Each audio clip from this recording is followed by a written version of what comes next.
Welcome, everyone. This is your friend, the DN What If, here with another exciting fanfiction. Today, we're diving into the story of What If Deku's doubts sparked a love triangle disaster? If you enjoy this video, don't forget to hit that like button and subscribe for more fanfiction content just like this. Now, let's get started with the fanfic. The Rhythmic Chords of Jealousy, a My Hero Academia story. By Buffalo 81 Bills. With the help of the My Hero Academia series. I do not own My Hero Academia. Chapter 1. It was nighttime as the stars shine down on the town of Mizutofu, Japan, home of one of the top hero schools in the world, a high school, when we saw a police car drive up towards the front gate of the famous school. When the car came to a complete stop, the rear passenger door opened to reveal first-year student Jirou Kirishima aka Red Riot, quirk hardening, stepping out along with Izuku Midoriya aka Deku, quirk one for all. As the car drove away, both students let out a sigh of exhaustion. Man, I didn't think we would be there that long, Midoriya, Kirishima said as Izuku merely nodded when they began walking back to the 1A dorms. The Kirishima yielded Achiko Uraraka aka Uravity, quirk zero gravity, who was with Tsuyu aka Froppy, quirk frog, causing the two students to stop and turn around. Wow, are you two just getting back as well? Midoriya asked. There were a lot of last-minute forms to fill out at Ryukyu's office. Ribbit. Azui replied. Yeah, it was the same for us, Kirishima added as they walked through the gate. As the four students were walking, they all seemed to be in deep thought. Kirishima was thinking about his fight alongside Fatjum that got him injured pretty badly during the Shai Hasaikai raid. Flashback. Kirishima looked on as Rappa was punching the CRP out of Fatnu. Useless BSRD. Your hardening quirk breaks on you and now you are reduced to a pathetic nothing. I'm just hopeless, he bashed himself as he continued to watch. After a few more minutes, Red Riot knew Fatnum was on his last leg and Kirishima was not going to let this happen. No, I'm not useless, that I have to do something, he thought when he saw Rappa get ready to deliver the final blow. No, I won't let anything stop me, not now, not ever. Red Riot screamed as he jumped in front of Fatnu. I'll become a hero, I'll protect people. If my hardening cracks, then I will just harden some more. Kirishima thought as he took blow after blow, cracking and hardening again as Rappa kept throwing his punches. All right, kid, let's go, Rappa said. As Red Riot was ready to throw a punch, Hekiji stepped in and threw a barrier up, preventing Red Riot from delivering the blow. When it was all said and done, Kirishima collapsed onto the ground, but thanks to the little time Kirishima bought him, Fatjum used all of those blows he got as energy, and with one punch he sent both villains crashing into the wall, knocking them both out. Red Riot, are you awake? Fatgum yelled as Kirishima looked up at him weakly. Who.you? Red Riot whispered to him. It's me, Fatnum. I had to shed a few pounds for that fight, but... Fatgum said when he was cut off by Red Riot's voice. Fat, I'll protect you. I'll be strong, that I promise, whatever it takes. Flashback ends. I can't let myself get like that again. I mean, what kind of man would that make me if I tried to save someone only to fall apart like that, huh? Well, I'm going to train my butt off like never before to make sure I never end up like that ever again, Kirishima thought while pumping his fist. Azui saw this and wondered what he was thinking about. I heard he was hurt pretty bad in his fight, but he was there for Fatjum when he needed it. I wished I was as helpful out there as he was. Azui thought sadly as she began to think back to the raid herself. Flashback. Tsuyu was hopping down the corridors of the Yakuza stronghold looking for anyone hurt or in need of rescue when she came across Tamaki Amajiki, who was carrying a badly wounded Mirio Togata, who Azui found earlier. Senator. Thank goodness, I'm glad he's doing better, Azui said, referring to Togata. Froppy, what's happening out there? Amajiki asked. Deku's fighting, was her response. Okay, listen, I need you to take Eraserhead outside. I think there are some paramedics out there to get him some help, Amajiki asked. Azui grabbed Eraserhead and headed for the outside. When they both arrived, they were met with an awe-inspiring sight as she saw her friend Midoriya standing in front of this huge monster that once was the leader of the Yakuza overhaul. Azui looked at her classmate who was encased in this sort of turquoise-like glow with yellow sparks that seemed to be coming off of the little girl Deku was carrying when suddenly those sparks engulfed both of them, causing immense pain for both of them as Izuku collapsed to his knees. Uraraka, who was outside already, yelled out, "I think her quirk is out of control." As Azui saw this, an idea quickly popped into her head as she grabbed Eraserhead and lifted his head to look at both of them as he began to regain consciousness. "I'm sorry, Midoriya," he said weakly as his eyes went red, immediately stopping both quirks in his line of sight and they collapsed onto the ground. "It's over," Azui said as everyone ran over to check on the hero and victim. Flashbackins. Azui just looked down at the ground after thinking about what took place earlier today. Sue, are you okay?" Midoriya asked, breaking the silence amongst the four. "Sorry, Midoriya, I just wished I did more out there today. Ribbit, it was so hard to watch you fight while I was sitting on the sidelines, it just feels like I didn't do enough," Azui said, and Midoriya could sympathize with her feelings. "You did do a lot out there today. You helped Togata get out safely and pulled Eraserhead out of their stronghold. Tiomi, I think you were just as much a hero as all of those pros out there, so be down on yourself, okay?"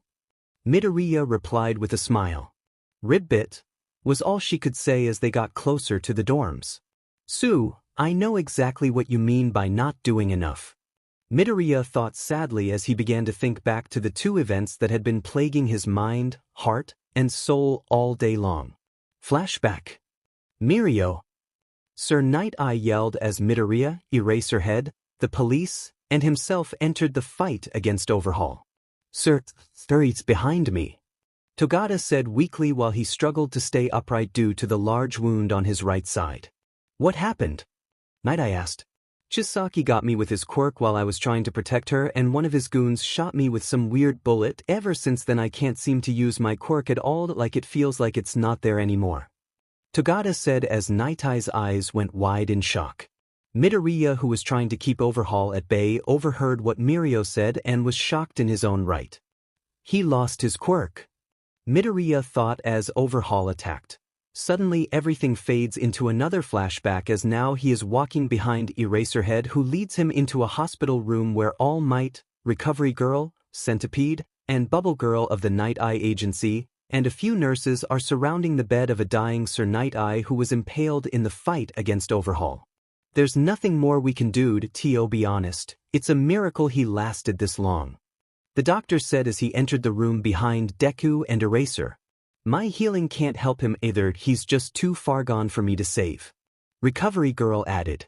"I'm sorry, but you should prepare yourselves, he won't live to see tomorrow," one of the nurses said as a shocked Midoriya looked at All Might's former sidekick. "Night-Eye.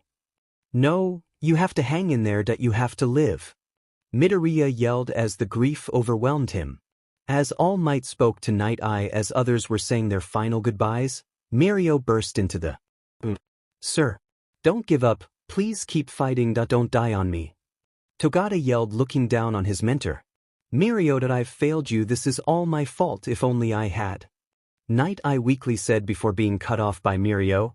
"It was all thanks to you, sir. Everything I am and everything I do is because of what you've shown me, but I'm not ready.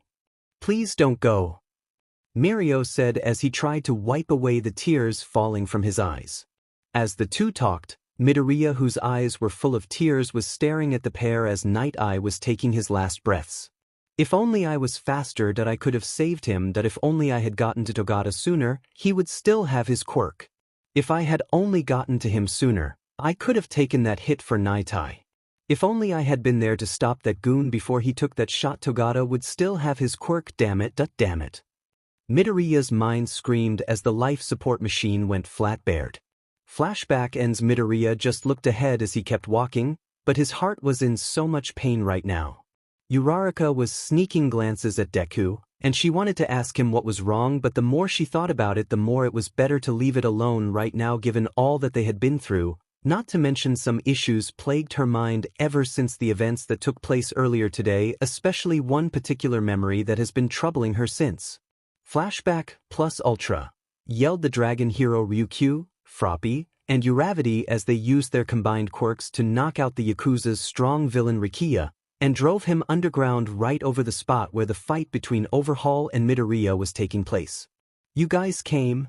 Midoriya yelled as Overhaul went on the attack again.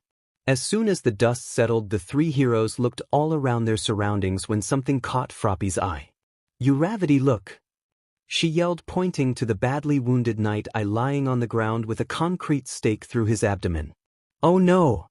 Uraraka whispered as both she and Froppy ran to him. "Take care of him!" Deku yelled while dodging one of Overhaul's attacks. After getting Night Eye to a safe spot, the three female heroes just watched in awe as Deku was going blow for blow with this monster until he finally got a hold of Eri. Now that he got a hold of their prime target, Deku went for a roundhouse kick, but Overhaul moved out of the way, causing Midoriya to miss.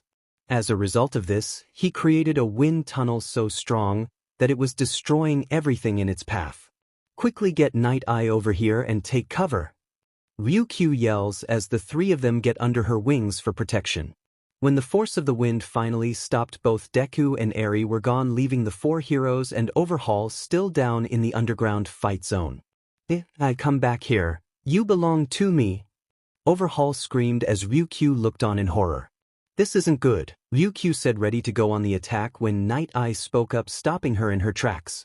"You don't need to worry. I used my foresight on Midoriya, and I know Chisaki won't go after any one of us, at least for the time being. That he will head to the surface in pursuit of both Eri and Midoriya. Once he gets up there, he will kill Midoriya and escape with Eri," Night Eye said, finishing his prophecy. Uraraka just looked at him wide-eyed as she kept hearing that same phrase over and over again in her head. "Kill Midoriya, kill Midoriya, kill Midoriya. Kill Midoriya." Flashback ends. Ochako just looked at Midoriya in a longing-type way as she continued to think to herself. "Thank goodness Night Eye's prophecy didn't come true, and we saved that little girl, but what if it did come true and Deku died?" Uraraka thought sadly. "I promised myself that I would put these feelings I have for him away for the sake of both of us so we could concentrate on becoming heroes, and I don't want to become a distraction for him, but what if I lose him before I have the chance to tell him how I feel? What would that do to me?" Uraraka suddenly shuddered at the thought as a sharp pain hit her heart. "Ever since I met Deku, I felt as though he was different from everyone else that I've ever come across. He was sweet, kind, determined, and intelligent. That he has worked so hard to get where he is, and in so many ways, he was an inspiration to me as well. I know it wasn't the best idea to back off of him when I found out about these feelings, but at the time I was just so scared of what they were all about that I've never had this happen to me before, so I didn't know how to react to them. Now I've accepted them for what they are," Uraraka thought to herself as the four students approached the dorm steps. "Wow, it seems like forever since we've been here," Uraraka said to the other three. "Well, what are we waiting for? Let's go," Kirishima said as they continued. Uraraka smiled at the gesture but was still in deep thought as she continued to look at Deku. "I could have lost him today and he would never have known how much I care for him. The more I think about it, the more it hurts me emotionally. I know I said I would put these feelings away, but if he dies, then what? I can't beat around this bush anymore. I have to tell him how I feel. I need to tell him how I feel. Besides, what rule does it say that it would get in the way of us becoming heroes anyway? Who knows, maybe we can make it work, right? That settles it. I'm going to work up my courage and tell Deku how I feel. I can't let this scare me anymore. I hope that he feels the same way that I do," Uraraka told herself as they approached the entrance of the 1A dorm. Momo Yaoyorozu aka Creati Court Creation was in the dorm kitchen fixing a snack for herself as she was staring off into space with a somewhat worried look on her face, thinking about what happened to the four classmates and their work study when Kyoka Jirou aka Earphone Jack walked up next to her. "Hey Yamamoto, you okay?" Jirou asked, a little worried for her best friend. "I'm just thinking about what happened with Midoriya and the others, and how bad did that affect them physically and mentally," Yaoyorozu responded. "I know what you mean. I still can't believe the things Midoriya was doing out there," Jirou was saying when she was caught off guard by the main entrance door opening as the talked about four students walking in. "There you are, what troublemakers!"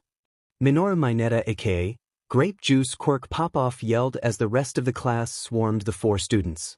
"All of us were worried about you," Yaoyorozu said before being cut off by someone. "First Kamino, now the Yakuza," You guys are always getting into crazy situations. Dio, you know how much that scares us? Denki Kaminari aka Charge Bolt Quirk Electrification yelled at the two guys in the group.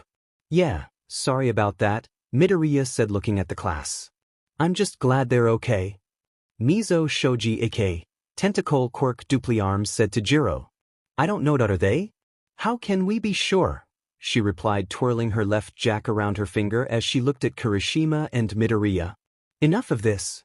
I know everyone was worried, but calm down. We all saw news coverage, and they have all been through an ordeal. If you want to help, you should consult them quietly and let them rest their bodies and their minds, because I'm sure it wasn't just bad on them physically, but mentally as well.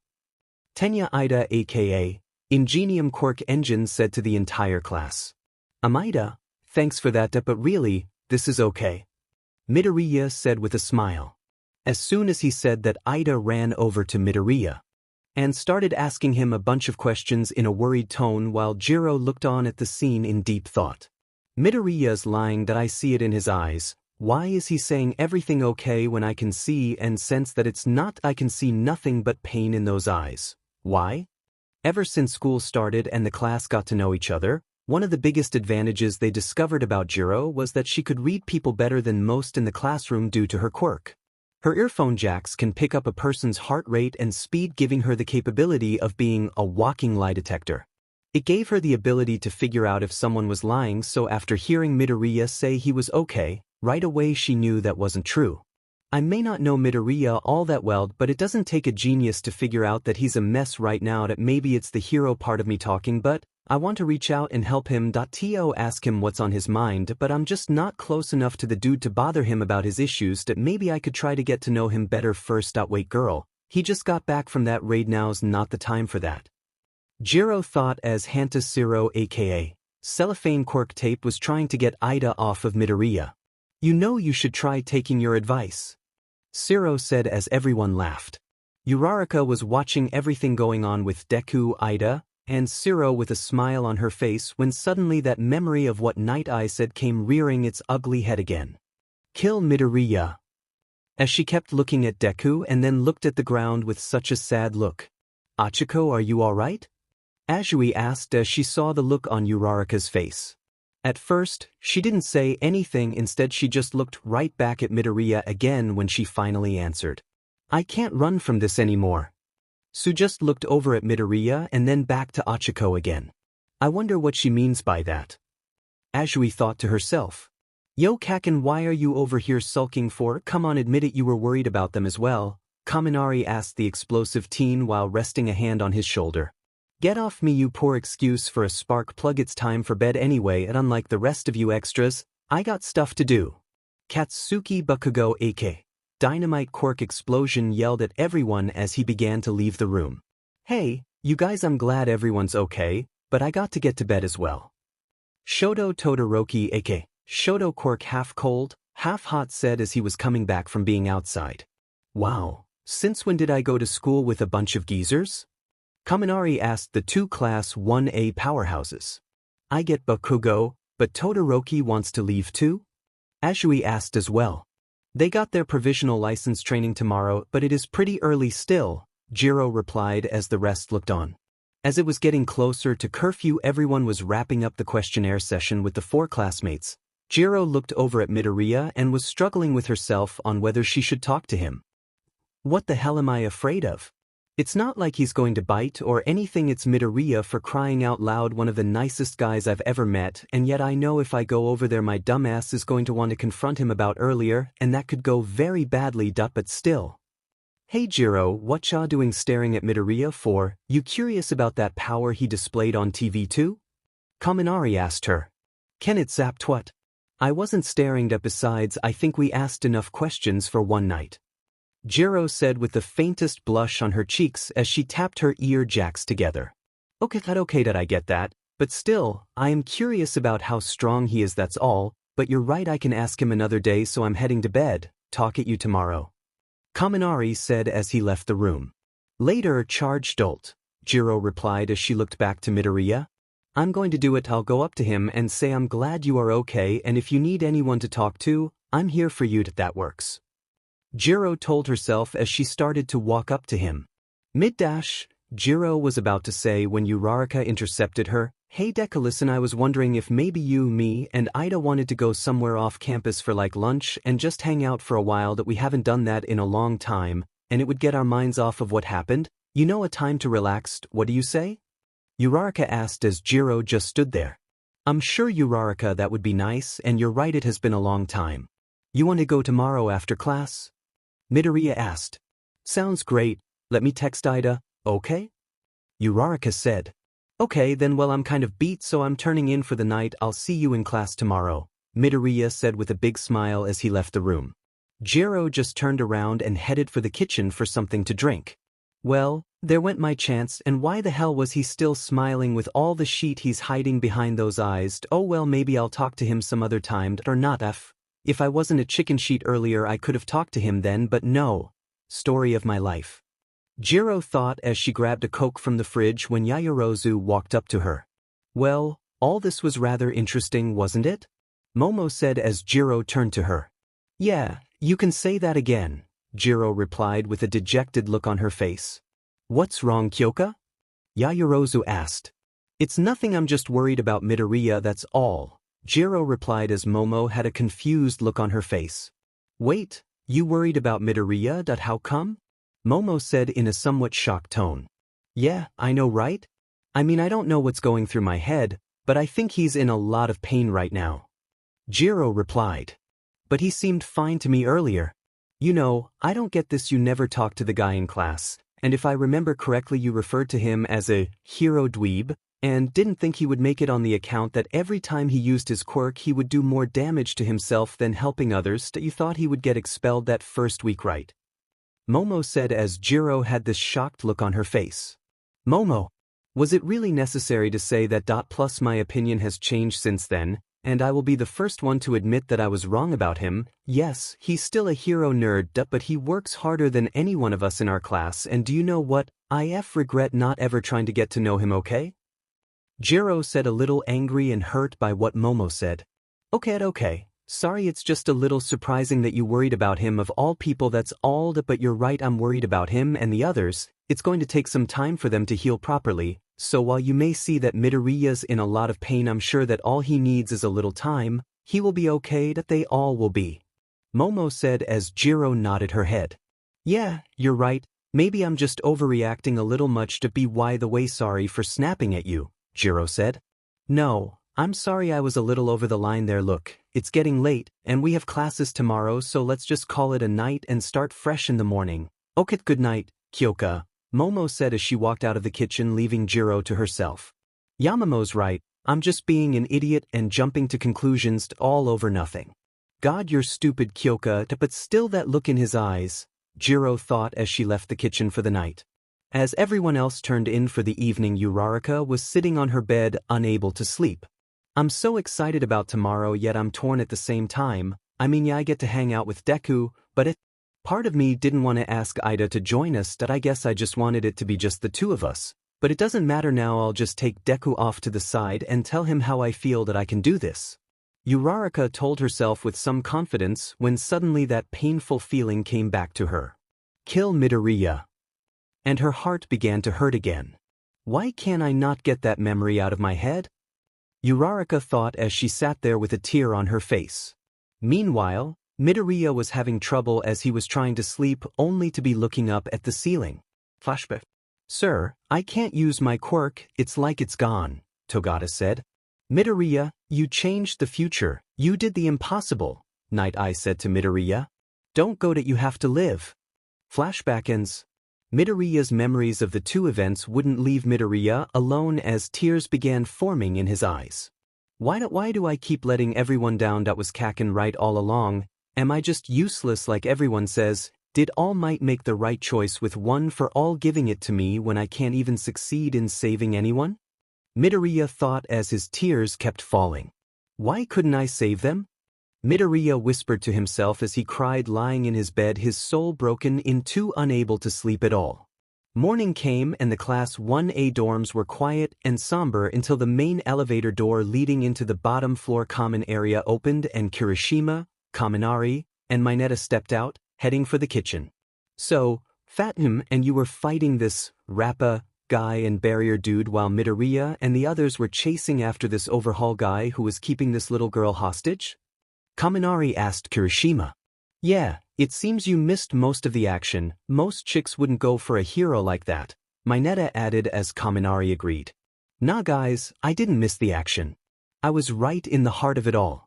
Just in a different area.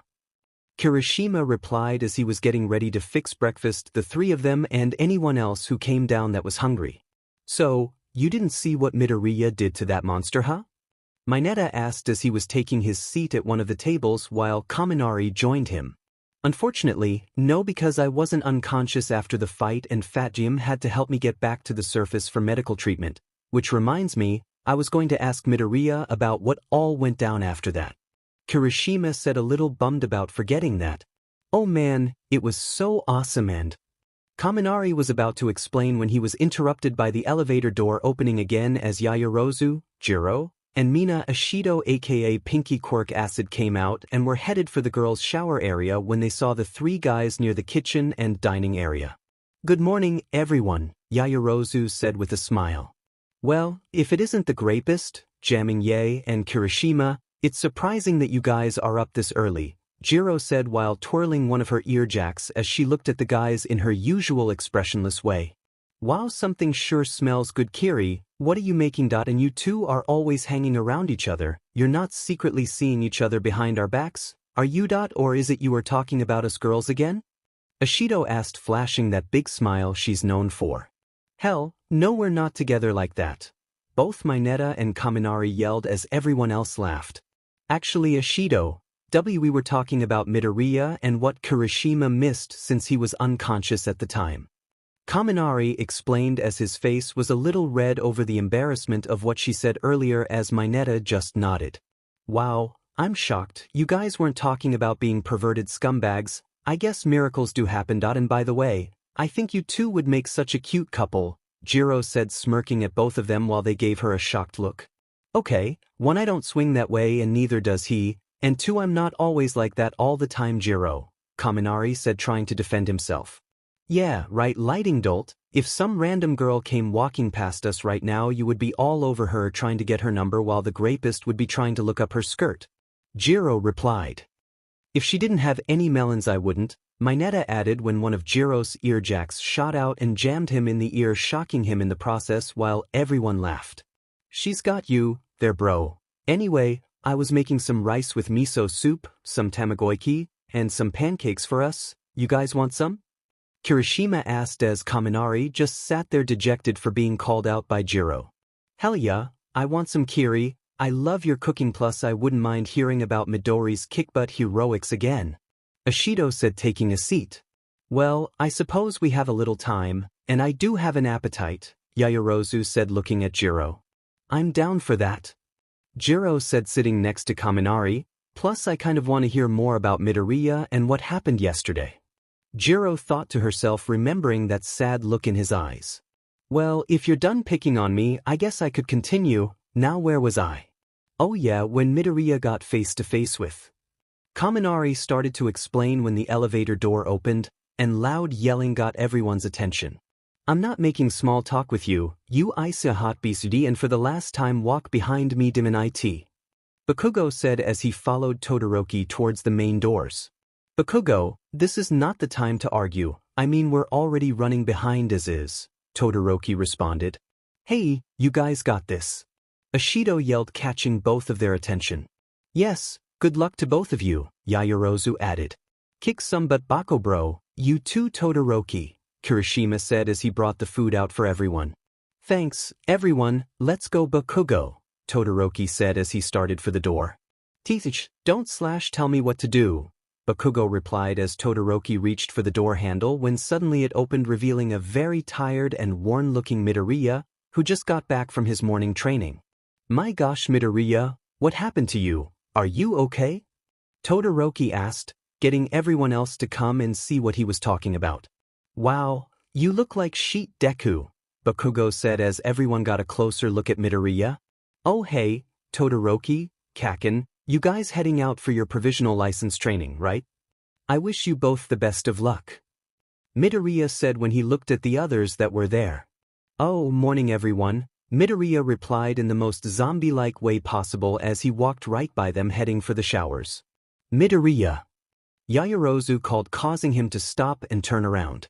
"Everyone, I'm okay really," Midoriya said with a big lazy-like smile on his face as he left towards the shower room. "He looks worse than he did last night, and it's like he hardly got any sleep. Midoriya, what's happening to you?" Jirou thought as a worried look appeared on her face when Yaoyorozu came up and put a hand on her shoulder. "I think I'm beginning to wonder about him myself, Kyoka," Yaoyorozu said while everyone looked at where Midoriya went.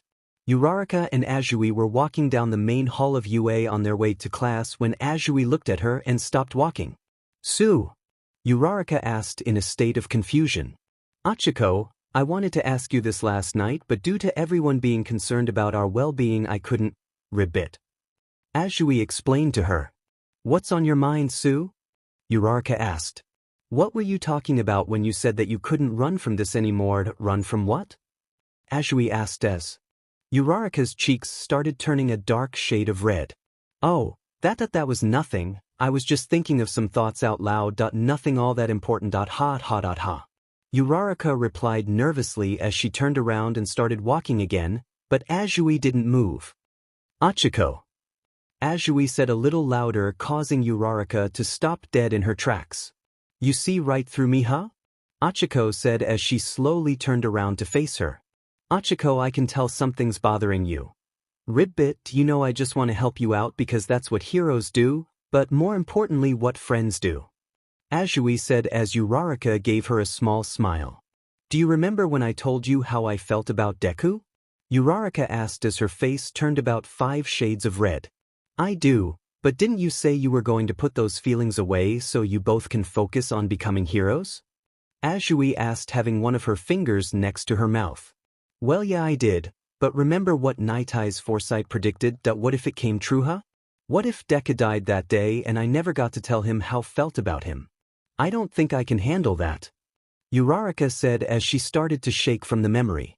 "I know the job of being a hero means putting your life on the line and I get that, but Tsu, the more I keep hearing that foresight in my head the more it scares and hurts me emotionally and I feel I need to tell him that I can't run from this anymore."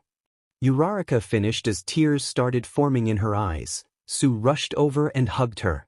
"I understand, Achiko, please don't cry. Remember I've been in your shoes before with Midoriya. Ribbit, so I was bothered by Nitai's foresight too, but what I don't get is, why haven't you told him already like I told you to do before?" Azui asked, breaking the hug. "Look at me, Achiko, confessing your feelings isn't going to get in your way of becoming a hero. Or his, Ribbit. And if you are really afraid of something happening to him then the time is now. You are right, don't wait anymore, that way it's out there in the open, not eating you alive, okay?" Azui said, pointing to Achiko's heart. "You're right, Tsu. I going to do it. No more being afraid anymore," Uraraka said as a smile took over her face. "You told me earlier that you're hanging out with him today after class, right? Find someplace and tell him, don't worry about Ida being with you too, you will have a moment when you two are by yourself and that's when you tell him, don't waste the opportunity, okay? Now come on or we will be late, Ribbit," Azui said as she started walking down the hall. "I won't, Tsu, thanks for your help," Uraraka said as she followed. "You're welcome, Achiko. I just hope he feels the same way as you do," Azui said as they both reached the classroom. Achiko stopped for a moment to think about what Azui said but instead just shook it off as she entered the classroom. The rest of the day went like any normal school day as Mr. Aizawa Eraserhead Quirk Erasure announced that Ectoplasm was having a quiz on Thursday when the bell rang. "Don't forget to study for the test, understand? Class is dismissed," he said as he exited the classroom. "Another test? Man, they just don't show us any mercy, do they?" Kaminari whined while others were a little more upbeat about the news. "It won't be so bad, everyone, as long as we all studied. I know, we could have another group study like we did on the finals," Yaoyorozu suggested. Study this, study that, it's like we can't go 1 week without one pop quiz or some random test." Toru Hagakure aka Invisible Girl Quirk Invisibility voiced her opinion. "Yeah, Mr. Ectoplasm can be such a pain sometimes." Ashido added as the rest of the class began packing up their things to head back to the dorms. Midoriya let out a long yawn as he still was struggling with himself due to the lack of sleep when Uraraka came up to his desk. Hey Deku, are we still on for today? I've noticed that you've not been quite yourself today. Is everything okay? She asked. Midoriya at first thought about taking a rain check, so to speak, but when he saw how worried she looked he dropped the idea completely. Me. Oh, I'm just fine Uraraka. Yeah, we're still on, I just have to drop off my stuff and change at the dorms. Did you want me to meet you and Ida in the common area? Midoriya replied with one of his big smiles to reassure her that everything was okay. Sounds great, you want to walk with me over there? Uraraka asked with a little blush on her cheeks. Sure, Midoriya replied grabbing his things and walking out of the classroom with her. Jirou was getting her things together when she saw Uraraka go up to Midoriya's desk. She stopped what she was doing and listened to a little of the conversation and got a little concerned given what she saw of him this morning. He's going out in his condition, he's got to be so tired right now and needs some rest. Jirou thought as she got up from her desk and began to turn around a little to get a better look at both of them to speak up about the subject when both of them walked out of the classroom together as Jirou just watched. Yo Jirou, what's up with you? You okay? Kaminari asked as he just saw her looking at the doorway Uraraka and Midoriya walked through. Can it break her box? I'm just fine, okay? What's up? Jirou replied a little annoyed. Hey, calm down, no need to get testy. That I was just asking how you're doing. You know you've not been alright since those guys came back. Are you sure you're good? Kaminari said a little worried. I think she's still a little worried about Midoriya. You saw what he looked like this morning. I'm beginning to think something is bothering him as well. Yaoyorozu said as she walked over to the two teens. What? You're worried about Midoriya? That's a new one. Kaminari said in a shocked tone. Yamamo, really? Jirou said as a hint of blush appeared on her cheeks, shocked by her best friend spilling the beans to him. What? There's nothing to be ashamed of about being worried for a friend. I mean, in a way we all are kind of like friends with one another. Minus Bakugo. And we all know that you and Midoriya don't interact with one another, but that doesn't mean you can't be worried for him, Kyoka. Yaoyorozu explained. Yeah, I guess you're right, Momo, Jirou said with a small smile. Say you two doing anything later, and if not you two want to hang out? Kaminari asked as they both looked at him. Yeah, I'm not doing anything right now so I'm down, Jirou said. Yes, I myself am free this evening. Hey, I know. We can all study for the test on Thursday. I can help you, Kaminari. Yaoyorozu said cheerfully. CRP. Kaminari said laying his head on his desk as Jirou gave him a sly smirk. This might be fun, Jirou said as the three got up and left the classroom together. Midoriya, Ida, and Uraraka walked out of one of Musatafa's best restaurants, Hokkaido Haven, after having one of the best meals they ever had. My goodness Uraraka, I can't believe you had coupons to one of the most elegant places in town. I mean the food was outstanding. Ida said in the most robotic way possible. Yeah Ida, I felt so out of place eating there. How come you chose such a wonderful place Uraraka? Midoriya asked as Uraraka blushed at the question.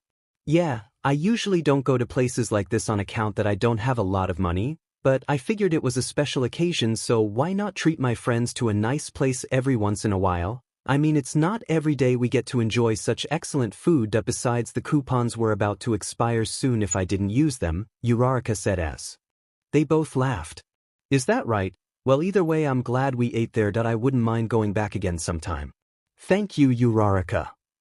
Ida replied smiling. Yes same here, thank you so much for taking us here. Midoriya with a big smile looking at her as she quickly turned away to hide the deep blush she had on her face. You guys are great but I think it will be a while until we go back to that place. Unless I get more coupons. Uraraka said as they got to a walk crossing, sigh and stopped. So where are we going next? Midoriya asked as they waited for the sigh to change. How about this new bookstore that opened a couple of weeks ago? It's on this road I believe. What do you say? Ida suggested. That's a wonderful idea Ida. What do you think Deku? Uraraka asked looking at the one for all quirk user. Yawning, yeah that sounds like fun, but after that, I need to get back to the dorms so I can get some homework done and a little training as well. Plus we have that test for ectoplasm to study for. Midoriya said as both Ida and Uraraka looked at him. Deku, are you sure you're okay? Uraraka asked a little worried. While I'm glad you're thinking about your academics, you have been a little off today. Maybe you should hold off training and get some rest when we get back. Midoriya, Ida said, looking worried as well for his good friend. Guys, really I'm okay. I just didn't get a lot of sleep last night, that's all. Tomorrow I should be good as new, okay? Midoriya said, reassuring them both. Okay, then let's go to the bookstore, Uraraka said as she led the group across the street en route to their destination. This will be my chance to tell Deku how I feel. I just got to wait for the right opportune moment. That I'm so glad he liked the restaurant. That just made my day when he thanked me for taking him there. This is going to work, Achikode, you can do this. She thought to herself as she blushed again, thinking about what he was going to say. The bookstore had about an hour before it closed, so it wasn't as packed as it normally is when the three arrived. Wow, Ida, this place is big. I bet they got all kinds of hero comics and All Might light novels. Midoriya said, getting a little excited. Yes, I've been meaning to look for a new calculus book for the upcoming fall courses in ectoplasm's class, so this will be a great time to look for it, Ida said as they began looking around. You know, I wonder what kind of cookbooks they have here. Maybe I'll get a cheap one for Mom. I could find some books on gravity that could help me with my quirk as well, Uraraka said while sneaking glances at Midoriya. Would you two excuse me? I have to find the restroom that I shall return, Ida said as he walked towards the front of the store, leaving them all alone. This is it, Uraraka thought as she turned to Midoriya, her face turning red again as she began to speak. So, Deku. Great weather we're having, right? She asked while playing with her fingers.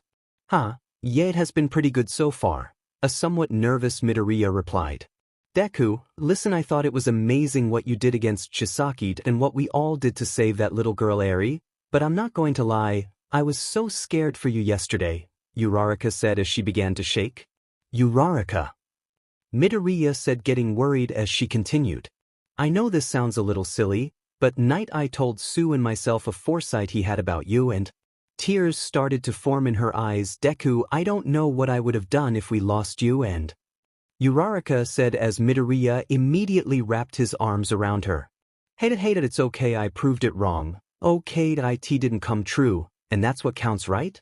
You guys aren't going to lose me, and we all got out of there okay, so believe me, everything is all right now and I'm here, Midoriya said as he let go of the hug to look at her.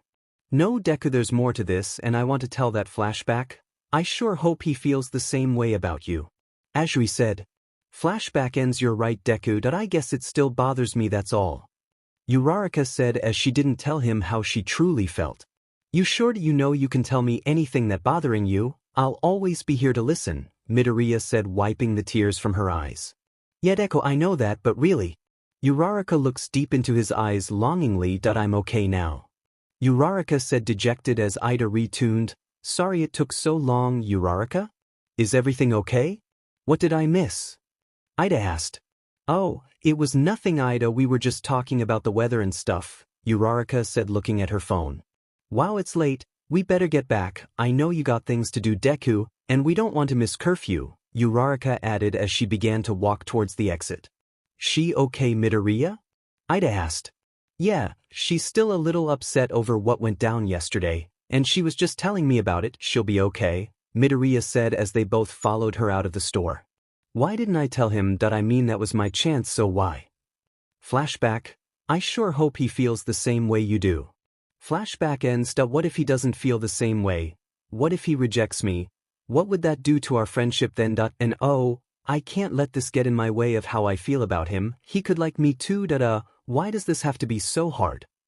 Well, I won't know unless I try, so I'll invite him out again, and this time no chickening out, and it will be just the two of us. Yeah, I just got to find the right time to ask, Uraraka thought to herself as the three made it to the front gate of UA. Meanwhile, start by carrying the A. A dumbed-down Kaminari said as he struggled with following what Yamamoto was trying to explain to him. Kaminari, how the hell do you make this so hard on yourself? Jirou asked with a smirk on her face. How many times do I have to explain this to you? I mean, I'm speaking Japanese, right? An exasperated Yayorozu said as Jirou laughed. Come on, girls, can't we take a break? Damn, my head really hurts at the moment. Kaminari pleaded as the other two agreed. I think this test is going to be one of the most difficult ones Mr. Ectoplasm has given us this year, Yayarozu said as she looked at Jirou, who was playing with one of her jacks, just staring at her textbook like she was in deep thought. Hey, you're not still thinking about Midoriya, are you? Yamamoto asked, tapping Jirou's shoulder. What? No, of course not, I was just not thinking about the test. Yeah. Jirou replied as her jacks started to go a little haywire as she looked away, blushing a little bit at the embarrassment of being caught. Really? Yamamoto said, not believing her for 1 second. Well, Jirou said before Kaminari cut her off. Guys, it's Midoriya we're talking about here. He's going to be fine, he said. How the hell do you know that? Shock therapy. Did you see him this morning? I mean, he looked so broken and exhausted. Jirou said, a little irritated as one of her jacks was just inches from his face. Yeah, he didn't seem all there this morning, Kaminari. I would have to agree with Kyoka on this one, Yamamoto said. Look, he just got back from fighting the Yakuza. He's probably really tired, just like Kirishima, Azui, and Uraraka, that they went through a very hard ordeal, and with a little time, they will all be back to their normal selves again, Kaminari said, shocking the two girls. You know what, Kyoka, he's right for once, and I've said the same thing once before. I mean, that had to be a troubling experience for all of them, so naturally they're going to be exhausted and abysmal emotionally, so maybe things will be back to normal if we just give them some time, and that goes for Midoriya as well. Yamamoto said. What is your deal with Midoriya anyway? I mean, you guys never talk, you barely know the guy, and you two never hang out, so what gives? Kaminari asked as Jirou gave him a tempestuous look. Shut it, power amp. Just because I don't hang out with the guy doesn't mean I can't worry about him. Look, you're both right. I don't even know why I'm blowing this out of proportion. That I should just drop it, right? That he'll be okay, so let's just forget it, alright? Jirou said as she twirled one of her jacks around her finger. Yeah, I need to stop this. I don't know the dude, yet it's like a part of me wants to know more, and I don't know why I still want to help him, but maybe Kaminari's right and Midoriya just needs some time. I don't know. Jirou thought to herself. Oh, my, look at the time, is it really that late? I guess we should wrap this study session up so we can get to bed. Yamamoto said as everyone got their things together to leave. Okay, so we were in Yamamoto's room this time. It's my room for the next study session, right? Kaminari said as Jirou looked at him dejected. Great, we get to spend another night in that eyesore of a room again. Woo. Jirou said as Yamamoto laughed. Hey, it isn't that bad, Jirou, Kaminari replied as Jirou just rolled her eyes. Haha, good night, Kyoka, Kaminari. Yamamoto said as the two also said their goodbyes and left the room. Why are you so mean to me, Jirou? Kaminari asked as they got into the dorm elevator. Because you ask for it, Jirou replied. How do I ask for it? Kaminari asked. By being you. She replied as the door opened, letting them out. Which is? He asked. A skirt chaser, she said as he stops in the middle of the hallway. Oh, come on, Jirou, I'm not that bad, Kaminari replied, trying to defend himself. Really, dude, every time a girl walks by, you and that perverted gremlin rub your bodies all over her like dogs in heat. Kind of sad. Jirou said as Kaminari pouted. I do not. He replied as Jirou just laughed. Hey, don't look so down. I'm pretty sure one girl will be dumb enough to walk your way someday, Jirou said as she reached her door. Oh wow, thanks for the pick-me-up, Kaminari said sarcastically as he began heading for his room. Anytime, phone charger. See you tomorrow, Jirou said as she walked into her dorm room. Kaminari finally got to his, and just before opening it, he was thinking to himself. Someday, huh? Smiling at the thought, he walked in and closed the door. Midoriya was struggling to stay asleep as his unconscious mind was dealing with one of his troublesome nightmares. Midoriya opened his eyes and found himself in the corner of his old classroom at Aldera Junior High. The class just let out, leaving only Bakugo, two of his friends, and Midoriya himself. Deku was shocked at the fact that he was reliving this memory as he took a long look at himself. As this happened, Bakugo began to speak. Useless, Deku. You'll never be a hero. So why take notes on something you can only dream of being? Of course, maybe you can make it happen. By praying you'll have a quirk in the next life while taking a swan dive off a roof, you fang loser. Bakugo's friends broke out in a fit of laughter as Midoriya looked at himself while a wave of sadness came over him. "Why did you have to be so mean, Casey-chan?" he asked as he closed his eyes. When he opened them again, he found himself between All Might and himself on top of a rooftop that Deku remembered very well. "No, young man, you can't be a hero without a quirk. Try being a policeman or a firefighter, they help people as well. There's nothing wrong with having a dream, just make sure they're realistic," All Might said, shattering all of Deku's hopes of him getting a more favorable answer. Deku watched this as a tear came to his eye when suddenly the two figures disappeared and Midoriya found himself standing on Takoba Municipal Beach Park where he did his training for the UA entrance exams. Deku looked around the beach until he came across himself standing next to the edge of the shore looking over the water. "I want to save people. I will use this power that All Might entrusted me with to be the best hero I can be," Midoriya yelled out to the sea, boosting his confidence. Watching this from a distance, Deku had a small smile appear on his face and for a moment he was happy. Then darkness suddenly surrounded him, causing Deku to look around at the nothing that was around him. He started to get scared while looking farther out into the now dead silent abyss. Suddenly a light appeared out of nowhere that shined in his face. With questions and curiosity swirling in his head, he walked towards the light when it started to turn into a room. A room that belonged to a funeral hall. "My gosh, this isn't where I think it is, is it?" Midoriya whispered to himself as he began to see a few familiar heroes in the funeral hall such as Fat Gum and Ryukyu, with Mr. Aizawa and the two sidekicks for the Nightai agency, Centipeder and Bubble Girl. "Oh no, I know what day this was," Midoriya whispered as he then turned around to see Kirishima, Tsuyu, Uraraka, and finally himself just standing in place as All Might walked past them to stand in front of the casket of Sir Nightai. Midoriya watched as All Might placed his hand on the casket and wept. Deku then looked at himself and the three other students who watched the sad scene unfold and were weeping in the process. The priest was ready to give his sermon when suddenly the casket started shaking, catching Deku's attention while everyone else in the room was oblivious to what was happening. "Midoriya, Midoriya?" A very familiar voice started calling out to him as the crying in the room began to grow louder. Seeing that no one else was aware of what was going on, Deku's eyes were fixed on the box when it suddenly opened, revealing a deceased Night Eye sitting up, and it was looking straight at him. "You failed me, Midoriya," the corpse said as tears were now streaming down Deku's face. "You were supposed to save me as well as other people and you failed. You're useless." The corpse spoke as the voice then began to change into All Might's voice, "Useless." Then it changed again into Bakugo's voice, "Useless is Zook." As the corpse kept staring a hole into Deku's soul. "But I do want to save people," Deku screamed, as the dead body suddenly changed into Mirio Togata, "Failed me." It spoke. "I tried my best. I just wasn't there at the right time." Midoriya whispered as the corpse changed again into, "Failed me." It said again, "I wanted to save you then. I can't do anything right."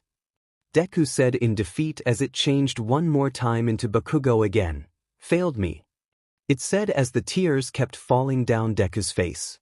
"No more please," Deku said as he turned away from the corpse to see Muscular about to punch him in the face when Midoriya woke up screaming as he looked around and realized that he was back in his bed again. "I'm so sorry, Night Eye. I'm so sorry, everyone." Midoriya whispered to himself as the floodgates were released, and he lay there unable to go back to sleep. The next morning, nearly everyone was in the classroom as Ida and Uraraka were looking around the room with concern in their eyes as everyone else was getting ready for class to begin and there was no sign of Midoriya anywhere. "He should be here by now," Ida said as Uraraka looked at him a little scared for her best friend.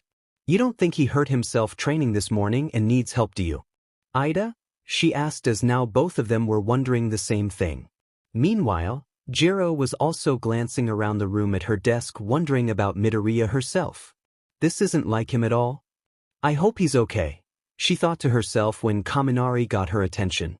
"Hey, you keep looking around the room every 5 minutes. Are you looking for something?" he asked. "Midoriya's not here yet," Jirou replied as she listened in on Ida and Uraraka talking. "Really, Jirou? I mean, come on now, he probably lost track of time and… Kaminari said when suddenly one of her earphone jacks stabbed him in the neck, cutting him off. Can it but? This isn't like Midoriya, okay, he normally not this late for class. Jirou snapped at him for being a little insensitive. Ouch, what was that for? Kaminari asked, holding his neck in pain. "'Cause you're an idiot," Jirou replied while Kirishima looked on. You know, Jirou might have a point there, Minori bro. Midoriya hasn't been himself since getting back from the raid. At least that's what I think, Kirishima said while looking at his good friend. Look, Kaminari, I know what you said about him needing some time and I get that, but I do think of him as a friend and I'm a little worried, okay? Plus, Kirishima sees my point too. Jirou said as she kept listening to Ida and Uraraka. I still say you guys are overreacting a little bit. I mean, it's Midoriya, guys. He's pulled through worse before. He'll be fine. Kaminari said as Jirou gave him an angry glacé while Kirishima smiled at him. You know, you're right, man, Midoriya's a tough guy. A real man's man. I'm sure he's just running behind like Minori bro said, so it's all good, Kirishima said as they turned their attention to Midoriya's best friends. Well, I'll run back to the dorms to see if I can find him, Uraraka.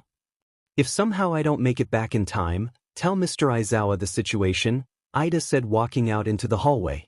All right, Midoriya, I trust you'll be okay when I find you. Recipro burst. Ida thought before he looked down the hall and saw a figure running towards him at a very fast pace. Midoriya? Ida yelled, catching Uraraka's attention in the classroom. Is he finally here? She thought as she walked into the hallway to find Ida still in front of the class door. Do not run in the hall, but please move your legs as quickly as possible, Ida yelled as Midoriya got to the classroom door. You made it, Deku, Uraraka said as he was trying to catch his breath. You were cutting it close with only 3 minutes to spare. Are you getting enough sleep lately? Those bags under your eyes keep getting bigger, Ida said after getting a good look at him. I'm sorry, class rep, I just had a bad night, Midoriya said, walking past both of them into the classroom while Uraraka and Ida looked at each other with worry on their face as they followed him. Inside the classroom, Ashido was showing the class some of her breakdancing moves. Wow, look at her go! Those headspine moves are amazing, Siro said while Hagakure was cheering her best friend on. Heh, Yamina, you got this, she said with her invisible fist in the air. I see she's been practicing extensively on her moves. Yuga Aoyamakike, can't stop twinkling, Quirk Naval Laser said as Mineta jumped into the conversation. Why are you wearing shorts over your panties? He asked when Hagakure ran over and started beating him over his head. When will you stop being a perverted D-head? She yelled as the others laughed. Aoyama watched Ashido's moves and liked what he saw. I would sure like to learn a couple of moves myself, he said when Kaminari came up behind him. I'm sure she could show you some moves, he said as Jirou and Yaoyorozu joined him. Yeah, I'm the breakdancing queen Aoyama, let's see what moves you got, Ashido said to the laser user. While they watched Aoyama show off his moves, or lack of moves he had, Kaminari couldn't help but think of how much Ashido knew about dancing. This reminds me of Sato aka Rikido Sato, Sugarman Quick Sugar Rush, and his passion for baking. I mean, it's a hobby and it helps out with hero work. Speaking of hobbies, I bet yours is the same, Jirou, he said as Jirou tensed up. What are you talking about? She asked with her earphone jacks starting to spaz out. Oh, come on, your room looks like a recording studio. You're so passionate about music, Kaminari said, and Jirou snapped. I thought I told you to forget what you saw in there. I swear between what you said earlier and the sheet you're bringing up now. You are being an a-hole and a moron, so I'm going to say this one time. Drop it. Jirou said as one of her jacks was an inch away from his eye. Holy Siri. Okay. A scared Kaminari said, holding his hands up in defense as Jirou walked back to her desk. Kaminari looked at Yaoyorozu as she just shook her head.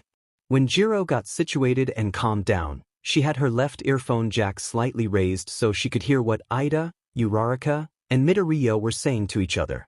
I know this isn't right, but I at least want to know that he's at least doing better and they're trying to help him out if he needs it. He still looks like he's in a lot of pain, Jirou thought as she began to listen in. Midoriya, now I'm not speaking to you as the class representative right now, but as your friend. If there's anything that's bothering you or you want to get something off your chest, you can tell me anytime, okay? Ida said as Uraraka nodded in agreement. Ida, I appreciate that, but I'm okay really.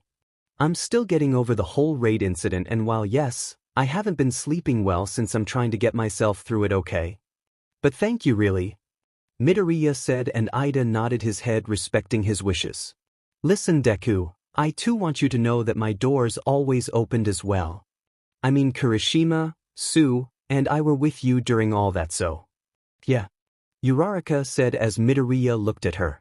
Thank you Uraraka. That means so much to me. Both of you, Midoriya said as they both smiled a little. We're just worried about you, that's all, okay? And we both trust your judgment too. Oh say, do you want to study for that test in Mr. Ectoplasm's class tonight, Deku? I don't want to join us. Uraraka asked as Midoriya smiled. You know that's a good idea, plus I can spend more time with you guys and that may help get my mind off of some things. I'm in. Midoriya said as they both looked at Ida. I wish I could, but I have plans to meet with the support class later to upgrade some of my costume. If they don't keep me too long, I could join you too, but knowing Hatsum, I may be down there all night. Ida said. Well, I guess it's just us two then Uraraka, Midoriya said as Uraraka was at the moment lost in her own thoughts. I have him all to myself. This is perfect, now all I have to now is just tell him my feelings, and this time don't be a chicken shit Ochiko, she thought as both Midoriya and Ida were trying to get her attention. Uraraka? Midoriya said, putting his hand on her shoulder and snapping her out of it. Oh, sorry about that, I just spaced out for a moment there, so I will see you after class then Deku? Uraraka said, looking away with a little blush on her cheeks. Sounds good to me, Midoriya said. Jirou, still listening in on the conversation, smiled a little. He may be still denying help, but I'm so glad Ida and Uraraka are standing by him so he's not alone in dealing with his issue. She thought when Ida spoke up again. Well, we better get back to our seats Uraraka, Mr. Aizawa. Should be here any moment now, he said as the class door opened. All right, everyone quiet down and quit wasting time, you should be in your seats by. Mr. Aizawa came in and looked around to see everyone in their seats already. Now, he said, making his way to his desk. Right? So everyone, it's time to start preparing for the culture festival. Mr. Aizawa said as the whole class erupted in a huge cheer.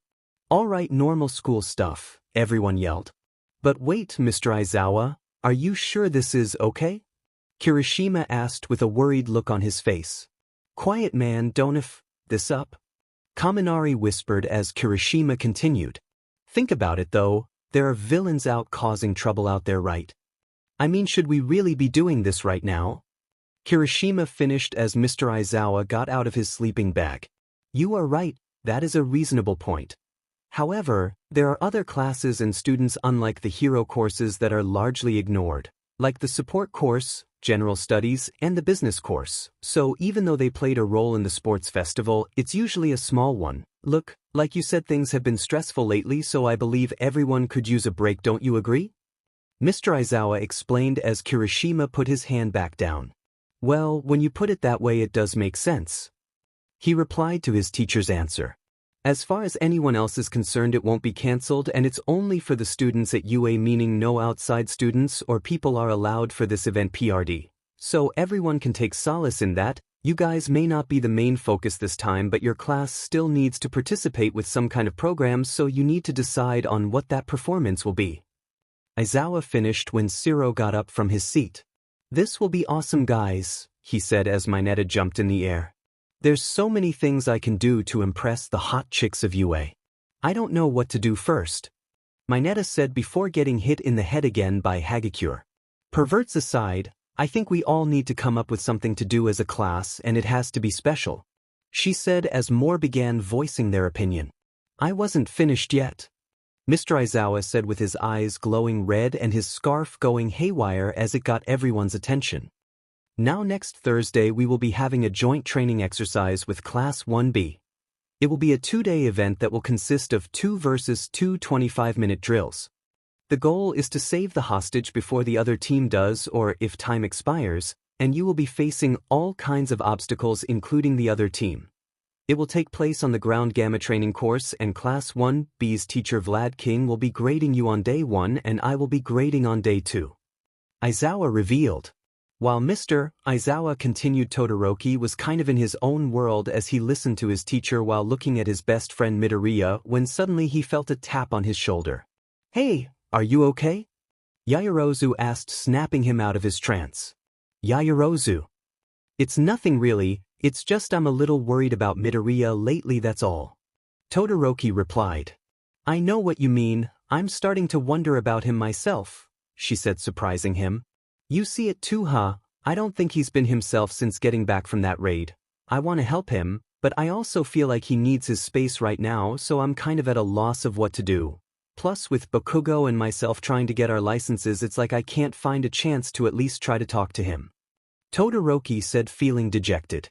"Trust me, Todoroki, you are not the only one who is really worried about him. Kyoka has done nothing except talk about helping Midoriya. She noticed it the night they all came back and is trying to decide on if she should talk to him or not about it," Yaoyorozu said as Todoroki's eyes widened. "Jirou? Thought that's a new one. I mean, she never talks to Midoriya, so I'm kind of surprised by that." "Why doesn't she talk to him?" he asked as Yaoyorozu shook her head. "Because she kind of feels guilty and nervous about talking to him. Plus Kaminari told both of us that Midoriya just needs some time to heal, just like you said about needing space," Yaoyorozu said as Todoroki looked confused. "What does Jirou have to be guilty about?" he asked. As Yaoyorozu began to answer, Mr. Aizawa's voice caught her off guard.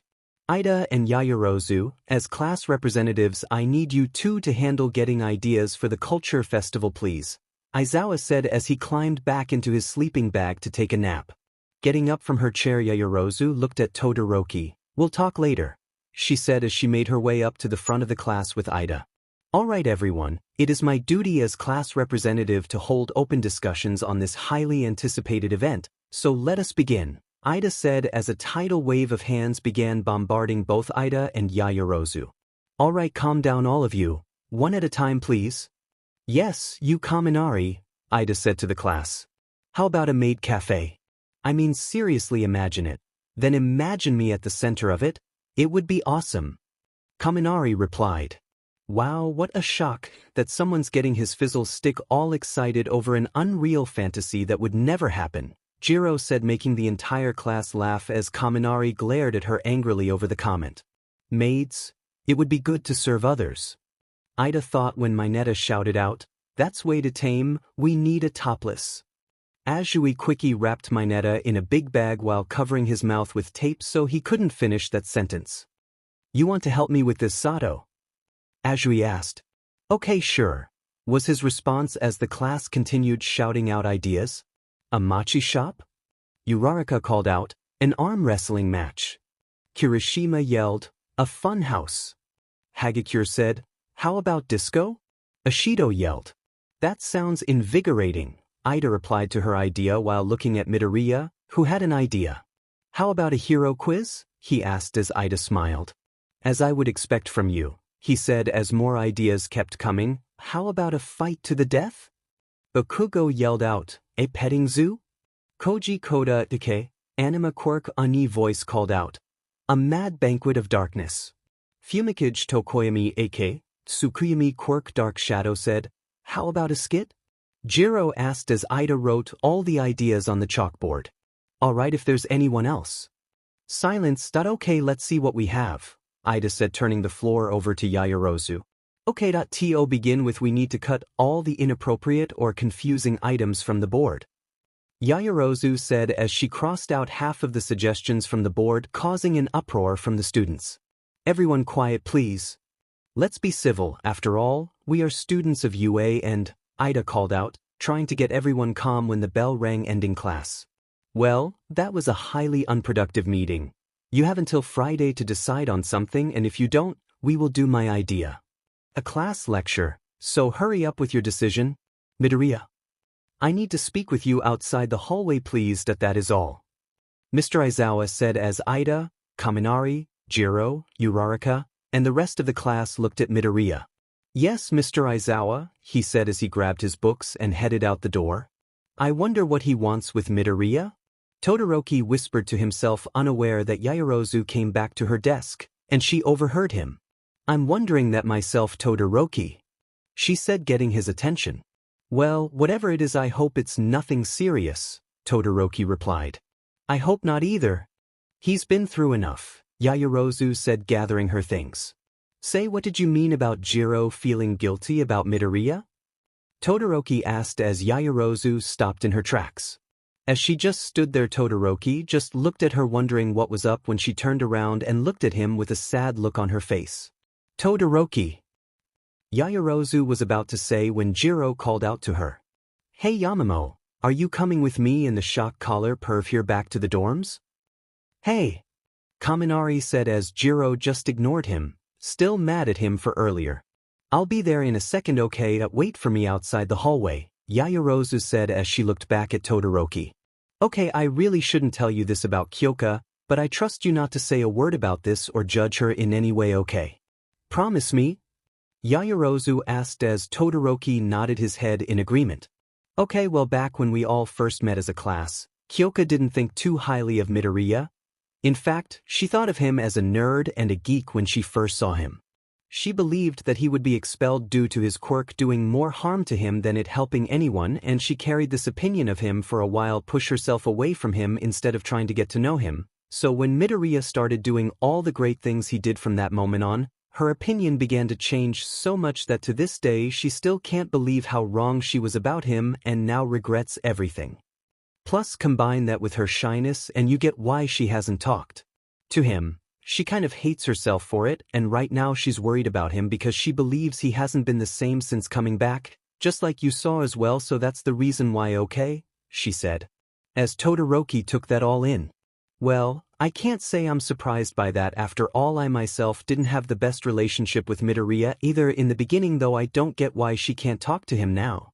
I mean, that was in the past and this is now, so she shouldn't have anything to worry about, and everyone knows how Midoriya is, so I think it would be okay for her to talk to him." Todoroki said. "I know, and I keep telling her that, and look, I got to go there waiting on me, but we will talk more, okay? Please don't say anything," Yaoyorozu said. "Of course," Todoroki said as he watched her run out the door.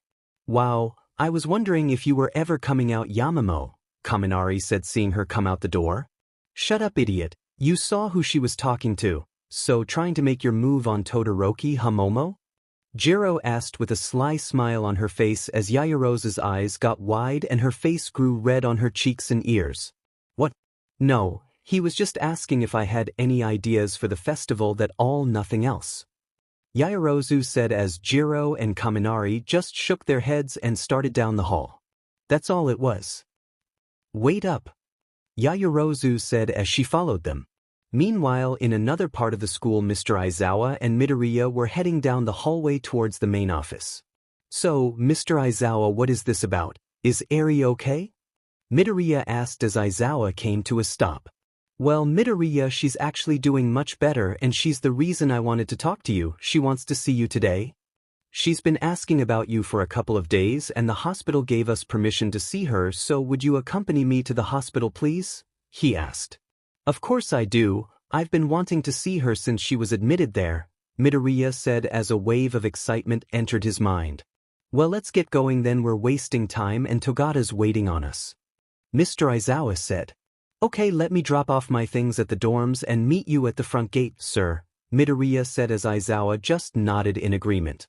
While heading for the dorms, he took his phone out to text Uraraka. "Hey, Mr. Aizawa's taking me to visit Eri at the hospital, so I'm going to meet you later for the study session. I will get back as soon as I can, I promise. Deku." He pressed send on his phone as he entered the dorms. Jirou walked into her room and put her books on her study desk. "I wonder what Mr. Aizawa wanted with Midoriya," she thought as she got onto her bed and lied down. She put one of her earphone jacks into her phone to listen to some deep dope as her mind began to wander about certain things that happened earlier today. Kaminari can be such a jackass sometimes. I mean, Midoriya needs his space, he'll be fine. That. He doesn't see what I see, he can't tell that Midoriya's lying. So what the hell makes Kaminari such an expert on him anyway? Jirou thought as she turned the volume up on her phone. "Really? What is it, huh?" Just because he talks to him more, or the fact that they started off on such good terms that automatically makes him the know-all be-all guy on Midoriya? I don't know why I'm thinking about this stuff anyway. Jirou thought to herself as memories of that first week of school began to come back to her. Flashback. My, that was an intense first day, wasn't it? Yaoyorozu asked Jirou as they both were walking back to the classroom to pick up their syllabus. It's Jirou, Kyoka. Jirou responded. Jirou, yes. Well, I'm Yaoyorozu Momo, one of the students that was selected for the hero course at UA. It's a pleasure, Yaoyorozu said in response. Likewise, and you're right, it was pretty intense. I mean, the teacher was going to expel the student in last place. If you ask me, that was a D move on his part, Jirou said as they stopped in front of the classroom door. Maybe so, but he was just saying that to motivate everyone to do their best. I'm still amazed that no one picked up on that, Yaoyorozu said while Jirou gave her an aggravated look. By the way, thanks for the heads up. Anyway, it was still wrong of him, although I will say if anyone needed to be expelled it was that Midoriya guy, Jirou said, shocking Yaoyorozu. Wait, what do you mean by that? Yaoyorozu asked. Oh, come on now, I mean his quirk is strong, but such a liability. It literally hurts him to use it more than it helps anyone else. How is that going to help people in the hero world? The guy needs to give it up. Jirou said as Yaoyorozu looked at her a little surprised. Look, he seems to be a nice guy. More like a plain dweeb to me, but he's going to get himself hurt if he continues, and even you can see that, Jirou added as Yaoyorozu opened the door. When they entered the room, they saw Midoriya at his desk with his finger bandaged, writing away in one of his notebooks, clearly oblivious to anything going on around him. Both Yaoyorozu and Jirou quickly grabbed their syllabus and quietly walked out the door. I wonder if he heard us talking. Look, Jirou, while I agree his quirk is somewhat hazardous to his health, I still think he has a chance, even if it's a slim one. So I wouldn't judge him just yet, give it a little time. He may surprise you, Yaoyorozu said as Jirou just shrugged. Alright, I guess I'll see what happens. But I still think he's a dweeb who loves heroes a little too much, Jirou said as they both walked down the hallway. Flashbackins. Jirou just laid there looking up at the ceiling as a small tear left her right eye. God, I'm such a beach, she whispered to herself as she twirled her other earphone jack around her finger while she listened to her music. Mr. Aizawa and Midoriya arrived at the hospital to see Togata waiting in the lobby. Midoriya. Mr. Aizawa. I got someone waiting for you guys in her room, Togata said as Midoriya smiled. Yeah, I can't wait to see her, he said as the three headed up to Eri's room. While waiting for everyone, Eri was looking around her room as she thought about seeing the other person who put his life on the line to save her when she heard her door open. Shouted both Togata and Midoriya as she looked up to see both of them with Mr. Aizawa. Joining the group were two nurses who just stood by and watched from a distance. Sorry we got here so late, but I'm so glad to see you're doing so much better, Eri, Midoriya said as Togata held up a basket of fruit. We got you some snacks, including your favorite fruit. Peaches, because you're such a peach, Togata said as Eri looked at the basket. But I like apples, Eri said as Ta looked in the basket. Oh well, there's an apple in the basket too, so I'll peel it for you, Togata said, grabbing the apple. Are you sure this is safe? I mean, they said that she should be quarantined due to the threat of her quirk. One of the nurses asked the other.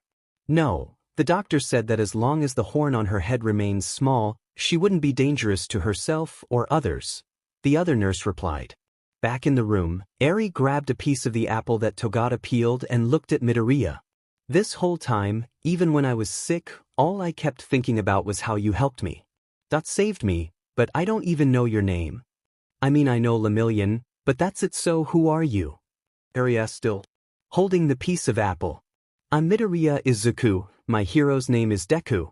You can call me Deku since it might be easier for you to remember, Midoriya said as Eri looked at both of them in the room. So Lemillion and Deku. There was a man wearing glasses. All of you got really hurt and it was my fault because of it.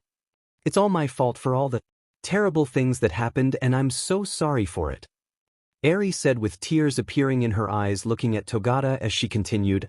I know you lost your power because of me, Lemillion, she said when his hand landed on her head. Eri, none of This was your fault, okay? That we did what we did because we wanted to see you safe and to see you smile again. Togata said as she looked at him when suddenly Eri tried to make an attempt to smile, but because of all the things she's been through she just couldn't. This is just silly, but I think I've forgotten what smiling feels like, Eri said as she looked down at her apple. Oh no, Eri. Midoriya thought as his heart tore at the realization that she really couldn't smile. This girl has been hurt so much by Chisaki that she can't smile at all. So while yes, we saved her, but yet she's not completely saved.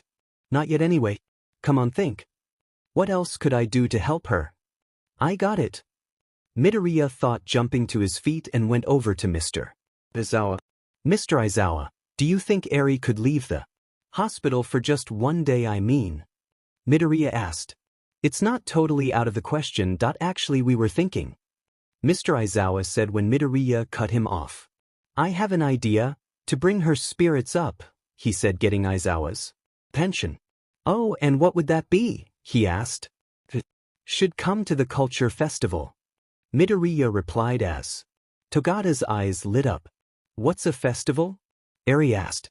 Eri, this is the best idea ever. You are going to have so much fun. A festival is an event where the students at a school plan a bunch of fun things to do, with games, food, and prizes to win. May have candy apples there, Togata said as Eri's eyes widened. What are candy apples? Eri asked. It's an apple that's dipped into some sugar stuff that makes the apple sweeter. Togata replied. All right, I will talk it over with the principal, okay? Mr. Aizawa said. Thank you, sir. Well, Eri, what do you think? Midoriya asked. You know, a minute ago I didn't know your name and that made me sad, and I didn't know what to do. I just wanted to be friends with the people who helped me. Eri said, looking at both Togata and Midoriya. Yes, and we want that too, Eri. Hey Midoriya, we should start putting case together to give to the principal over the subject. Meanwhile, I'm staying here at the hospital for observation, so I'll be with you, Eri, until we have a chance to go on our date at the festival. Togata said as Midoriya nodded in agreement. What's a date? Eri asked. Ha. I think you're a little young for that. Midoriya said as they both laughed at the surprisingly good turn of events. I seem to be having a problem with this equation, Deku, Uraraka said as they sat next to each other in her room at her floor desk. Yeah, math is not my strongest subject either, so we'll figure it out together, okay, Uraraka? Midoriya said, looking over the math problem. He seems calmer, more relaxed than this morning, and happier too. Uraraka thought as she subconsciously moved closer to him. So how did it go? With seeing Eri, is she doing better? Uraraka asked as Midoriya smiled. It was great, she's doing a lot better, but she keeps blaming herself for the pain we went through to save her. She can't even smile. Midoriya said, a bit sad at the last part. I'm glad she's doing better, but that's awful that she can't smile. How could a monster like that do such horrible things to someone is beyond me, Uraraka said as Midoriya put his hand on top of hers, causing her to blush a little and turn her head away. His hand is so soft yet rough at the same time. I kind of hope he doesn't let go. Uraraka thought as Midoriya looked at her. Don't worry though, both Togata and I reassured her that she wasn't to blame and that we were more than happy to do it, Midoriya said with his trademark smile. Uraraka just looked into those eyes as she got a little closer to him. Deku, there's something that has been on my mind since we got back from the raid. In fact, it's been on my mind since the finals, and I told myself that I wouldn't bring it up until the time was right. Uraraka began as she slowly grabbed his hand gently as he looked down at his hand. Uraraka? Midoriya said slowly. Do you remember that prophecy of Night Eyes? Well, it really did scare me when I heard it for the first time and has haunted me ever since we have been back, and I want to tell you the reason why it has. Uraraka said, gripping his hand tighter while looking deep into his eyes. I don't want to run from this anymore, and the thought of losing you is like one of the worst things I have ever thought about, and the fact that I haven't told you how I feel is eating me alive, and I just can't take it anymore, so here it goes. I like you. I really like you. I'm so interested in you that it is difficult to go through a moment of the day and not think about you, and just that. Thought of you dying that day has made my heart break into so many pieces that it hurts to talk about it at all. I know I told myself that I wasn't going to tell you, but that was because I didn't want to be an extra burden on you. Plus if a prophecy came true I just can't anymore, so here we are. And Uraraka said as Midoriya just sat there shocked at what she just told him. Wow, I don't know what to say. I mean that this is about you and me and just… Wow, I didn't see coming. Midoriya said as he tried to gather himself. I know Deku, and yes it's sudden, but I just couldn't go another day without telling you so. Uraraka said, still holding his hand. Well, first and foremost, I'm always going to be your friend no matter what, and had this had happened back at the sports festival, I would have been the happiest guy in the world. But, Midoriya said as Uraraka got this worried look on her face. But, Uraraka said, getting a knot in her stomach. Well, since the finals, you seemed kind of distant from me, and I thought it was because you found out that I had a crush on you, and you didn't really see me in the same light, so I took a step back, giving you your space, and looked at you from a distance and began to realize that it just wasn't going to happen. So from that point on I started looking at you as… Midoriya said before being cut off by Uraraka. Wait, Deku, what are you trying to say to me? You have a crush on me? Uraraka said, getting scared now. I did. Look, I'm flattered really, but I only see you as a friend now, Midoriya said. What? Uraraka asked, letting go of Deku's hand. I only see you as a friend. Friend. Uraraka shot up from her desk, waking up and breathing heavily with tears in her eyes as she looked all around her room. Deku's not here, she whispered to herself as she wiped her tears away. It was a dream. Awful dream, and yet I can't help wondering if… does he really feel that way about me? No, I don't know that for sure, but what if… Uraraka thought when suddenly there was a knock at her door. Looking at her phone, the time read 9 p.m., so getting up from her desk she opened the door to reveal Deku standing right in front of her. Sorry I'm late, but I grabbed you some mochi from the store since I felt bad for getting here so late, Midoriya said, handing it to her. Deku, you didn't have to do that. Thank you. So how was the hospital visit? Uraraka asked.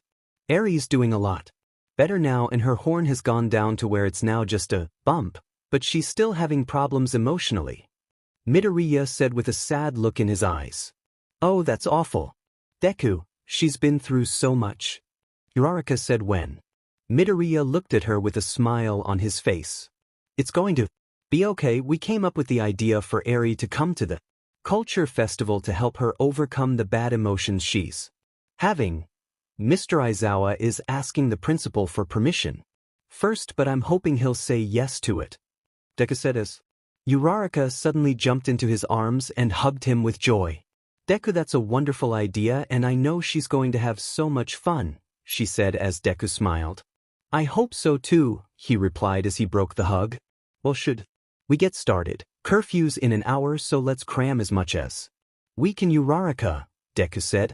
You're right, let's get started, Uraraka replied, blushing after letting go of the hug.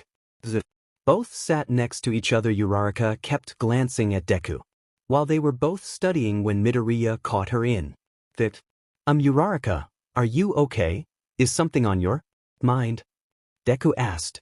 Uraraka just stared at him, thinking about the dream she had earlier. I only see you as a friend. Uraraka. Hey, Deku asked again while waving his hand in her face, finally getting her attention. No. Nothing is on my mind, Deku. I'm just fine. Let's get back to studying, okay? Uraraka said. Okay, but if there is, please tell me, because when you opened the door you didn't seem to be okay at the moment and I was a little worried. I am your friend after all, Deku said as Uraraka heard the word friend come out of his mouth, but quickly just shook it out of her head as she just smiled back at him. I know it was a dream. I'm not giving a bit. I'll start hanging out with him more, I'll study with him more, and I will be there for him more than I've ever been before, so I can show how much I care for him. I'm not going to let some dream get to me, and I will promise you that I will finally get the courage mustered up within me to finally tell you that I like you, Deku. I like you so much. Uraraka thought to herself as Midoriya and Uraraka studied. Right up until it was time to say goodnight to each other. Alright, stop. Time's up, please pass your papers to the front. Mr. Ectoplasm said as the whole class of 1A let out. An exhausting sigh. Man, that test was so hardcore, hopefully the studying I did this morning paid off, Jirou said, which caught the attention of Kaminari, who at the time was looking at his paper with a dumb look on his face. Duh. The answer to question 1 is the letters AD, he said as Jirou just face-palmed herself. You drive me crazy, Kaminari. Did you not do some studying last night? If not, that's just way beyond idiotic, Jirou said, shaking her head. I didn't think this test was going to be this bad. Plus I really wanted to finish my game last night, Kaminari said as he handed his rose papers with his up to the front. Will you two extras shut the hell up?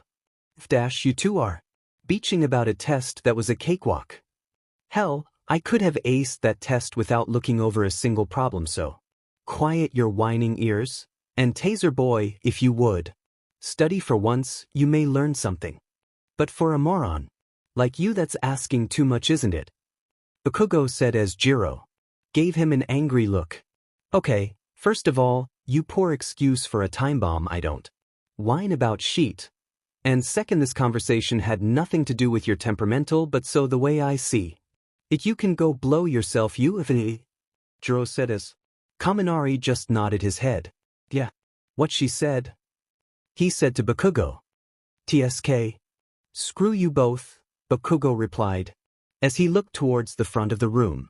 While that was going on, Midoriya, who was writing in his notebook, overheard the conversation and looked at Jirou. Wow, it's so amazing how Jirou has no fear of almost anything out there, and it's so honorable how she stands her ground. Even though it can be scary sometimes, I wish I had the courage to stand up to Kakin like that, Midoriya thought, as his insecurities started to haunt him again. Ring. The bell rang, ending the class. Okay, I will have your results in the morning. Class dismissed, Mr. Ectoplasm said as it was lunchtime and everyone was gathering their things. Minari bro, you want to come with us to lunch? Kirishima asked, who was with Ashido and Hagakure. Sure, let me put my things away. Jirou, are you coming? Kaminari asked as Jirou just shook her head. No, I'm hanging out with Yamamo and Siro. But thanks anyway, shock therapy, she replied as Kaminari said his goodbyes and left the room with the other three. As he caught up to them, Hagakure let out an exhausting sigh. That test was a nightmare. Who's going to use all those equations and stuff when saving people? She spoke. Yeah, I forgot to do some last-minute studying last night, so I kind of don't want to see my grade. Kaminari added. You know, Manari, I've been seeing you talking to Jirou a lot more these days. Is there something going on with you, too? Ashido asked with a big smile on her face. Oh, are you trying to hit on her now? Hagakure added. No, I'm not trying to hit on her. We're just friends. Besides, I'm still looking around, okay? Kaminari said. Well, that's no surprise that you're looking around, Minari bro. Plus when the right one comes along, she will see just how awesome you are and that you try your best at everything you do, and that's very manly, Kirishima said, making Kaminari smile. Thanks, man. Glad to see I'm still appreciated, Kaminari.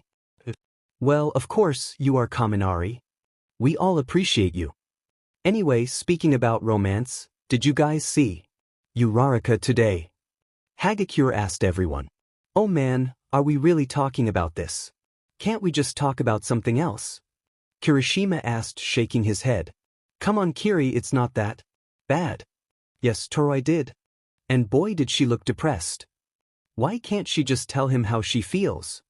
Ashido asked, really getting everyone's attention. What do you mean by that, Ashido?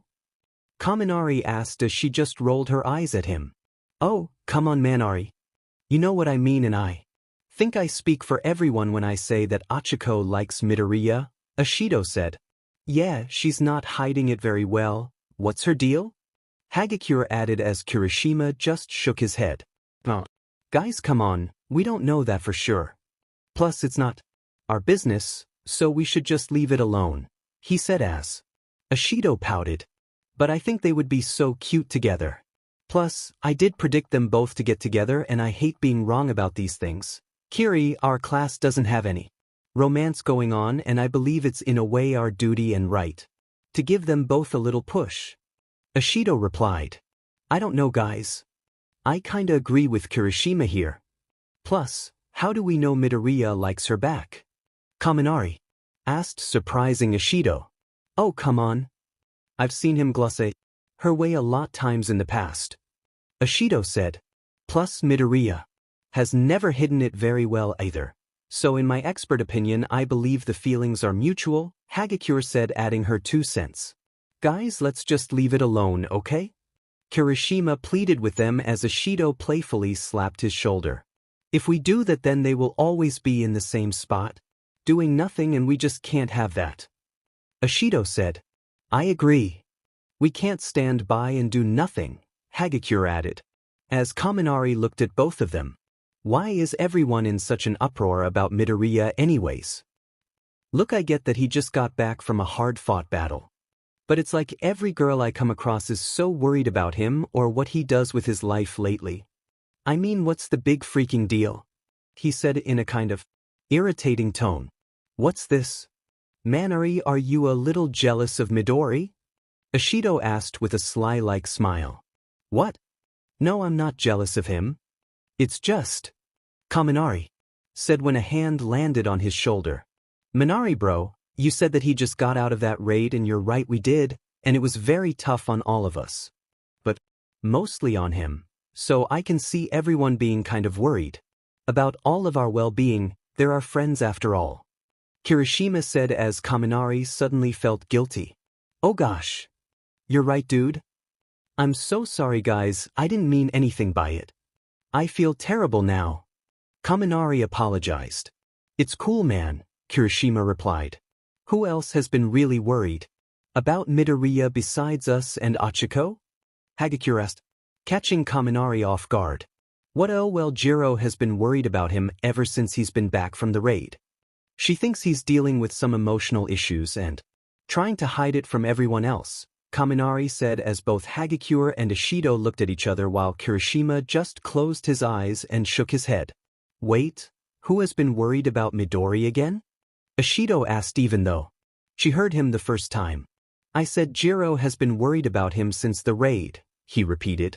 Well, that's a new one. I've never seen those two ever interact before. Hagakure said. Still, that's very interesting that Kyoka of all people would worry about Midori like that, Ashido said with a smile on her face. Really, guys? I think we need to just drop this subject as well. Again, this is not our business. Plus, Jirou can handle her own without us sticking our noses in her sheet, not to mention how sad she would get if we did, and Midoriya is still recovering from the raid. So while we are all worried about him, I think the last thing he needs is for us to start assuming things about his personal life, okay? Kirishima said, as Ashido was making a pouty face. But that's no fun, Kiri. Ashido said as they all entered the lunchroom. Please, Mina? Kirishima asked, blushing a little, after calling her by her first name. Okay. I get it, Kiri. Ashido said, giving up. You're the best, Ashido, Kirishima said with a big smile, causing Mina to blush a little. As Kirishima walked away to get into the lunch line, Ashido was thinking to herself, I'm still going to at least ask Jirou about Midori. There's no harm in that, right? She thought when Kaminari broke her concentration. Damn it. I left my wallet in my bag. I have to run back to the classroom. I'll be right back. Kaminari said as he ran out of the lunchroom. Nothing changes about him. Kirishima laughed, knowing what he did as he watched Kaminari run out of the room while Hagakure walked up to Mina while watching Kaminari. Mina, you're going to ask Kyoka about Midoriya, aren't you? Hagakure whispered. How did you guess that? Ashido asked. 'Cause I know you too well and I won't say anything under one condition, Hagakure said as Mina looked at her. What would that be? Ashido asked. I want in on this. 'Cause I'm kind of curious about this myself, plus if you didn't ask her, I probably would have, Toru answered. Oh, that's all. Oh, this will be great. But we just can't let Kiri know about this, okay? Mina whispered as she, too, got in line. Yeah, good luck with that, Toru said under her breath as she got in line with her best friend. Meanwhile, back in the classroom, Azui was about to head for the lunchroom when she saw Uraraka sitting at her desk drawing on a piece of paper with a heavy-hearted look in her eyes, as she just sat there instead of getting ready to head to the lunchroom. Hey Achiko, are you okay? Azui asked as. Uraraka didn't respond. Walking to her desk, Azui tried to get her attention again. Achiko. Hey Achiko. Are you okay? She asked again as she put her hand on Uraraka's shoulder. Hey Sue. You kinda scared me there. What's up? Uraraka said, jumping at Azui's touch. Achiko. I tried to get your attention a second ago and you weren't responding, so I'm kinda worried about you a little bit. Are you okay? She asked, looking concerned. Me? Oh, I'm fine. I'm fine. I'm just trying to recover from that test we took, and I'm not sure I did very well, but I studied really hard and... Uraraka said when she looked up at Sue, who was wearing a stern look on her face as if she was saying, I don't believe you. Staring right at her. I really can't fool you, can I? Uraraka said as Azui shook her head. Achiko, you know that already. So what's wrong, Ribbit? Azui asked. Well, I was with Deku last night and we were studying for the test when I finally got up the courage to tell him how I felt, and needless to say it didn't go very well, and he told me that he saw me as just a friend, and I woke up and looked all around my room and... Uraraka said, getting more upset the longer she told the story when Azui stopped her. Wait Achiko, did you say you woke up? Confused. She asked. Yeah, well apparently it was all a dream, and he really wasn't there, and I didn't really tell him how I feel and... Why in the hell did I have to have that dream for? Everything up for me. Uraraka said as tears started to fall from her eyes, and Azui quickly grabbed her and wrapped her up in a hug, trying to calm her down. Achiko, Ribbit? I'm so sorry. It's going to be okay. It was just a dream, right? Azui said, rubbing her back. Yeah, but that wasn't the end of it. After I woke up, Deku really did show up, and it was like some invisible wall was standing between me and him, and I was going to try to go through with telling him how I felt about him when that memory of that dream came back, and it just froze me into doing nothing. Why can't I do this? Ever since you said that thing about him feeling the same way, I've been afraid to tell him, and right now I feel like I lost him already. I don't know what to do. Uraraka said as she cried onto Azui's shoulder, and it made Sue tear up at her friend's situation. Achiko, listen, I didn't mean anything by that. I was just stating the facts, okay? That's who I am, Ribbit. I tell it like it is, and you know there was always a chance that he could say that. But that doesn't mean just give up everything, right? A hero would never give up on what they believe in or how they feel about something, and I know you're not a quitter. Plus, he could feel the same way. We just don't know, okay? Remember 50-50, so don't feel like it's the end of everything even if he doesn't feel the same way. Don't lose hope. Ribbit. Azui said as she lifted Achiko's face up to look at her, wiping the tears out of her eyes with a napkin. Yeah. You're right, Sue. I can't give up. I have to at least tell him how I feel, even if he doesn't feel the same way. At least I know that I gave it my best shot, and that's what being a hero is all about, right? Uraraka said as she wiped her other tears from her eyes and smiled as Azui smiled back. It's what being human is all about, and you know that whatever happens I will always have your back, okay? And I'll be cheering you on every step of the way. Now let's get to lunch and get your mind off of this issue for the time being. All right? Azui said as Achiko hugged her again. Yeah, I could use a break from this, and I am kinda hungry. Thank you so much, Sue. Uraraka said, breaking the hug. You sure you're okay, Ribbit? Azui asked. I'll be okay. Let's go. Besides, we also have a culture festival to plan for anyway, so that might help me ease my mind over Deku. Get another chance and make it count for sure this time. Uraraka said with a big smile. All right then, Azui said as they turned to leave when the classroom door opened, revealing Kaminari entering the room. Hey, what are you guys doing here? He asked. Oh, Sue and I were just going over the math test and we had some personal stuff to talk about, Uraraka said. What brings you here, Kaminari? Ribbit? Azui asked. Oh, sorry. You guys, I wasn't trying to pry, I just came to get my wallet. Since I forgot it. By the way, I wanted to ask how you both have been since. The raid? Kaminari asked after grabbing his wallet. Oh, well, I've been pretty good so far, even though I had only a small role in helping everyone out in the raid, Azui said, shocking Uraraka. Sue, you did a lot more than that. You helped Togata get to safety and protected Mr. Aizawa. Don't sell yourself short like that. As for me, I've had better days, but I'm trying to get myself back to happier times again. Uraraka said. Oh, man, that kiss. Is there anything I could do to help? No, if you need a shoulder to lean on, here's a spot right here. He pats his shoulder. And no, I'm not trying to be a perv, Sue. Kaminari said as Azui looked at him in an accusing way while Uraraka just laughed. Thanks, Kaminari. I needed a good laugh there, and I'll keep that in mind if I ever need your shoulder. I'll get through my little issues in time, and right now I'll take any joke thrown my way, even if it's a little pervy.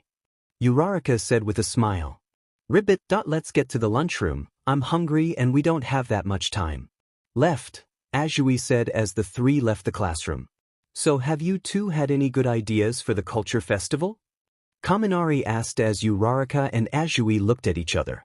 Well, I haven't really thought about it since it was announced, and of course with the test and everything else going on, I'm going no on the idea front other than the mochi shop. About you, Sue? Uraraka said, looking at Azui. How about a frog song and dance? Although I don't know if the others can learn how to do it right, Ribbit, Azui said as Kaminari gave her a skeptical look. Yeah, I'm not sure I could do something like that, but it would have been great to do the maid cafe. That you guys would have looked amazing in those maid costumes. Hee hee. Kaminari said as Azui rolled her eyes. Yeah, sure, that would be loads of fun, Kaminari. But Kyoka said it best when talking about the benefits of having a maid cafe in class yesterday, Azui said as Kaminari looked at her. Hey, don't bring that up again, and for the record, I wasn't all that excited about my idea. Kaminari defended himself as they entered the lunchroom. Sure. Listen, the only people that idea would benefit would be you and Mineta, since you are both perverts, Azui said, shocking him with her response. Oh, come on, Sue, really? I'm not that. Kaminari said when he was interrupted by the laughter coming from Uraraka. Ha! Kaminari, you can be so funny from time to time, and it's one of the things I like about you. Girls like that about a guy, so you got that going for you, again. Thanks for the laugh. I feel a lot better now. But I would not do the maid cafe. Sorry. Uraraka said as Kaminari got a dejected look on his face. Oh man, he said as they got to the table they all sat at. Minai, what took you so long? Lunch is half over. Kirishima asked as everyone looked at the three students. Oh, we kinda held him up a little bit. Sorry about that. Uraraka said as Kirishima waved it off. Oh, no problem, I just thought he fell asleep in the bathroom or something, Kirishima said, getting a laugh out of everyone. Hey, I wouldn't sleep in the bathroom, Kaminari said as they all laughed some more when Mineta came over to the group. Hey you guys, did you hear that Ida and Big Melanzas want to have a meeting tonight in the common area of the dorms? He asked as everyone looked at each other. Meeting? What's it about, purple perv? Ashido asked. Mina, you should know what it's about. The culture festival. We have to come up with something to do for the school. Hagakure said as everyone agreed with an understanding of what needs to be done. What time do we need to be there by? Uraraka asked. I think they said 8 p.m., but double check with them on that one. I got to go find the others to tell them. See ya. Mineta said as he ran out the door, leaving the others. I hope we can figure something out tonight. I don't want to have to do Mr. Aizawa's lecture in front of the school. Kaminari said as everyone agreed with his statement. Delaware smash. Midoriya yelled as he kicked a spike-looking rock on the large mountain-like area Cementos created in Gym Gamma. Wow, I've worked up a sweat and it's not getting any better in here. Let me take my gym jacket off so I don't melt in it. Midoriya thought to himself, as he took it off, revealing a soaked tank top with his entire upper body just covered in sweat. That's much better now. Let's try that new wind attack All Might showed me. Cowling, 15%. Midoriya thought as green lighting shot out all over his body as he jumped in the air heading towards the ceiling. Okay, Zuko, just like All Might said. Aim at the target, and at the moment of release, raise one for all to 20% and flashback. You let me down, Midoriya. Naida said, lying in his coffin. Flashback. Midoriya, why did they have to take my quick away? Why me? Couldn't you have stopped them? Mirio said, sitting in his hospital room. Flash. Back ends. Midoriya was in the middle of saying when those memories causing him to lose focus and fall to the ground of the second level with a hard slam, knocking him against the wall. Ow. DMN Night Eye. Toga. I'm sorry, okay? I really wish things were different. I wasn't strong enough. Midoriya said as he laid there on the ground. I wasn't strong enough, he said again as he slowly got up. Wasn't strong enough, Midoriya said again as green lighting started to shoot all over his body again. Wasn't strong enough. Full cowling, 25%. Midoriya said as he disappeared from how fast he was moving. So where are we going, Yamamo? Jirou asked as Ida, Yaoyorozu, Shiro, and herself were walking outside the UA grounds. Well, we are heading to Gym Gamma Kyoka. Yaoyorozu responded. Why, to train or something? Jirou asked. Because Midoriya's there training as we speak. And we have to tell him about the meeting tonight, Jirou, Ida said, jumping into the conversation. Oda, yeah, that's right, it figures he would be there, Jirou replied as she looked towards the ground while playing with one of her earjacks. Wow, doesn't he ever stop to take a break from training? We're about to see what he does when he trains. Maybe he's doing better mentally now. And Jirou thought when Shiro tapped her shoulder to get her attention. Hey Jirou, are you listening? Hello? Shiro asked, seeing that she was staring out into space. A minute, Shiro, what the hell do you want? Jirou snapped, catching everyone by surprise.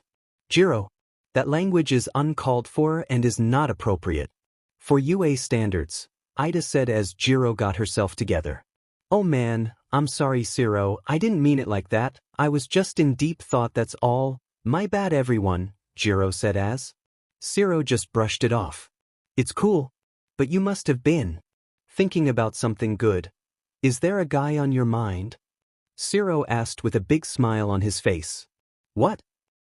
No, it wasn't anything like that. Jirou responded. No, it sure looked like you were thinking about someone there, someone like Kaminari maybe, hee. Shiro said, assuming his belief that Jirou had a thing for charge. Bolt, to which Jirou had a shocked look on her face. Are you F-I-N-G nuts? Why would I be thinking about that perverted lighting dolt? Jirou yelled as she stabbed Shiro in the ear, with her earjack zapping him in the process. Jirou language. Please. Ida said again as Shiro screamed out in pain. Shiro, if you want to live, I would suggest for you to stop talking nonsense. And Kyoka, are you still thinking about the possibility that Midoriya's still in pain mentally? Yaoyorozu said to the both of them. Yamamo, why did you say anything about that now? Jirou asked as a light blush appeared on her cheeks and ears. What's this about Midoriya being in pain? Ida asked, a little concerned for his good friend. Ida, it's nothing really, we just thought he looked a little off the other day. But he told us that he was just a little tired and that he was okay. Right, Yamamo? Looking at her with a somewhat annoyed stare. Yes, Kyoka, you're right, so Ida, there's nothing to worry about with Midoriya, okay? Yaoyorozu said, looking at him, then looking back at Jirou with a guilt-looking look on her face. Wait, Midoriya, he's the one that's been on your mind, since when? I mean, I've never seen you two even talk to one another, and yet you're thinking about him? Shiro asked. Okay, Shiro, shut it. I get it that I don't talk to the guy. And I don't need everyone to tell me about that all the time. Got it. Jirou said as Ida spoke up. While I'm glad that Midoriya's doing okay, I need everyone here to please calm down. Whatever business he has with Jirou is her business, alright? We're not here to gossip about our classmates. We're here to let Midoriya know about the meeting tonight, so let's get to him so we can get ready for everything, okay? Ida said. Agree with Ida, so let's get this done. And Kyoka, I'm so sorry for speaking out of line, okay? Yaoyorozu said as Jirou accepted her apology while Shiro just scratched the back of his head as he looked down in guilt. That being said, the four started to walk towards the gym when a huge explosion-like sound echoed around the whole area as the ground shook, causing the four students to lose their balance and fall. What the hell was that? Shiro said as Ida looked toward the gym. It came from Gym Gamma? Midoriya? He said as he quickly got up and ran towards the building, prompting everyone to follow suit. When they all got into the gym, they were all met by an awesome yet scary sight as Midoriya was destroying the whole mountainside of the training course as a huge cloud of debris, smoke and green lighting was all over the room, shocking the four students. My goodness, what's happening here? Yaoyorozu said as Ida powered up his engines. Midoriya, stop this at once or I'm going to come up there and stop you myself. You're going to hurt yourself again if you don't stop this, he yelled when suddenly the green lighting came to a complete stop as the debris stopped and the smoke dust hung in the air.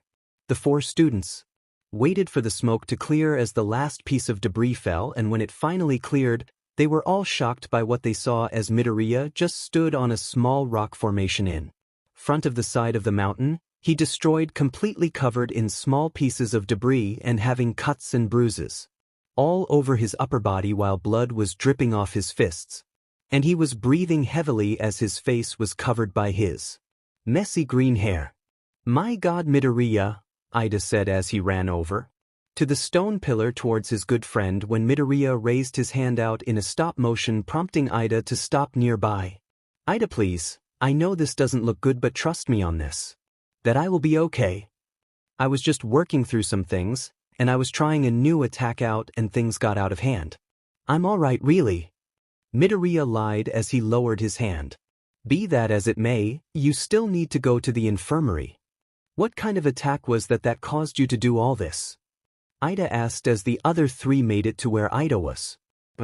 Goodness, Midoriya, you're hurt badly. Yaoyorozu said, looking at all of his wounds. Dude, Midoriya, I don't know what that was, but it was awesome. Was that an attack you used on that boss guy in the raid? Shiro asked when Jirou used one of her jacks to stab into the side of Shiro. What was that for? He asked as Midoriya turned his head to see who was there with Ida. Oh, hey Yaoyorozu, I see Shiro is with you and Jirou as well. Midoriya looked at her for a couple of seconds as he continued. You guys could have snuck up behind me and I would have never known. So what brings all of you guys here? Oh, did you guys want to use the gym training center as well? Midoriya said as he tried to get off the subject of his well-being. He's still trying to hide his pain. I don't understand why he's doing this to himself. I mean, look at him, he has cuts on his arms, his wrists, in his chest. Has a couple of slashes across it along with his abs having a couple of large cuts on them as I look around his toned muscles. I also see a bunch of bruises. My God, he looks like he has been in a war. Wait a minute. Since when has he looked so jacked?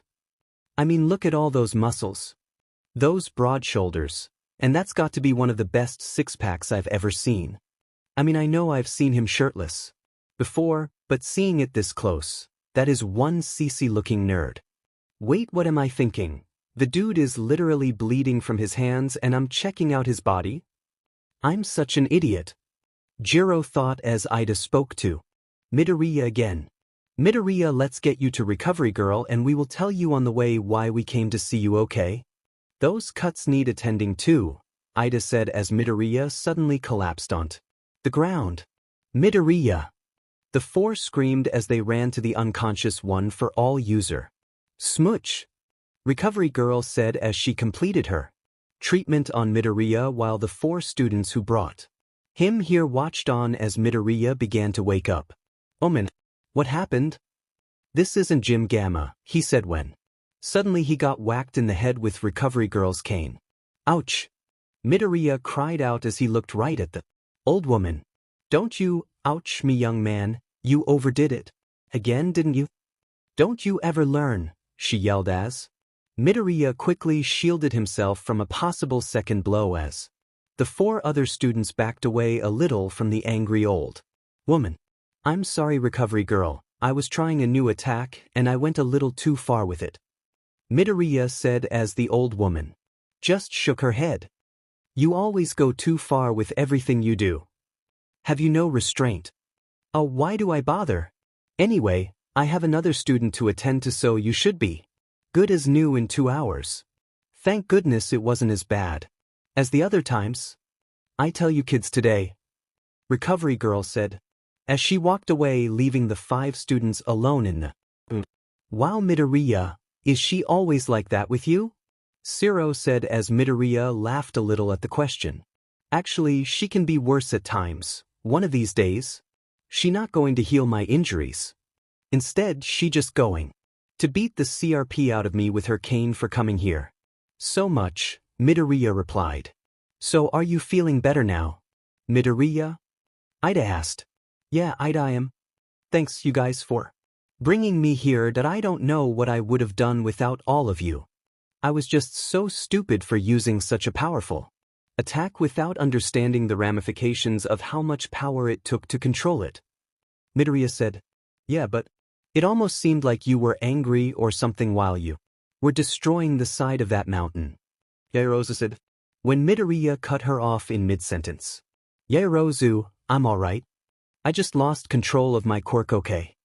I'm still recovering from the aftermath of the raid, so my nerves and sense of judgment are slightly off, but I'm doing a lot better than I was a couple of days ago, so there's nothing to worry about.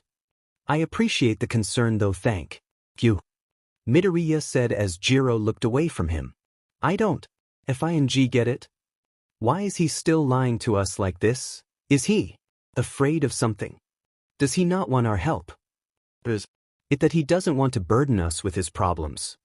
And why the hell did I call him a CC nerd earlier? Why did I think of him like that? I don't know what's wrong with me. Okay, I will admit that he is sort of cute with a hot body. What the hell?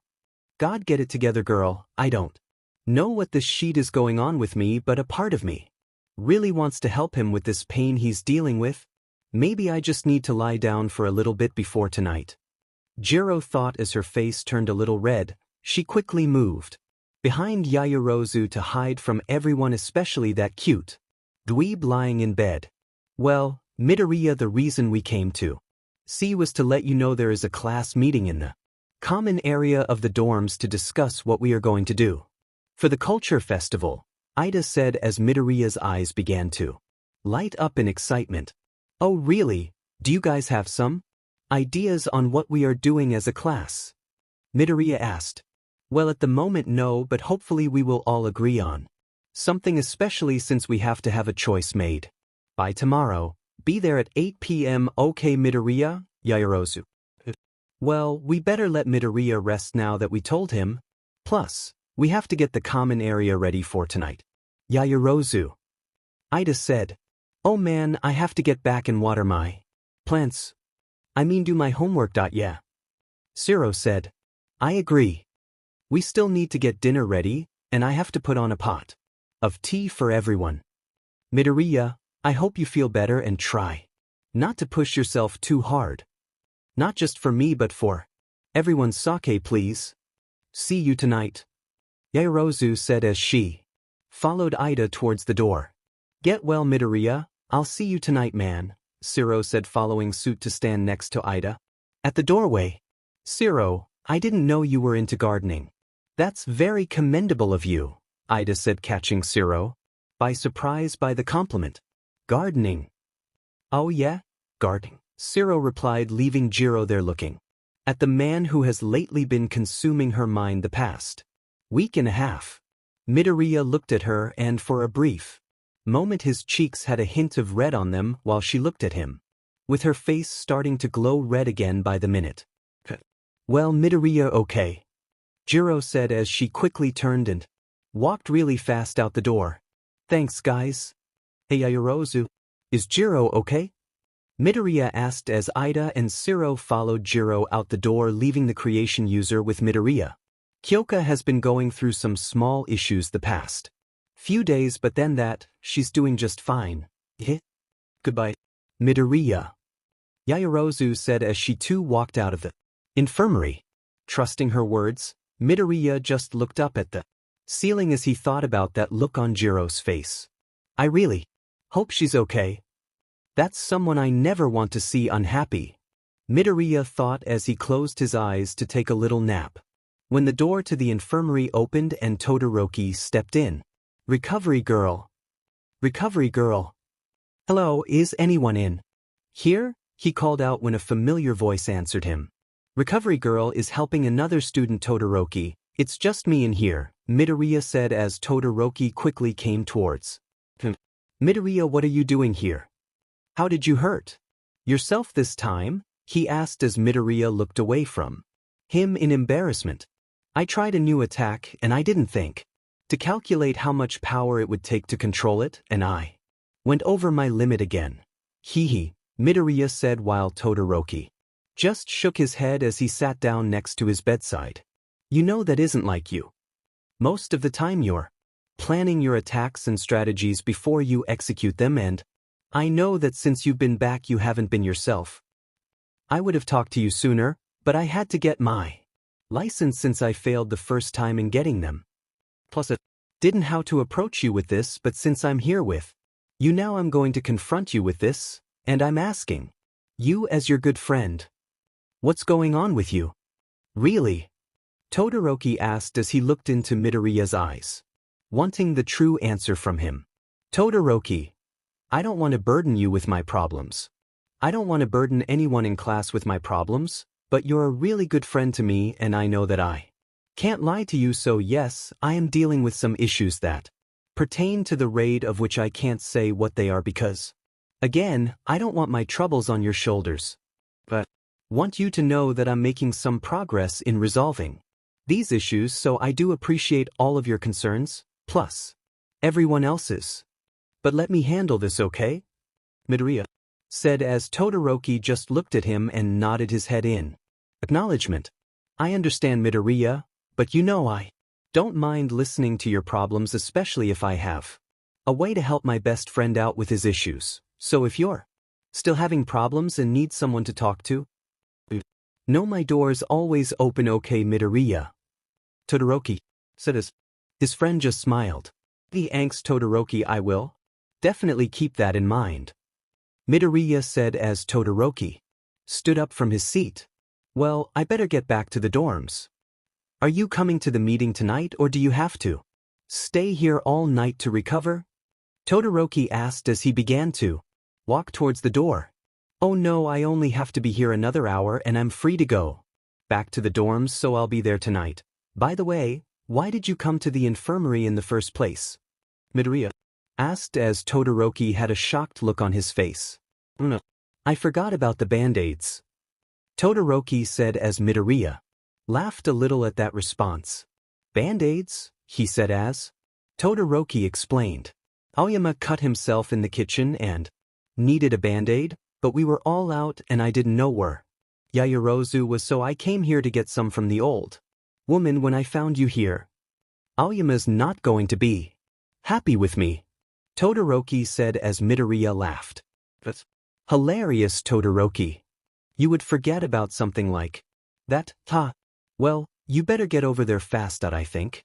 She keeps them in that cabinet over there, Midoriya said as Todoroki went to the cabinet and found the extra she had.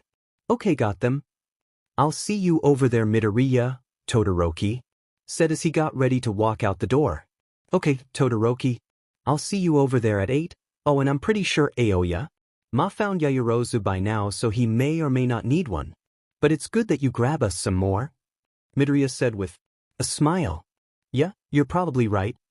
See ya, Todoroki said as he walked out the door, leaving Midoriya to rest there for the next hour as he closed his eyes to rest. 7:25 p.m. 35 minutes to spare. Awesome, I must be one of the first to arrive, Kaminari said as he put his phone back into his pocket when the elevator door opened and he walked out. When he looked in the common area, he was met with a shocking surprise. Oh wow, I guess I wasn't the only one with the same idea, huh? He thought as he saw about 95% of the class waiting for the meeting to start. Yo, Minari bro. Over here, Kirishima said as he was there talking with Midoriya. Hey Kirishima, what's up? Oh Midoriya, I see you made it after all. I heard you hurt yourself in Gym Gamma. Today, what happened? Kaminari asked as he walked up to the heroes to be. Oh, hey Manari, yeah, I just got out of the infirmary about an hour ago, but long story short, I was an idiot for using a new attack that I didn't manage my power properly, so yeah, I messed up. Midoriya said as he took a sip of his water. Midori bro, you're not an idiot, okay? You just misjudged the sheet that you put into that attack, that's all. We all do things like that. Kirishima. Yeah man, you are really hard on yourself sometimes. And you need to stop that, or no girl is going to like you. Speaking of which, have you had any special girls on your mind lately? 'Cause if that was the case, that could have been a distraction for you while you were using your power. Kaminari said as Midoriya spit out some of the water he was drinking as his face got really red. What? No Kaminari, I wasn't thinking about any girls. Most of the time I'm too busy to think about things like that, Midoriya said as he was scratching the back of his head. Now to be fair, a lot of us guys are not thinking about girls 24/7 like you Minari bro, because we're all trying to be heroes.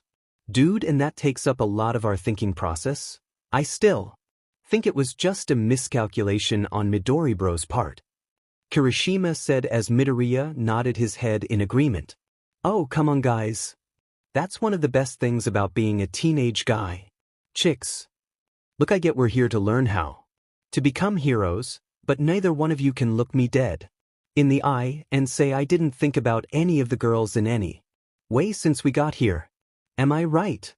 Kaminari said as both Kirishima and Midoriya were now red-faced and looking anywhere but at Kaminari. That's what I thought, Kaminari said smiling.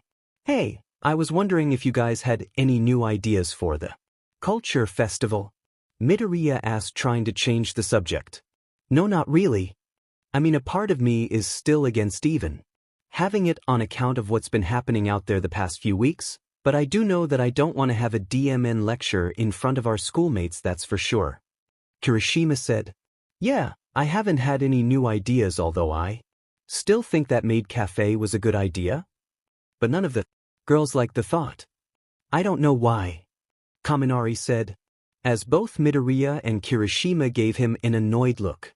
Yeah, I can't imagine why they didn't like it, Kirishima said, rolling his eyes at the thought. Oh, shut up Kirishima, Kaminari said as Midoriya just laughed at both of them. Haha. Thanks guys, I really needed that. Lately it's been so rough emotionally that it has left me wallowing in little bouts of depression, so anytime I get to laugh it is much appreciated, so thank you guys, Midoriya said as both guys looked at him with a smile. It's cool Midoriya.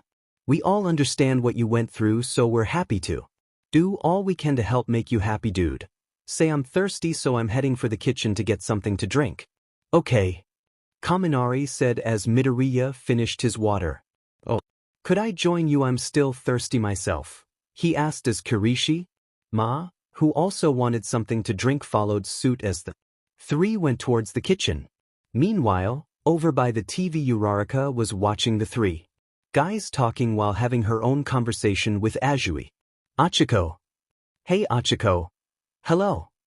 Azui said as she waved her hand in front of her face. Oh Tsu. Sorry about that. What were you saying again? Uraraka said after being caught staring at the guys. Mostly Midoriya. You're thinking about him again, aren't you? Azui whispered so that the others couldn't hear their conversation. I'm just glad Deku's alright and out of the infirmary, but it does worry me when he injures himself all the time. Why didn't anyone tell me about it sooner so I could watch over him and… Uraraka whispered when Azui interrupted her. Achiko, I didn't know about him till later on as well, so you weren't the only one out of the loop, and I care a lot about him as a really good friend, and for the record you're starting to scare me with you wanting to be there for him at every waking moment. That's called being too clingy. Look, I know you are his very close friend, but getting upset for not knowing about his condition is a little obsessive, and that can be a very bad thing. Azui whispered. But Tsu, I just want… Uraraka tried to get out before being cut off again. No buts.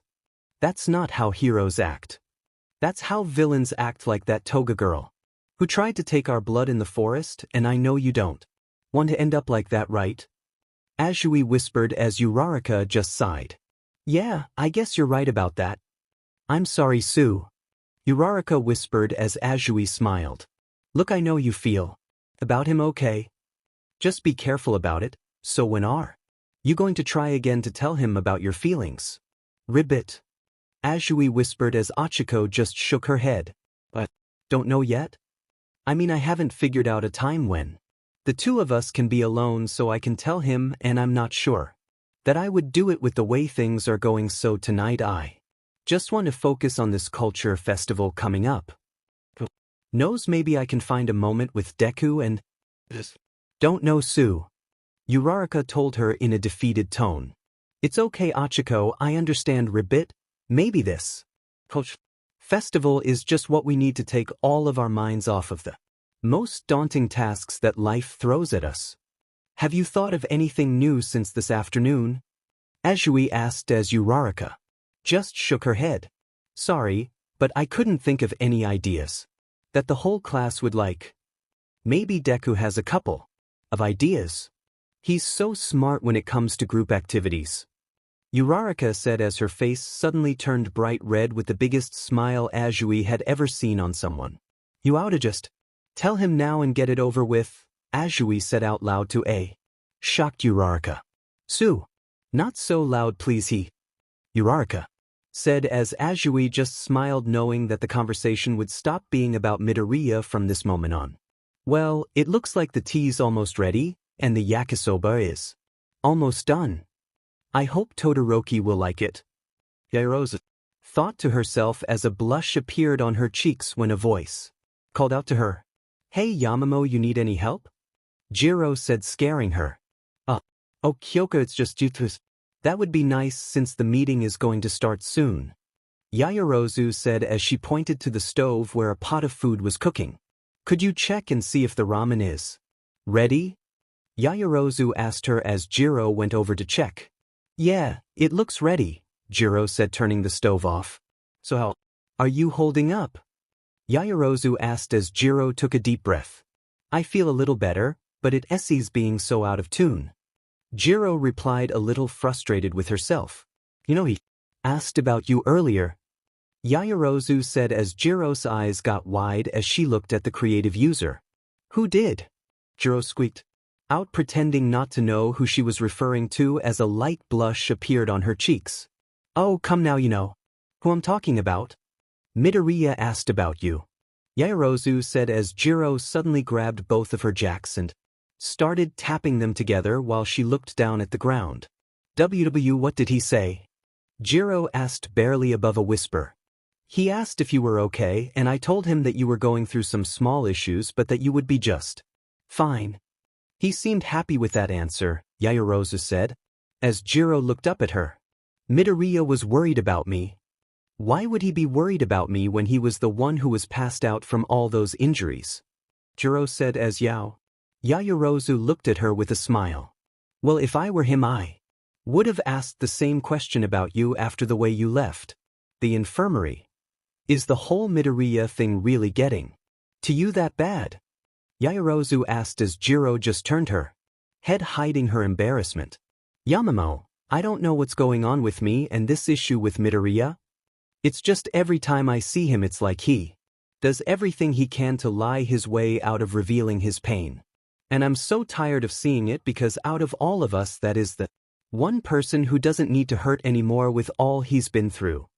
I want to help with whatever is bothering him, but every time I think about it, I feel that guilt of judging him and I lose my nerve. And you want to know the most effed up part about all of this is that for some reason I can't get it out of my mind, so I don't know what else to say on it. Jirou said, just flat out angry with everything, when suddenly Yaoyorozu came over and hugged her. Yamamoto? Jirou asked as the blush got stronger on her face. I understand how you feel.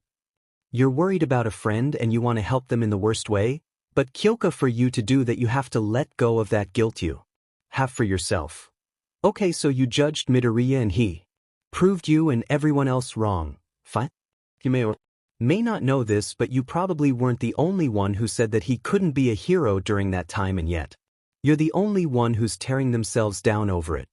Stop beating yourself up over this and talk to him. Just talk to him. Who knows, maybe he might open up to you, right? But before that happens you have to help yourself first. Yaoyorozu said as she broke the hug as Jirou looked up at her. Oh my god, Yamamoto. You're FING right. I have to stop having these guilt trips about me judging Midoriya. But I'm still nervous for some reason about talking to him. So what do I do there? Jirou asked as Yaoyorozu walked over and reached into the oven to grab the finished yuki-soba. I can't help you with that one. Only you can? Now let's get this food to the dining room table so everyone can eat before the meeting starts, okay? Yaoyorozu said as Jirou smiled. Yeah, you're right. Like always. By the way, that yakisoba. Is it me or are you trying to get someone's attention? Hee. Jirou snickered as she carried the pot out to the dining room, leaving a dark red-faced Yaoyorozu just staring at the kitchen exit. Okay, everyone's here and accounted for. Mashireo Ojiro. Hey, Tailman Quirktail said as Kaminari walked up behind him. Finally, we can get this show on the road, he said as the main meeting began. Now that things have quieted down, I have some thoughts about the list we came up with yesterday. It has come to my attention that we have caused some stress upon the other students. It might make sense to choose something that would raise their spirits in an effort to make it up to them, Ida said as everyone nodded their heads in agreement. I absolutely agree. I mean, we're striving to become heroes, and we should be aware of any trouble we may have caused others, Yaoyorozu said. I concur on that response, so I think it would be a good idea to leave the food stalls out of our choices, especially since Lunch Rush has an adequate selection of choices, Ida added, bumming some of the classmates. Oh man, so food stalls are out of the question then? Sir said, completely disheartened by that fact. I'm afraid so, Zero, Ida replied. We have to keep the other classes' feelings in mind as well, Shoji said, adding to Ida's response. Okay, so what then? Hagakure asked as Yaoyorozu looked on her lap. Top at the list. Well, we can cut out all the food ideas and focus on other experiences. There's the maid cafe, which we can all agree is a no. Plus there's the petting zoo, magic show, and whatever a funhouse is, Yaoyorozu said, naming the options they had. I don't know, a petting zoo sounds kinda smelly. Zero said. I still say a skit would be a lot of fun, Jirou said, adding her 2 cents. I don't know. Watching a bunch of amateurs perform could be stressful, Zero added as Ashido spoke up. Why don't we have a big dance party? She asked, getting Todoroki's attention. Wait, dancing, that's a pretty good idea, he said, walking up to Yaoyorozu and Wow, you would be into that, Todoroki? Ashido asked in a shocked tone. Hang on a second, Ashido, may I see your laptop, Yaoyorozu? Todoroki asked as she just smiled. Sure, that here, Yaoyorozu said as Todoroki looked at the computer. There was something I've seen before, I don't know what it's called exactly but I know that people enjoy it. Something like this. Todoroki said, pulling up a video of some concert. Wow, not something I would expect from Todoroki. Wait, are you like some secret raver? Mineta said shockingly. No. I just agree with Ida about creating a stress reliever for the other students. In order to do that we should offer something that's entertaining to everyone. Todoroki said, finishing his idea. Interesting. Singing and dancing, huh? Ida said as everyone thought about it. None of us dance well, do we? And we don't want to show off a cringy routine, Sato said when Ashido chimed in. Hey, I can dance great, Sato, so don't worry guys, I got your back. I mean, look at what I did for Aoyama. She said as Aoyama broke out into some of the dance moves she showed. Wow, that's really good, Ashido, Kaminari said. Hold on all of you, if you guys want to do this then we are going to need some awesome rhythm and some serious jams. Mineta said. Well, if we're talking about music then. Hagakure said as everyone in the room turned to look at Jirou, shocking her with all their eyes focused on her. Wait. What? Jirou said. Why don't we perform live with all of your instruments? Hagakure asked. Absolutely not. Jirou replied. Oh, what's wrong? You're really good at playing them and teaching others how to play. You always look like you're having so much fun doing it as well. Hagakure added as Jirou looked at the ground. No. I'm not Ashido or Sato. Their hobbies actually help their hero work. They have a purpose. But music is just a hobby that I have, nothing more. Sorry. Jirou said as she tapped her earjacks together. I just don't think I want to burden everyone with my lousy hobby. I would be too nervous. Jirou added, getting Kaminari's attention. Oh, so that's what's got you worried? He asked as he walked up to stand right in front of her. But you can play so many instruments. You're frickin' awesome. Kaminari added. Jirou, why don't you use your talent to make other people smile? I think your music will definitely be useful when you become a pro. Koda says, helping Kaminari convince her to do it. As they were talking, Midoriya watched as Koda gave his take on the matter when an image of Eri appeared in his head and the thought of Jirou's music might give her the opportunity to smile again. HHJJ Jirou. And maybe at WW would be a GG good thing F for you to PP play your music. I'm as sure that at WW would be a really GG good show B because it's CC coming from you and I can know why you give it why you're all at everything why you do. I know someone W who would really like to hear some great music and deep down. I know that you're just the person who can deliver TT that to all of the school. Oh please Jirou. Please. Midoriya said as everyone turned their heads to the one for all user. But the one that was the most shocked to hear his voice was none other than Jirou herself, who was just speechless and for some reason blushing profoundly at his request to have her perform. Okay, look, I understand where all of you are coming from, but if she doesn't want to perform then that's her choice, all right? Yaoyorozu said. I'll do it, Jirou whispered as Yaoyorozu turned around and looked at her. What did you say? She asked in a shocked tone. Well, since you guys said all of those things.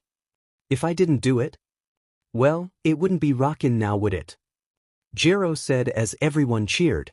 All right everyone, I think we have our idea, Ida said as everyone agreed. Hey, are you sure about this? I mean, are you okay with it, because I know how shy you are about your music and Yaoyorozu said when Jirou cut her off. Chill Yamamoto, okay? Yes, I'm good with doing this, Jirou said. What changed your mind? Yaoyorozu asked as Jirou looked over at Midoriya and smiled. I don't know, Yamamoto. For some reason I just felt inspired to do it, she said as a light blush came back on her cheeks. Yaoyorozu saw the look in her eyes and followed the direction of the look as it landed on Midoriya, and she started to smile too. He really has a way with words, doesn't he?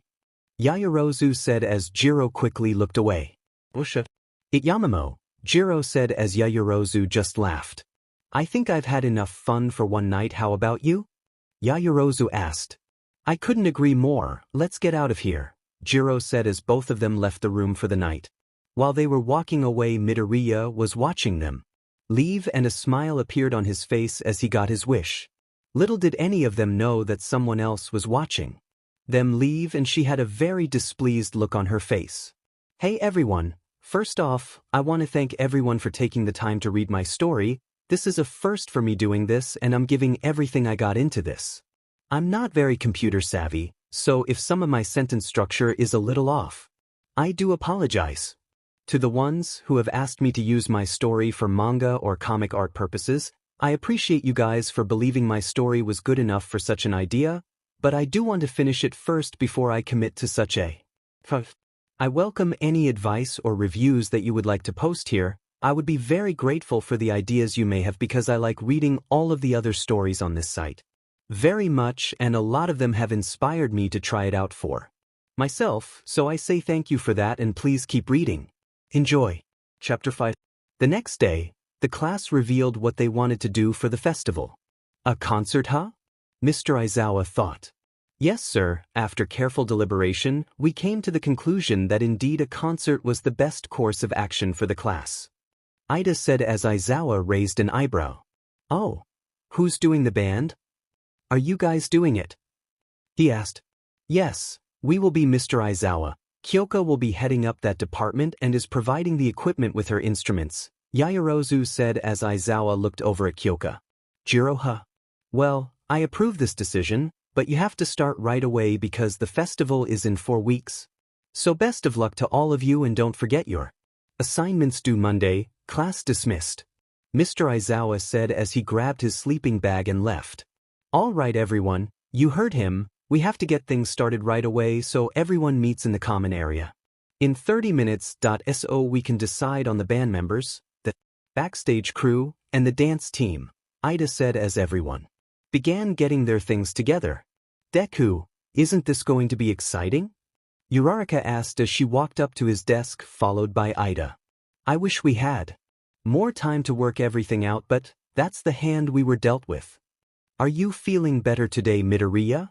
Ida asked to follow up on Uraraka's question. Yeah, Ida, I'm doing a little better, and yes, I'm very excited, Uraraka. Especially since Jirou decided to agree to do her music, Midoriya said, answering both questions as Uraraka flinched a little at Jirou's name being mentioned. I'm not sure what I'll be doing, Deku. I know I can't sing or play an instrument, so it either will be backstage or the dance team for me. What about you, Ida? Uraraka asked as Ida was in deep thought. I'm in the same dilemma myself, and with Jirou picking the band, I doubt that I'm on that list, Uraraka. Ida said as they both looked at Midoriya. Hey, I'm in the same boat as you too. I can't sing either, so it will probably be one of those 2 other things that I'll be doing. By the way, I wanted to ask you both. Did you two want to study and work on the assignments together in my room on Sunday? Midoriya asked as both of them smiled. Deku, I'm free this Sunday, so yeah, I can make it, Uraraka said as her heart was dancing on the inside. Well, I have to visit my parents in the morning, but I should be back by that afternoon, so sure I can make it. What time do you want to meet, Midoriya? Ida said as Midoriya got up from his desk. That's great, guys. And let's make it for 6 p.m. Sound good? Midoriya said, getting his stuff together. Sounds good to me, Uraraka? Ida said as she shook her head in agreement. All right then, so we better get going. Don't want to miss the meeting, right? Ida said as the other 2 agreed and started for the door. As they were walking out, Midoriya looked over at Jirou at her desk and smiled, remembering when she agreed to do the concert as he walked out the door with the other 2. While she was gathering her things, Jirou suddenly felt a pair of eyes on her. She looked up and towards the entrance of the classroom where she thought the eyes were, only to find no one there. Hey Jirou, you coming with us? Kaminari asked as Ashido, Shoji, and himself were waiting at Ashido's desk. Yeah. Mun, I'm coming, Jirou said as she joined the 3 as they exited the classroom. When they got outside, the 4 were showing their excitement for the festival. We have so many decisions to make about costumes and choreography. This is awesome as hell, Ashido said. I wonder what music you guys think the school would enjoy? Shoji added while Kaminari smiled. We should do whatever is trendy. What do you think, Jirou? He said as she was in deep thought. I know I felt someone's eyes on me. Wait, why the hell am I thinking about this? I should be thinking about what music we need to play. I want to make him proud of the work I do. Huh? Who proud? What the F am I thinking about? Jirou thought as the sound of her name interrupted her train of thought. Jirou? Kaminari asked. What's up, Kaminari? She asked. Oh, I was just saying that the music needs to be trendy, right? He asked. We'll see on that, okay? Jirou responded as the four arrived at the dorm. Inside, the rest of the class was gathered in the common area near the TV when Ida got everyone's attention. All right, class, since it looks like everyone's here. Wait, where's Bakugo? Ida asked when a loud explosion occurred right behind Jirou's group. Shut the hell up, for eyes, I'm here, Bakugo said, scaring half the class. Right, well, with everyone here, let's begin. As we all know, Jirou is leading up the band, which leaves the dance team and the backstage team, Ida said when Yaoyorozu chimed in. Wait, Ida, I thought we agreed that Ashido would lead the dance team? She asked.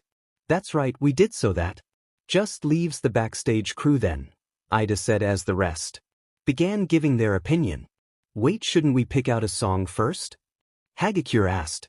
I don't know much about popular music, so I'll leave that up to you guys, as Ojiro said, looking at Hagakure. If we're doing this for everyone, we got to pick something everyone likes, right? Or maybe Jirou could write us a song, huh? Kaminari said as the others agreed. Everyone, with those things in mind, I believe I know what would make sense. A hard floor-on-floor club song. It will be like a rave meets rock show. As for the dance feel, you can't go wrong with those kinds of tunes. Now you guys said you want to play instruments, right? Jirou asked as most of the class was looking at each other. Does anyone play bass? Drums? Anything? Jirou asked as everyone had a Kaminari-like look on their face. Oh shit, she thought. Well, I would say drums are the backbone of any band. I would do the job myself but excel at guitar, not percussion. Teaching a beginner an instrument while practicing myself would be really hard for me to do in a month, Jirou said when Kaminari chimed in. Hey, wait, didn't you accidentally admit that you had to take music class when you were a kid? He asked, looking at Bakugo. Whoa, really? Ashido asked. Show us what you got, Siro added. First off, Shock Boy, shut the hell up, and as far as the rest of you, you can all PSS off, I'm not showing you extras anything, Bakugo said. Wait, Bakugo, come on. If you can do the drums, that would be a big step towards getting this band complete. So could you stop being a prick and help us? Jirou asked as Bakugo turned around to face her. Look, I'm going to say this once to you ears and to you. Shocked. Hell no, and stay out of my sheet, you got it? He said as he turned around and walked towards the other end of the room. So what are we going to do now? Jirou asked when Shoji spoke up. Jirou, I played the drums a little in junior high, though I'm a little embarrassed about playing. But since the class is in a bind, I can do it, he said, catching everyone by surprise as Jirou just smiled. It's okay. She walks up and places a hand on his shoulder. Believe me when I say this, but I completely understand where you're coming from. Can you show me what you can do? I have a set in my room, Jirou asked as Shoji shook his head. Yes.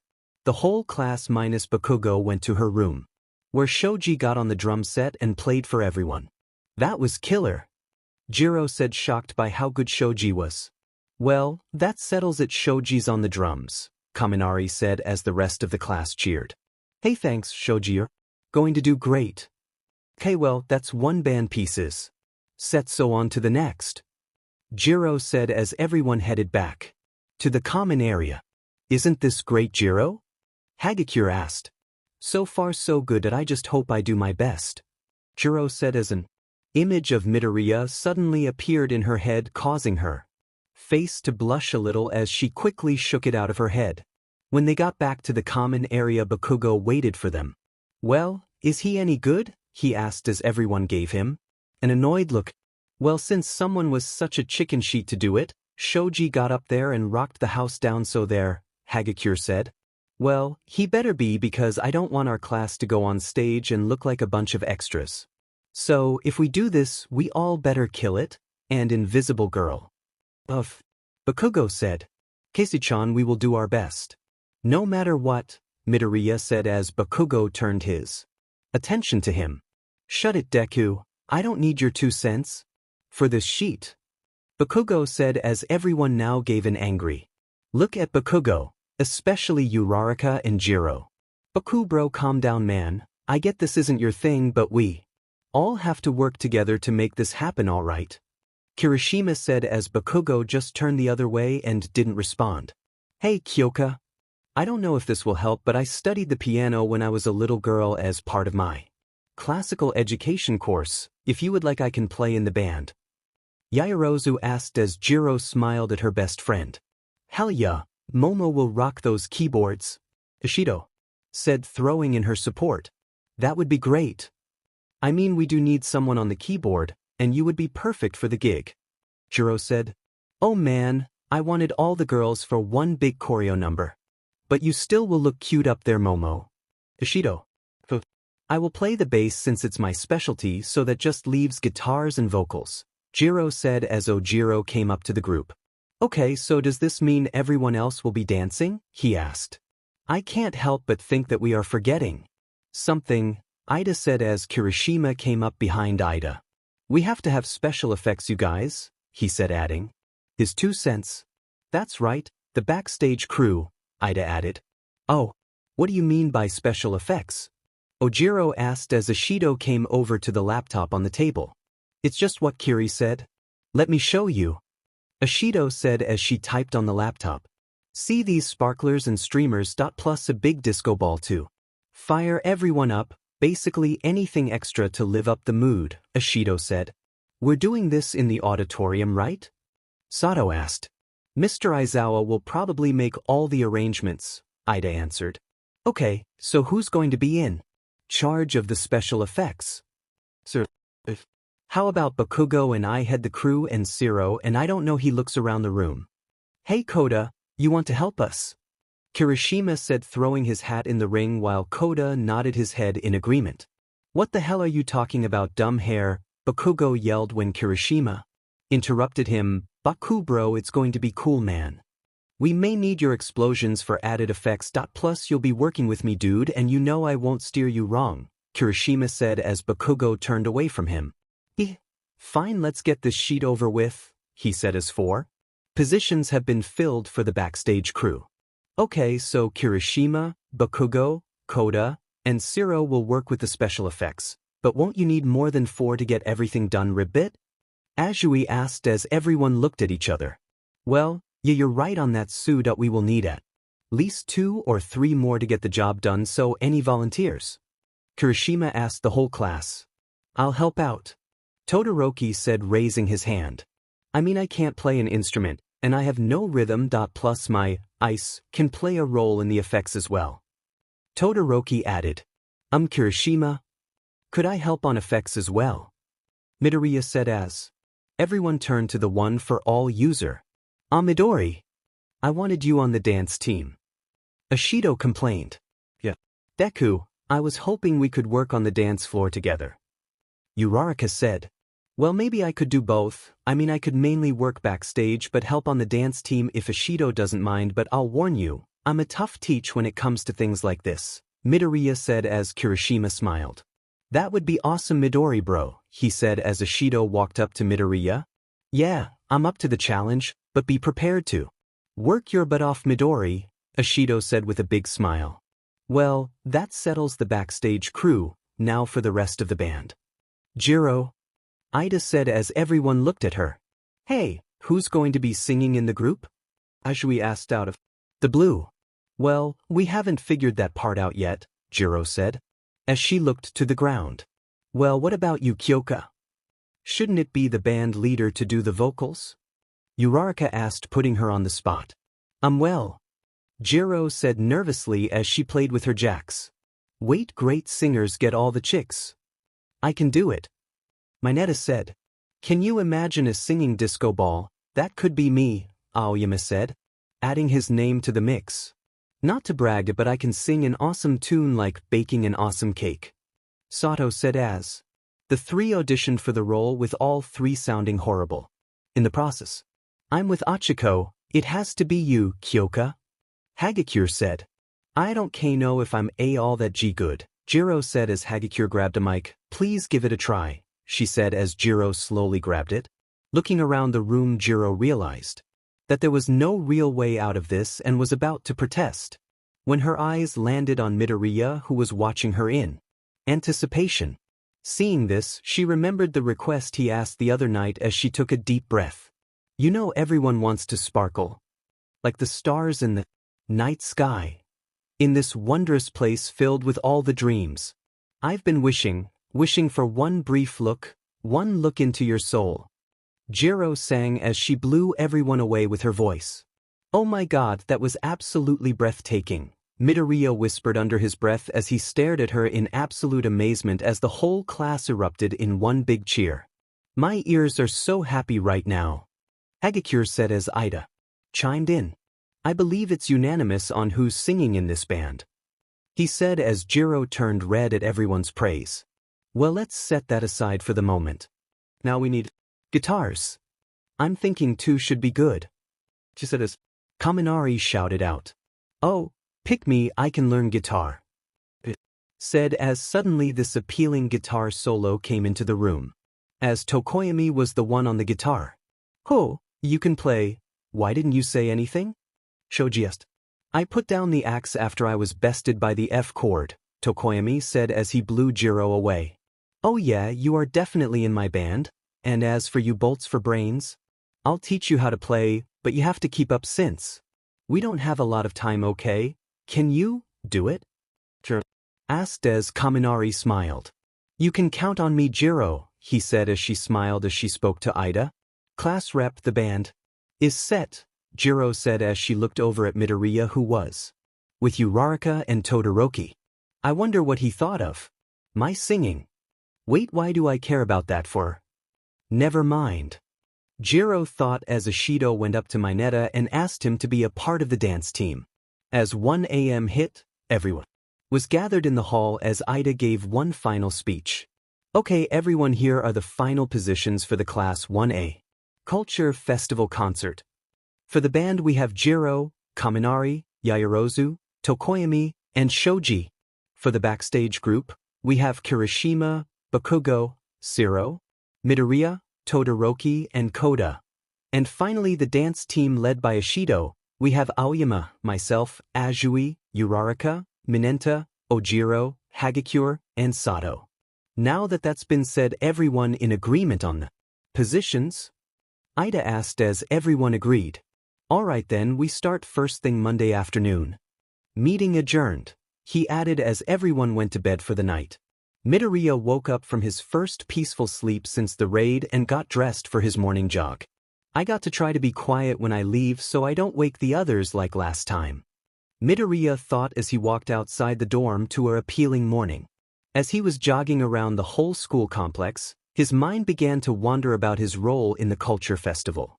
Wow, I've never worked on a concert before. I wonder what kind of effects we're going to use.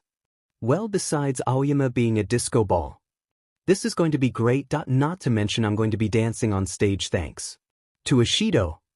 Eri's going to see me dance, Midoriya thought as a smile appeared on his face.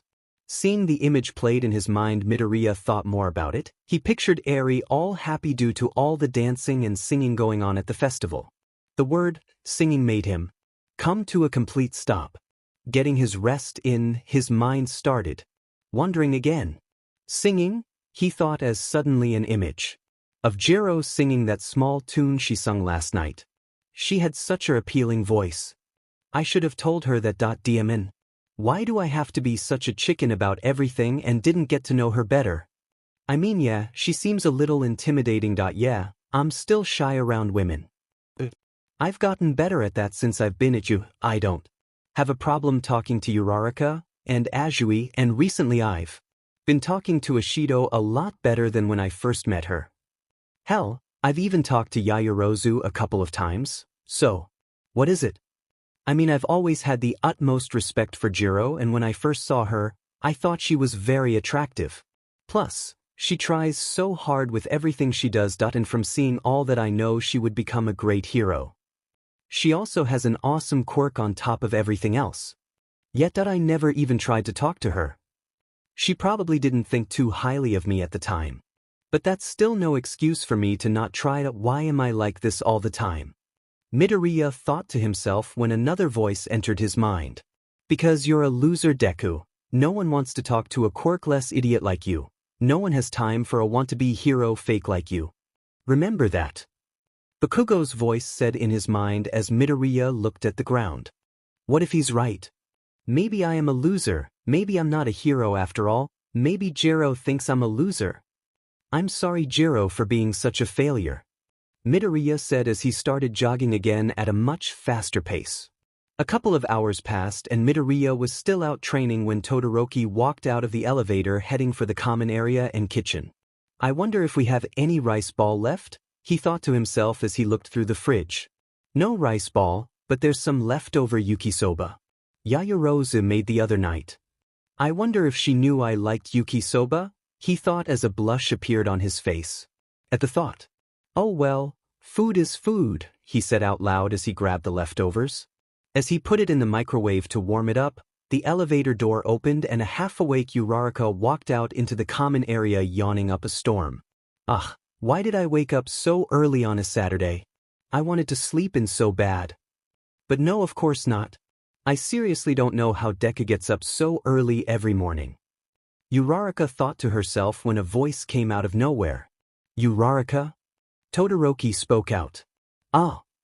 Oh, it's you, Todoroki. What are you doing up so early? She asked after being scared out of her wits. Early? It's almost 9 a.m. Todoroki said, getting his food out of the microwave.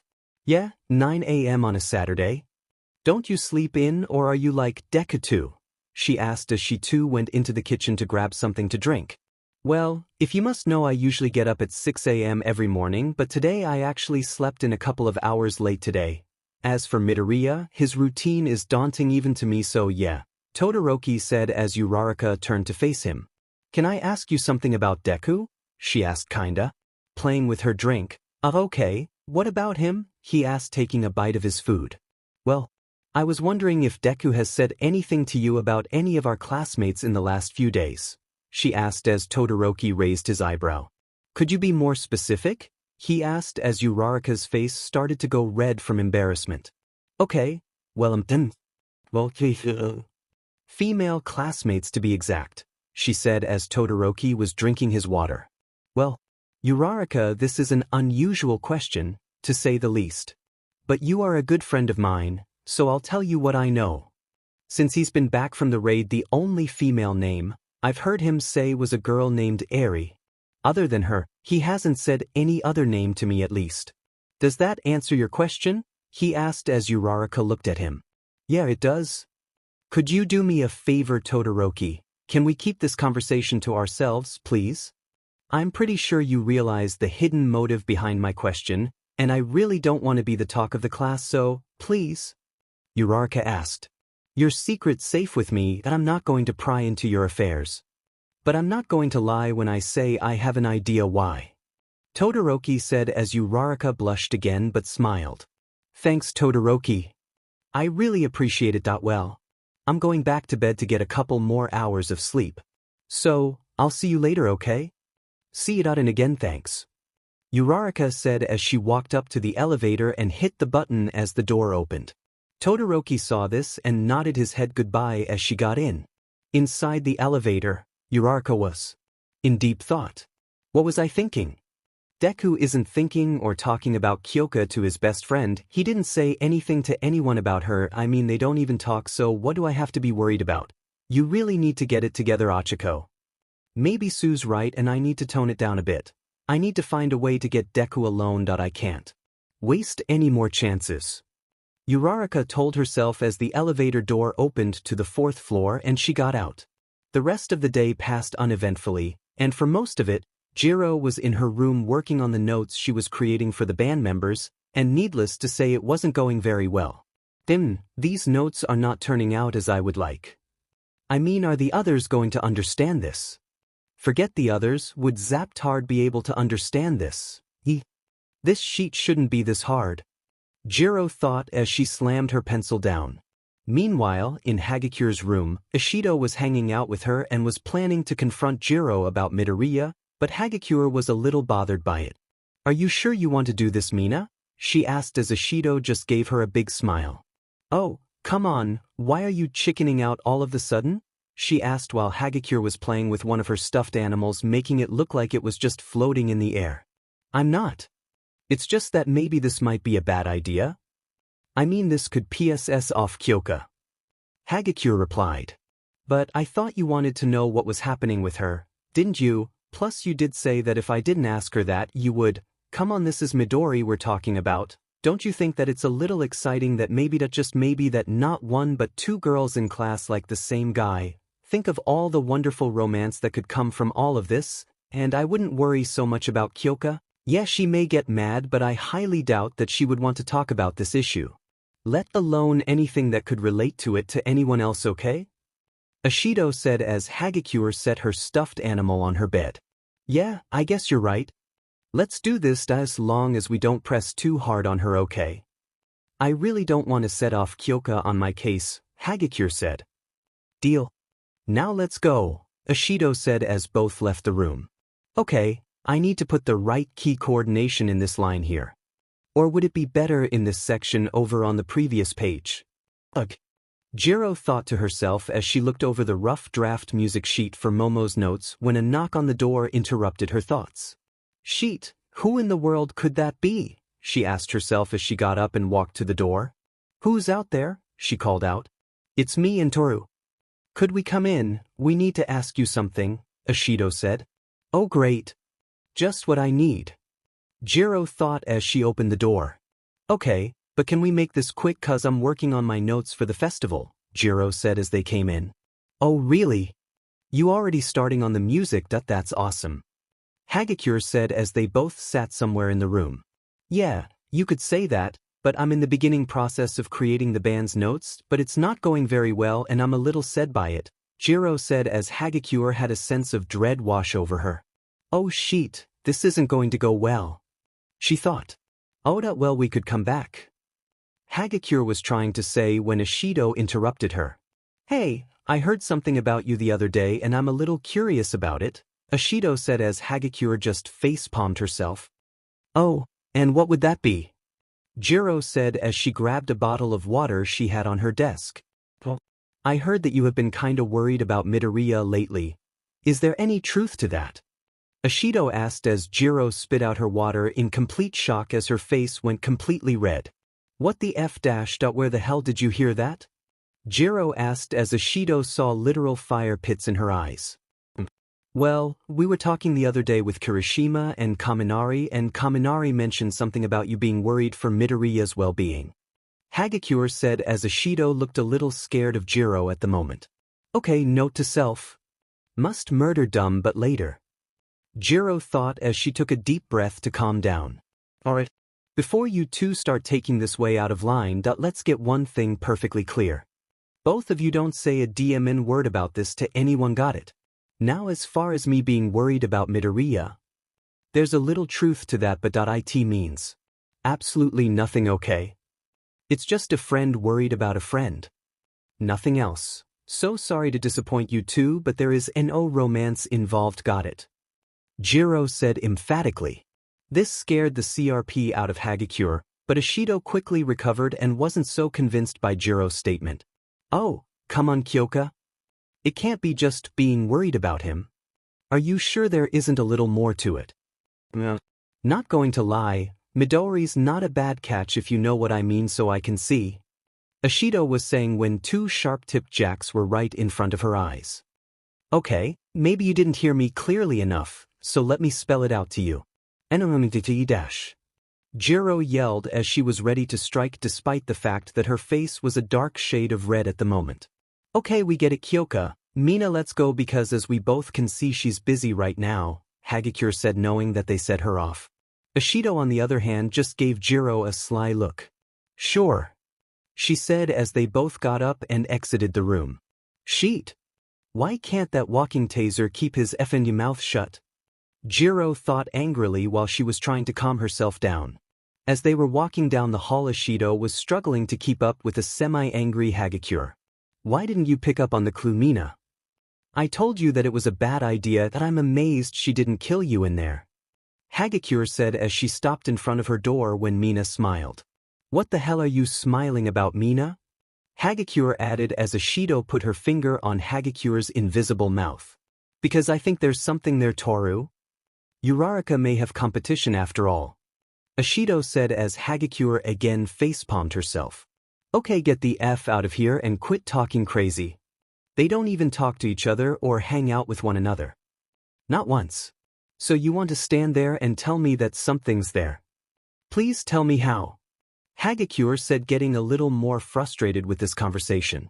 Look, call it a hunch, but I saw it in her eyes, Toru. I really think there's something there, but we need more evidence. So we just have to keep digging, okay? Ashido said as Hagakure turned her head away from her. I don't know. You may be wrong, Mina, Hagakure said as Ashido went to stand in front of her face. Just trust me on this. Look, if we check into this and there's nothing, we'll stop. Is that a deal? Ashido said as Hagakure pondered this for a moment. God, I'm going to regret this. All right, let's do this, she said as they both went into Hagakure's room. The next day went by rather uneventfully as everyone in Class 1A was either out visiting families or in their dorm room. Inside his room, Midoriya was working on some of the homework Mr. Ectoplasm assigned. If All Might can run a 1,000 miles per hour, how long would it take him to travel across the United States of America? Midoriya read in his mind as he smiled. That's easy. 3 hours, he said out loud when a knock on the door got his attention. Looking at his All Might clock, it read 5:50 p.m. Wow, time went by fast. That must be Uraraka, Ida, or both, he thought to himself as he got up to answer the door. Uraraka. You made it.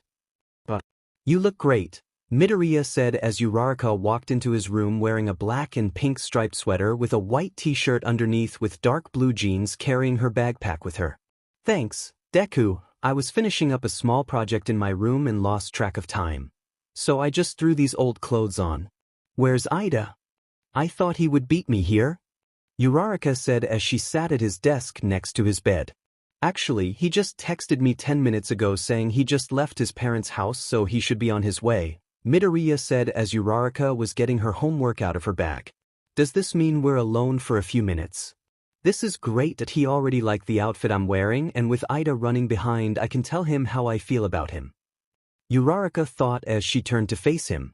I guess we have some time to kill before he gets here then, Uraraka said with a smile as Midoriya just scratched the back of his head and smiled back. Hee, yeah, I guess we do, Midoriya replied as Uraraka slowly walked up to him. You know, Deku, I don't think I'll ever get tired of seeing your room filled with All Might figures and posters, and in so many ways you are just like the man you idolize. You're both strong, determined, intelligent, and above all else both of you are willing to do anything in your power to save someone. Uraraka said as Midoriya smiled. Wow, Uraraka, I really don't know what to say, Midoriya said when she slowly grabbed his hand, making him blush a little. There are so many things I admire about you, and yet there are times when you also scare me as well. Listen, I know how much it means for you to save people, but I don't want you giving up your life to do it, cause if that ever happened I don't know what I would do without you here with me, with all of us. Uraraka said as tears started to form in her eyes as she continued talking. You mean so much to me, and lately I've been. Uraraka said when there was a knock on Midoriya's door and both of them looked at the door. Thinking quickly, Midoriya rested his other hand on her shoulder and looked at her. Hold on to that thought, I want to hear the rest, okay? He said to her as he went to open the door. Ida, that was fast. I thought you would be here in another 10 minutes? Midoriya asked as Ida walked in. I didn't think I would make it here this quickly either, but with a slide of Luck Mr. Aizawa was driving by and saw me walking and offered me a ride back to the dorms. What great timing, huh? Ida said as he looked over at Uraraka. Hey, I see you made it here before me, Ida said, waving at her only for her to give a small wave back as she looked towards the ground. Say, Ida, could you set your stuff up while I have a word with Uraraka out in the hall? It will only take a second, Midoriya asked as Ida nodded his head yes as they walked out of the room. I'm sorry about that, Uraraka. Are you okay? Midoriya said as she finally turned to face him. Deku. I just hope he likes you back.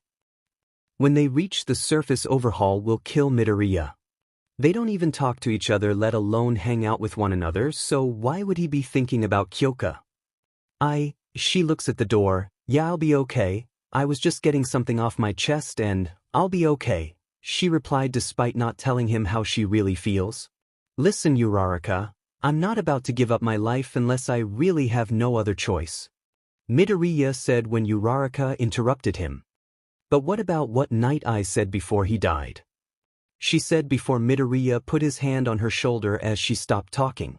I'm not about to leave you, trust me on that. I'm leaving you or anyone in this school for that matter, okay? If you want me to be more careful then I will. The last thing I want to do is make you or anyone unhappy. You're one of my best friends and you worrying about me makes me worry about you and I don't want that. So from now on I will work hard to make sure that I don't put myself in as much danger for my sake as well as yours, alright? Midoriya said as Uraraka just put her arms around him and hugged him. We'll be okay, Midoriya whispered as he gently rubbed her back and she started taking in the warmth around her. Okay, Deku. But I'm going to hold you to that, got it? She said into his shoulder, then she slowly broke the hug and looked into his eyes. You got it. The last thing I really want to do is break my word to you, Midoriya said as Uraraka just shook her head. What is it? Midoriya asked as she just smiled. Deku, is there ever a time when you're not so adorable? She asked as Midoriya just went red from the question. Well, he started to say when Uraraka broke into a big laugh. Ha! Your reactions are so funny, Deku, she said as they both started laughing. You feel better? Midoriya asked. Yeah, I do. You go back into your room, I have to use the restroom, so I'll be right back, she said as Midoriya went back into his room with Ida. Everything all right, Midoriya? Ida asked as Midoriya had a somewhat sad look on his face all of the sudden. Uraraka's been worried about my well-being and I've not been doing a very good job of taking care of myself lately. The one thing I don't ever want is for all of you to worry about me and I don't my burdens on you guys' shoulders, okay? Midoriya said as Ida walked up to him and put a hand on his shoulder. I respect that, Midoriya, and I understand where you're coming from. But we are your friends, and no matter what you do or say we're always going to worry about you one way or another. But that's okay because that's what friends do. And for that matter what heroes do, alright don't beat yourself up over it, that's just a part of life. Ida said as Midoriya looked at him and smiled. Thanks, Ida, he said as they both went over to their work areas in the room to get ready to study. Meanwhile, in the girls' restroom, Uraraka was just standing in front of the mirror. Okay, what the hell was that, Achiko? You had your chance right there and you did nothing again? She thought to herself as tears started to form in her eyes again. Why am I so afraid to say it? Is it his reaction that I'm afraid of? Is it the fact that I would be crossing that line in our relationship that's giving me cold feet? Was it still not the right time? What the F is it? She screamed on the inside as the tears fell. Why does having feelings have to be so complicated? I mean, I had it right there and again nothing. Am I just destined to not be with Deku, or is it really because I'm still not ready? Maybe that's the answer. You know, Achiko, if you don't stop screwing around with this situation, someone will take him from you. Do you want that? If not, then stop being a pee-pee but beach and do something about it before it's too late. Stop FNG up, Achiko. She told herself as she splashed some water on her face and washed her hands, getting the last bit of tears off her face. Just tell him how you feel, Uraraka said as she walked out of the restroom. When she got to the elevator door, she went to push the button when the door opened, and Jirou was about to walk out. Araro, hey Kyoka. You scared me there, huh? But how's your day been? Oh, great, just the person I need to see right now, Uraraka asked as Jirou. also jumped a little at the sight of the gravity-type user. Oh CRP. What's up Achiko? Sorry about that as far as my day goes I've had better. Dealing with all this homework and trying to come up with the notes for the festival, I feel like I'm coming undone from here to here. How about you doing okay? Jirou asked as Uraraka just laughed a little at Jirou's response. Yeah, I know how you feel. I've been sort of a wreck myself the couple of weeks, but I'm working my way out of it slowly. Uraraka said as Jirou got a worried look on her face. Oh, that is there anything I could do to help? Jirou asked as Uraraka just shook her head. Not unless you're a really good therapist that can solve all my problems, she said, causing Jirou to laugh. Not a chance on that. Hell, there are a lot of times when I need one of those myself, so if you run into any good ones, send one my way, will ya? Jirou said as Uraraka laughed. You got it, I'll see you later, she said as she hit the elevator button, and when it opened up she walked in. Later, Jirou replied as she headed for the restroom. Wow. She was really upset over something. Hope she'll be okay, Jirou thought. Getting off the elevator, Uraraka walked up to Midoriya's door and took a deep breath. No more excuses, she told herself as she knocked on the door. There you are. I was just about to go look for you, Midoriya said after opening his door. I'm okay, Deku. I just ran into Jirou at the elevator and we talked for a couple of minutes, she answered as his face suddenly lit up. Oh really, how's she doing? Midoriya asked, and Ida heard Uraraka mention Jirou. You talked to Jirou? I heard that she was already working on the music notes for the band, Ida said as Uraraka came into the room. Yeah, she said she was having a rough time with it. But it's probably nothing she can't handle, right? She said as she looked at Midoriya, who was in deep thought all of the sudden after hearing that about Jirou. Deku? Hey Deku, you there? Uraraka asked, waving her hand in front of his face, causing Midoriya to come out of his thought process. Oh Uraraka? I'm sorry, what did you say? He asked as she looked at him in a strange way. Deku, you heard what I said. It was you who was in deep thought. What were you thinking about? Uraraka asked as Midoriya just shook his head. It's nothing important. So let's get this study session going, Midoriya said as Ida and Uraraka agreed. For the rest of the night, the three friends would study until curfew. Monday came and Class 1A was right in the middle of study hall as most of the students were working on any ideas and helping one another with helpful tips for the culture festival. 4 of the students, Bakugo, Shiro, Uraraka, and Kirishima, were on their way to the support class to get upgrades to their costumes and would return later. While looking at one of her notebooks, Jirou was drifting in and out of consciousness because of the lack of sleep she got last night, and she was struggling to stay awake as she just stared at her notes when a voice called out to her. So, what's this I hear about you being worried about Midori, Jirou? Ashido asked. Why are you asking me that again? Jirou asked, but Ashido just ignored her. I don't know, it sounds to me like there's more to it than just being worried about him, Ashido added. Well, like I said before, there isn't anything going on, so just can it Mina?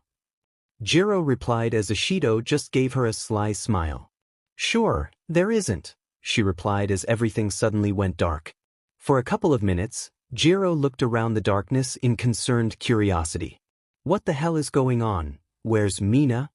Where's everyone else?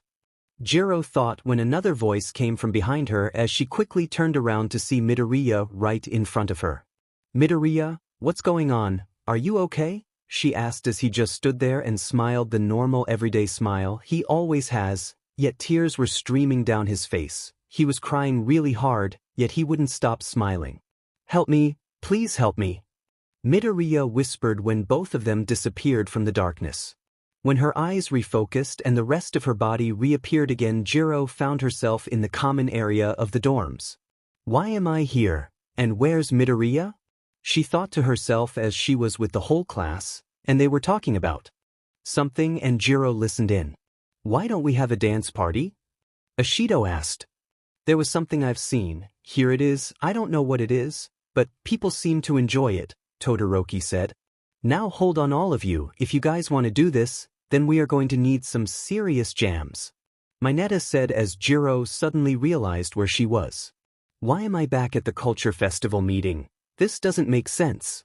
she thought when a familiar voice called out to her again. Jirou, maybe it would be a good idea to play your music, Midoriya said as Jirou turned around to look right at him. I know it would be really great because you give it your best at everything you do. I have someone who I believe would love to hear good music and I know that you're just the person who can make it happen, so please Jirou? Midoriya asked as she just smiled and blushed at the compliments that he was saying to her. Midoriya. I said I would, and to be honest, it was you who gave me that final push to convince me to do it. Jirou said when again Midoriya disappeared. Midoriya. Midoriya, where are you? She called out when suddenly he reappeared right next to her and whispered into her ear. Please help me. Jirou woke up and immediately looked around the classroom to see where she was. The F, what was that all about? She whispered to herself as her face was still red and was taking deep breaths when a hand touched her shoulder making her jump. Oh, I'm sorry Kyoka, I didn't mean to scare you, you alright? Yaoyorozu asked as Jirou regained her composure. Yamamoto, my god. Yeah, I'm good. Just a little tired, that's all, Jirou replied as she started looking at her notebook again. You sure you're okay? I mean your face is all red. Yaoyorozu asked as she began to worry about her friend. Yamamoto. I'm just a little hot, that's all. I didn't sleep very well last night, that's all. Jirou replied as she scratched out one part of her notes. How come? Yaoyorozu asked. Well, I've been working on yours and the other band members' notes and they haven't been coming out very well. And to top it all off, I was visited by Mina and Toru about some bullshit, and I was up working on these till 4 a.m. last night. And I'm nowhere near finished and we only have so much time and it's frustrating as hell and… Jirou said as she was on the verge of hyperventilating and Yaoyorozu put her hand on her back and rubbed it to try and calm her down as Jirou was trying to catch her breath again. My goodness. Please calm down Kyoka. Why did Mina and Toru visit you and what was it about? She asked as Jirou looked at her friend. Like I said, it was a bunch of bullshit that I really don't want to recall right now. What the hell am I going to do about these notes? You guys need these and I usually don't have any trouble with this. I'm afraid that none of this will make any sense to you guys and that's the last thing we all need. Hey, maybe you can give me a hand with them Yamamoto?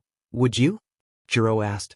Oh, I wish I could, but I'm going to be working this week trying to get back into playing again and I need the practice.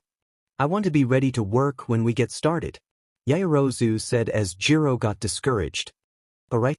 You haven't played in forever and, now the pressure's really on and I have to get this done. But how? Jirou asked as Yaoyorozu felt sorry for her friend as she looked around the room when she stopped and looked at Midoriya just writing away in one of his notebooks and a wonderful idea came to her. You know, I may not be able to help you. But I think I have someone who can help you with your notes and he's way better than me at taking them and I know he won't say no to helping you out. Yaoyorozu said as Jirou raised an eyebrow at her friend. Who in the world are you talking about, Yamamoto? Jirou asked as Yaoyorozu just smiled and pointed behind her and to the left. Jirou saw this and followed her finger till it landed on Midoriya and her eyes went wide as she looked back at her friend. Wait. Are you suggesting I ask Midoriya for help?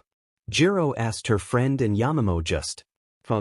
Yeah, I am, and don't say you can't because I believe this is perfect for you and I know he would be great for the job. Plus this will help you get over your guilt of judging him in the past. You said you wanted to help him. This may be your chance. I'm giving you the key, so go open that door. You can do it, Kyoka. Yaoyorozu said as Jirou pondered over her reasons. Looking at her friend, then looking at Midoriya, she took a deep breath. Alright, I'll ask him. Thanks Yamamoto, Jirou said as she got up and walked up to Midoriya's desk. Meanwhile, over at her desk, Ashido was finishing up on her choreography for the class dance team when she glanced over her shoulder and saw Jirou walking up to Midoriya's desk. Thinking quickly, she grabbed her phone and texted Hagakure. About what was happening. Hey Toru, look over your right shoulder. You want evidence? Well, how's this for a start? Hagakure was her phone going off, saw the text and looked over her shoulder and was shocked by what she saw. Jirou was at Midoriya's desk going to talk to him. Maybe Mina's on to something after all.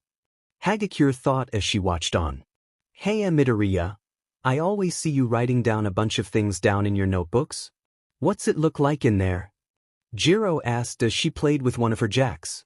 As soon as he heard her voice, Midoriya froze as he slowly looked up at the direction the voice came from, and his eyes met Jirou's. It's hey Jirou. Is there a hero you want to know more about? Midoriya asked as his face turned a little red. And no, I was just asking because I tried to start writing my notes over the weekend and they're all a effing mess. Here, see for yourself. Jirou said as she knelt down so she could be at eye level with him as she handed him her notebook.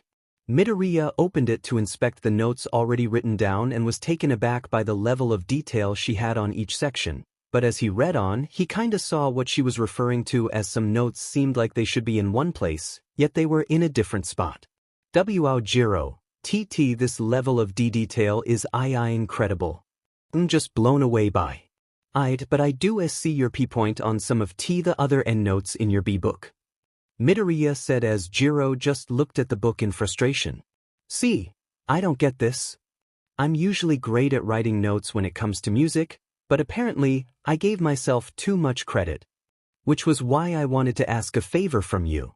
Jirou said as she got a little more nervous. Sure. What favor would that be?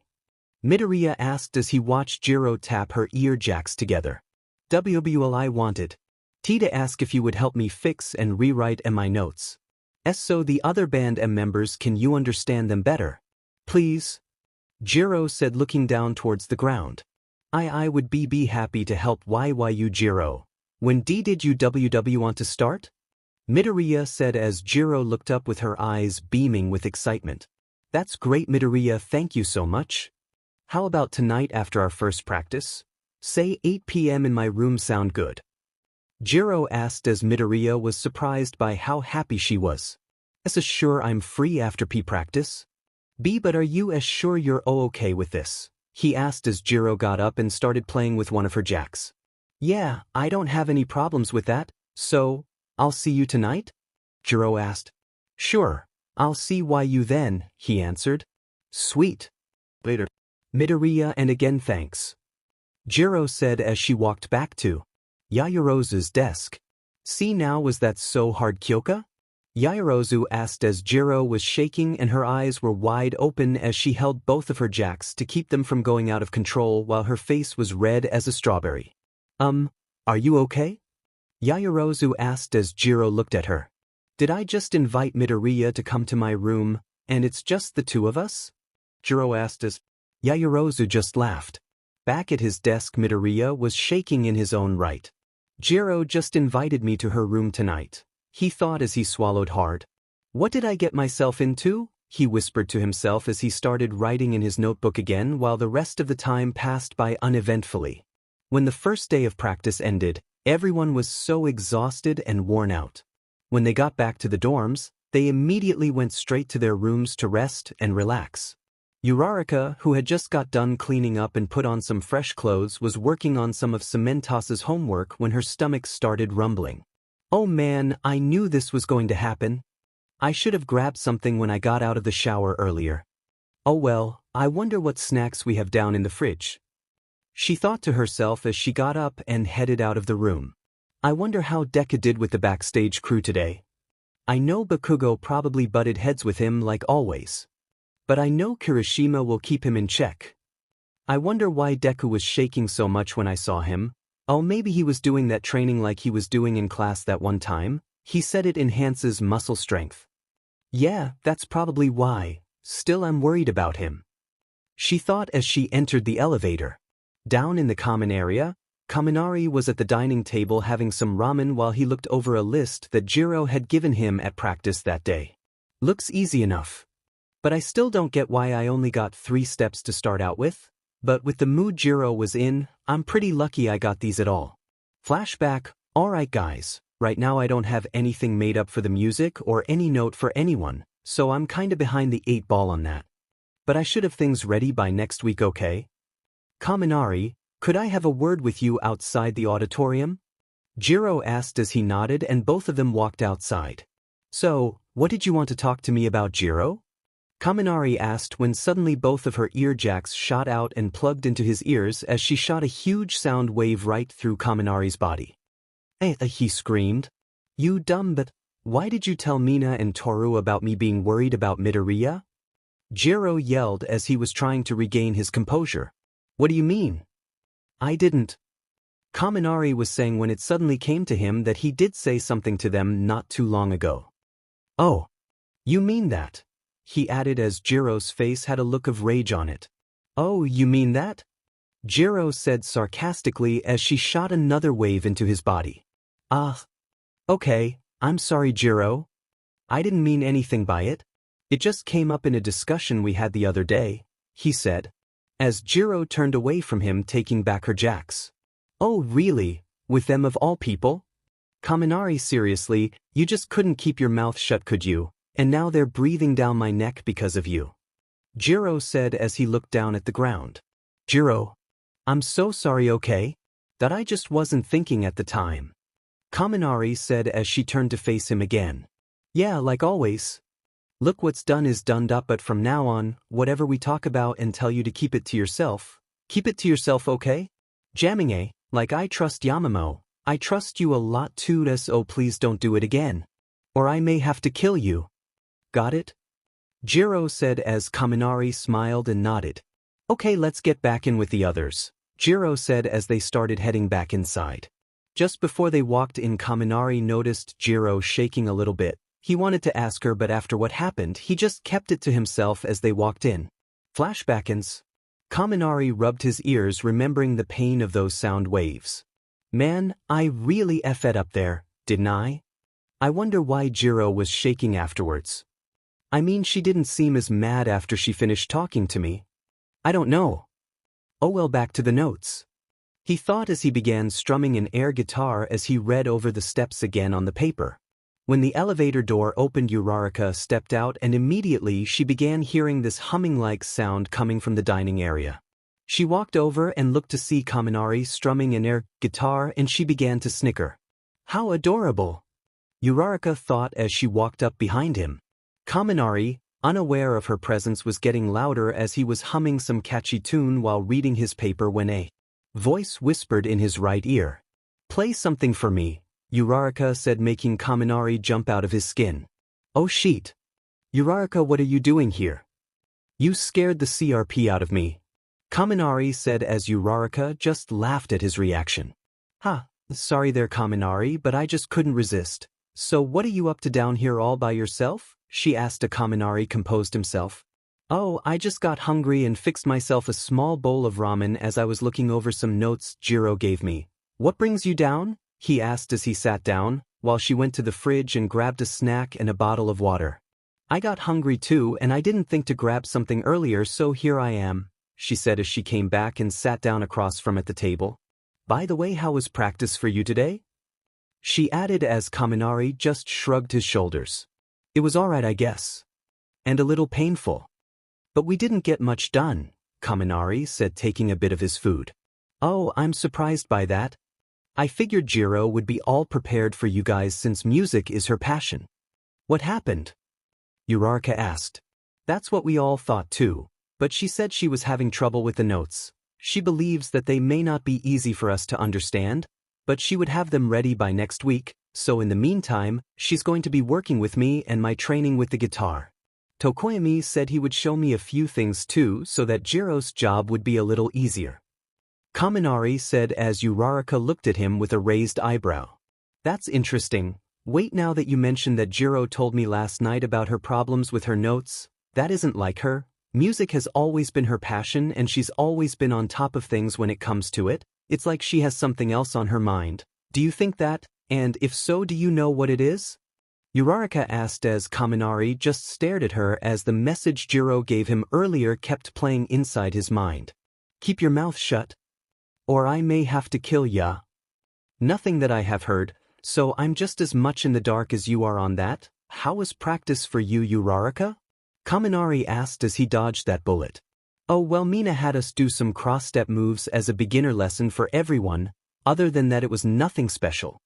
Yet it was a little exhausting in the end, Uraraka said, finishing her bottle of water. Say, I know it's not been that long ago and I was going to ask you the other day about it, but it didn't seem like the right time, and if you don't answer this I completely understand, But I wanted to know what was getting you down exactly, and again you don't have to answer if you don't want to.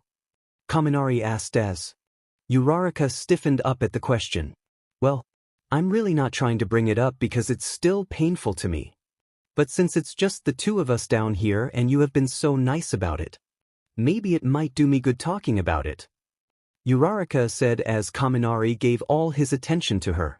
Just as she was about to begin, the elevator door opened and Hagakure stepped out and was about to walk over to the dining area when she saw the two classmates talking and quickly ran back into the elevator and pushed the button. Did I just see Uraraka and Kaminari together? She thought as she got her phone out to text Ishido. Hey Mina, I just saw Achiko and Kaminari talking by themselves in the dining area just now. Did Uraraka move on from Midoriya? She sent the message and waited for a response. Ishido was in her room working on her plans for tomorrow's practice when her phone went off. Toru, she thought as she read the text. Has she lost her mind? Ishido thought as she was shocked by the text and quickly responded. Okay, well, I am surprised a little by that. But I really don't think there's anything there. Achiko wants Midori. No one else, while it would be crazy if there was something. I think you're just chasing things, Toru. I wouldn't worry about it. Pressing send, Ishido went back to her plans for tomorrow.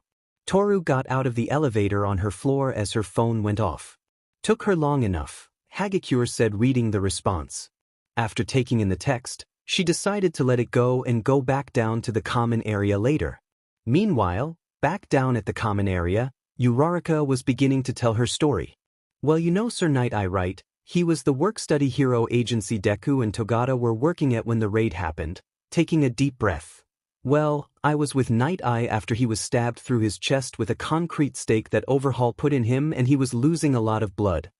Naturally, Ryuko held us back until it was safe to move, but with the shape Night Eye was in there wasn't much more time to act. So she told me to take him as fast as I could to the nearest ambulance so he could get treated for his wounds and she would cover us as we went. But at that time I used a lot of my quirk and my strength as really low and I was close to my limit. But it didn't matter to me because there was a life at stake and I had to do whatever it took to save him. That's what Deku would have done. So I grabbed Night Eye and started up towards the surface since we were all under the Yakuza compound. But no matter how much strength I put into moving us, I was just going so slow. Yet I kept moving on and eventually we got to an ambulance. Then I collapsed. Uraraka said as Kaminari hung on every word. When I woke up, they gave me the news that Night Eye passed away and I was devastated by the news. I started blaming myself because I didn't get him the help he needed fast enough. If I had maybe he might have pulled through. Everyone told me that I did my best and that it wasn't my fault, and after a while, I finally began to somewhat accept that. But that doesn't mean it still doesn't hurt. I wanted to save him so bad, but... Uraraka said as a tear came to her eye as Kaminari quickly got up and got her a napkin. Thanks, she said, drying her eyes. Uraraka, I'm so sorry. I didn't realize how bad you were suffering over this, and I feel terrible asking you now. Kaminari said as Uraraka shook her head. No, please don't be, it wasn't your fault. I guess it was still too soon to talk about. Please keep this to yourself for me. I really don't want this getting out to the others. Uraraka said as she finished drying her eyes. You got it. I won't say a word. Actually, I can kinda relate to your story myself. When I believed I didn't do enough to save someone, though my story had a happier ending, I still had that feeling of regret for not doing more. See back at the USJ incident. Yaoyorozu, Jirou, and I were at the mountainside zone area and we were surrounded by a bunch of villains that attacked us, so naturally Yaoyorozu made a couple of weapons for Jirou and herself and I had my electricity to handle the bad guys, but there was a problem. If I used my quirk in that area and at moment, then I would run the risk of hurting both of my friends. Needless to say, I was useless in the fight. But then Yaoyorozu got an idea and made this special kind of fabric that I don't remember what it was called, that could withstand a lot of my quirk, so she used it to cover both Jirou and herself and gave me the green light to go all out, so I did. Kaminari said as Uraraka was finishing her snack. But I made a mistake.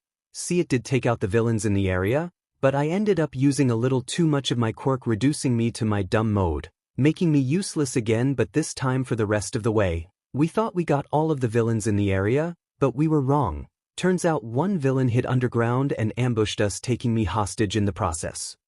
The villain's quirk was the same as mine and was the one responsible for jamming the communication signals from the USJ and the UA High School. I was incapacitated and both Yaoyorozu and Jirou were still in danger. There was nothing I could do. Useless. If I just didn't use so much of my quirk, I could have still helped them by zapping something nearby, distracting him, and telling them to run. I couldn't do anything. Then he was about to hurt them both when Mr. Snipe's bullets hit the guy in his arms and legs, saving all of us. Yeah, happy ending, but I was still so mad at myself. I was filled with regret for not thinking the situation out better and for not using better control of my quirk. I could have cost my friends their lives that day. Kaminari said as Uraraka gently put her hand on his as she felt sorry for him. But it's like you said, they didn't, and that's what you, me, and everyone have to be thankful for. For both of us, we did the best we could do at the time. We're both still students, learning how to be heroes, so do me another favor. Don't blame yourself for what happened in the past. If you do that, then I won't blame myself for the past either. Deal? Uraraka said as Kaminari looked into her eyes and saw how serious she was as he slowly nodded. Okay. Deal, he said as Uraraka looked down at her hand and quickly took it back. Sorry about that. I guess I got caught up in the moment, she said as a little blush appeared on her cheeks. Oh, no problem, I almost didn't realize it was there. Kaminari said as his face was also a little red itself. Well, it's getting late and I have to finish my homework, but thank you so much for listening to me, Kaminari. You have no idea how much I appreciate it. You're a good friend, Uraraka said as he smiled at her. Yeah, I have to look at these notes some more for tomorrow. I feel I'm going to begin the real crash course then, and I have to be ready. Jirou doesn't hold back any punches, so I'll see you tomorrow, he said as Uraraka got up and started walking towards the elevator door. Yeah, see you tomorrow, she called out as she looked at him while waiting for the door to open. Hey, thanks for listening to my boring story as well, Kaminari called back as she just smiled before walking into the elevator. It's 7:52. Jirou said as she set her small, deep dope clock on her dresser. She's been staring at her clock for the last 5 minutes as she replayed the events that happened in class today. How could I have been so bold? Yeah, I get the fact that it's to help the group with the festival, but this isn't like hanging out with Yamamo, Ashido, Hagakure, or the idiot in my room. It's Midoriya, the guy who shows more determination than anyone in the class and is one of the kindest human beings I've ever met. Yet this is also the same guy who I tossed aside as a lost cause because he couldn't control, only to show all of us how wrong we all were. Yes, sure, he smiles and goes on like nothing is ever wrong or like nothing bad has ever happened to him. But his eyes. I just see the pain in those eyes. What are you hiding behind those eyes, Midoriya? Jirou thought while she paced back and forth in her room waiting for Midoriya's arrival. Back in his room on the second floor, Midoriya was grabbing the last things he would need before heading up to Jirou's room as he still was shaking the whole time. Why am I so nervous about this? I mean, yeah, I've hung out with girls in their rooms before, but that was because Ida was with me most of the time. Now for only the second time I'm going to be one-on-one with a girl in her room, alone, and surprisingly it's not just any girl on top of that, it's Jirou, someone who I got to be honest. I don't know that much about her, but that was my fault. Why was I so stupid for not getting to know her better? Okay, yeah, she can be intimidating and with me being shy with girls in general doesn't help my cause either. But that's still no excuse. She's smart, determined, doesn't take any CRP from anyone, and is a very attractive-looking girl. Yet I did nothing. Well, that ends today that I'm going to help her any way I can and change this narrative. Who knows, maybe she could become a really good friend like Uraraka, Ida, or Todoroki. I can do this. Midoriya said as he left his room and got into the elevator. As that was happening, Jirou was fixing up her room to sure it looked as nice as it could be when she looked at her clock again. 7:59 p.m. He's going to be here any minute. Jirou thought as she looked into a mirror to make sure she looked okay. Wait, why am I doing this for? He's just helping me with my notes, she whispered to herself when a knock on her door got her attention. Here we go. Jirou thought as she took a deep breath while walking up to her door to open it. Hey Midoriya, what's up? Jirou said, making Midoriya jump a little at the sudden opening of the door. Hey Jirou, that I made it on time, right? You haven't been waiting long, have you? Midoriya replied. And no, not really. I mean, you are on time and… Yeah. Jirou said as they just looked at each other for a couple of minutes. So what and now? Midoriya asked as Jirou was shocked with herself that she was just letting him just stand at her doorway for no reason. Oh shit, I'm sorry Midoriya, come in, Jirou said as he slowly walked into the room. When he got inside, he looked around the room in complete awe. I remember how amazing this room is. Midoriya thought as he looked at all the instruments hanging on her walls, her stereo systems all around the room, her black and white checkered floor that went well with her red bed sheets, and her desk that was filled with all her sheet music. Yeah, Midoriya, again sorry about that, but, what? Jirou said as she looked at the awe-inspired look on his face. Your room is so awesome, Jirou. All of your II instruments are so incredible. Plus, your music posters on your wall are really cool. Who's deep dope? Midoriya asked as Jirou's face began to glow a dark red at the compliments. He gave her room while tapping her ear jacks together. Thanks, Midoriya. I don't really know what to say. Though this mess of a room is anything but awesome. Oh, Deep Dope is my favorite band. Their stuff is the sheet, she said as she went to go grab her notebook off her desk. Why, I thought it was amazing the first time I saw it. It blows my room right out of the water, that's for sure. Midoriya said as Jirou shook her head. Oh, come on now, you All Might fanboy. Your room's pretty cool too. At least I thought so, Jirou said as Midoriya was surprised by what she said. Really? That's a little surprising to me because it's kinda embarrassing to me when people see how much of a fanboy I am, Midoriya said as he shyly twisted his fingers together while he looked at the floor. You're kidding me, dude? I think it's totally awesome that you're so passionate about what you like.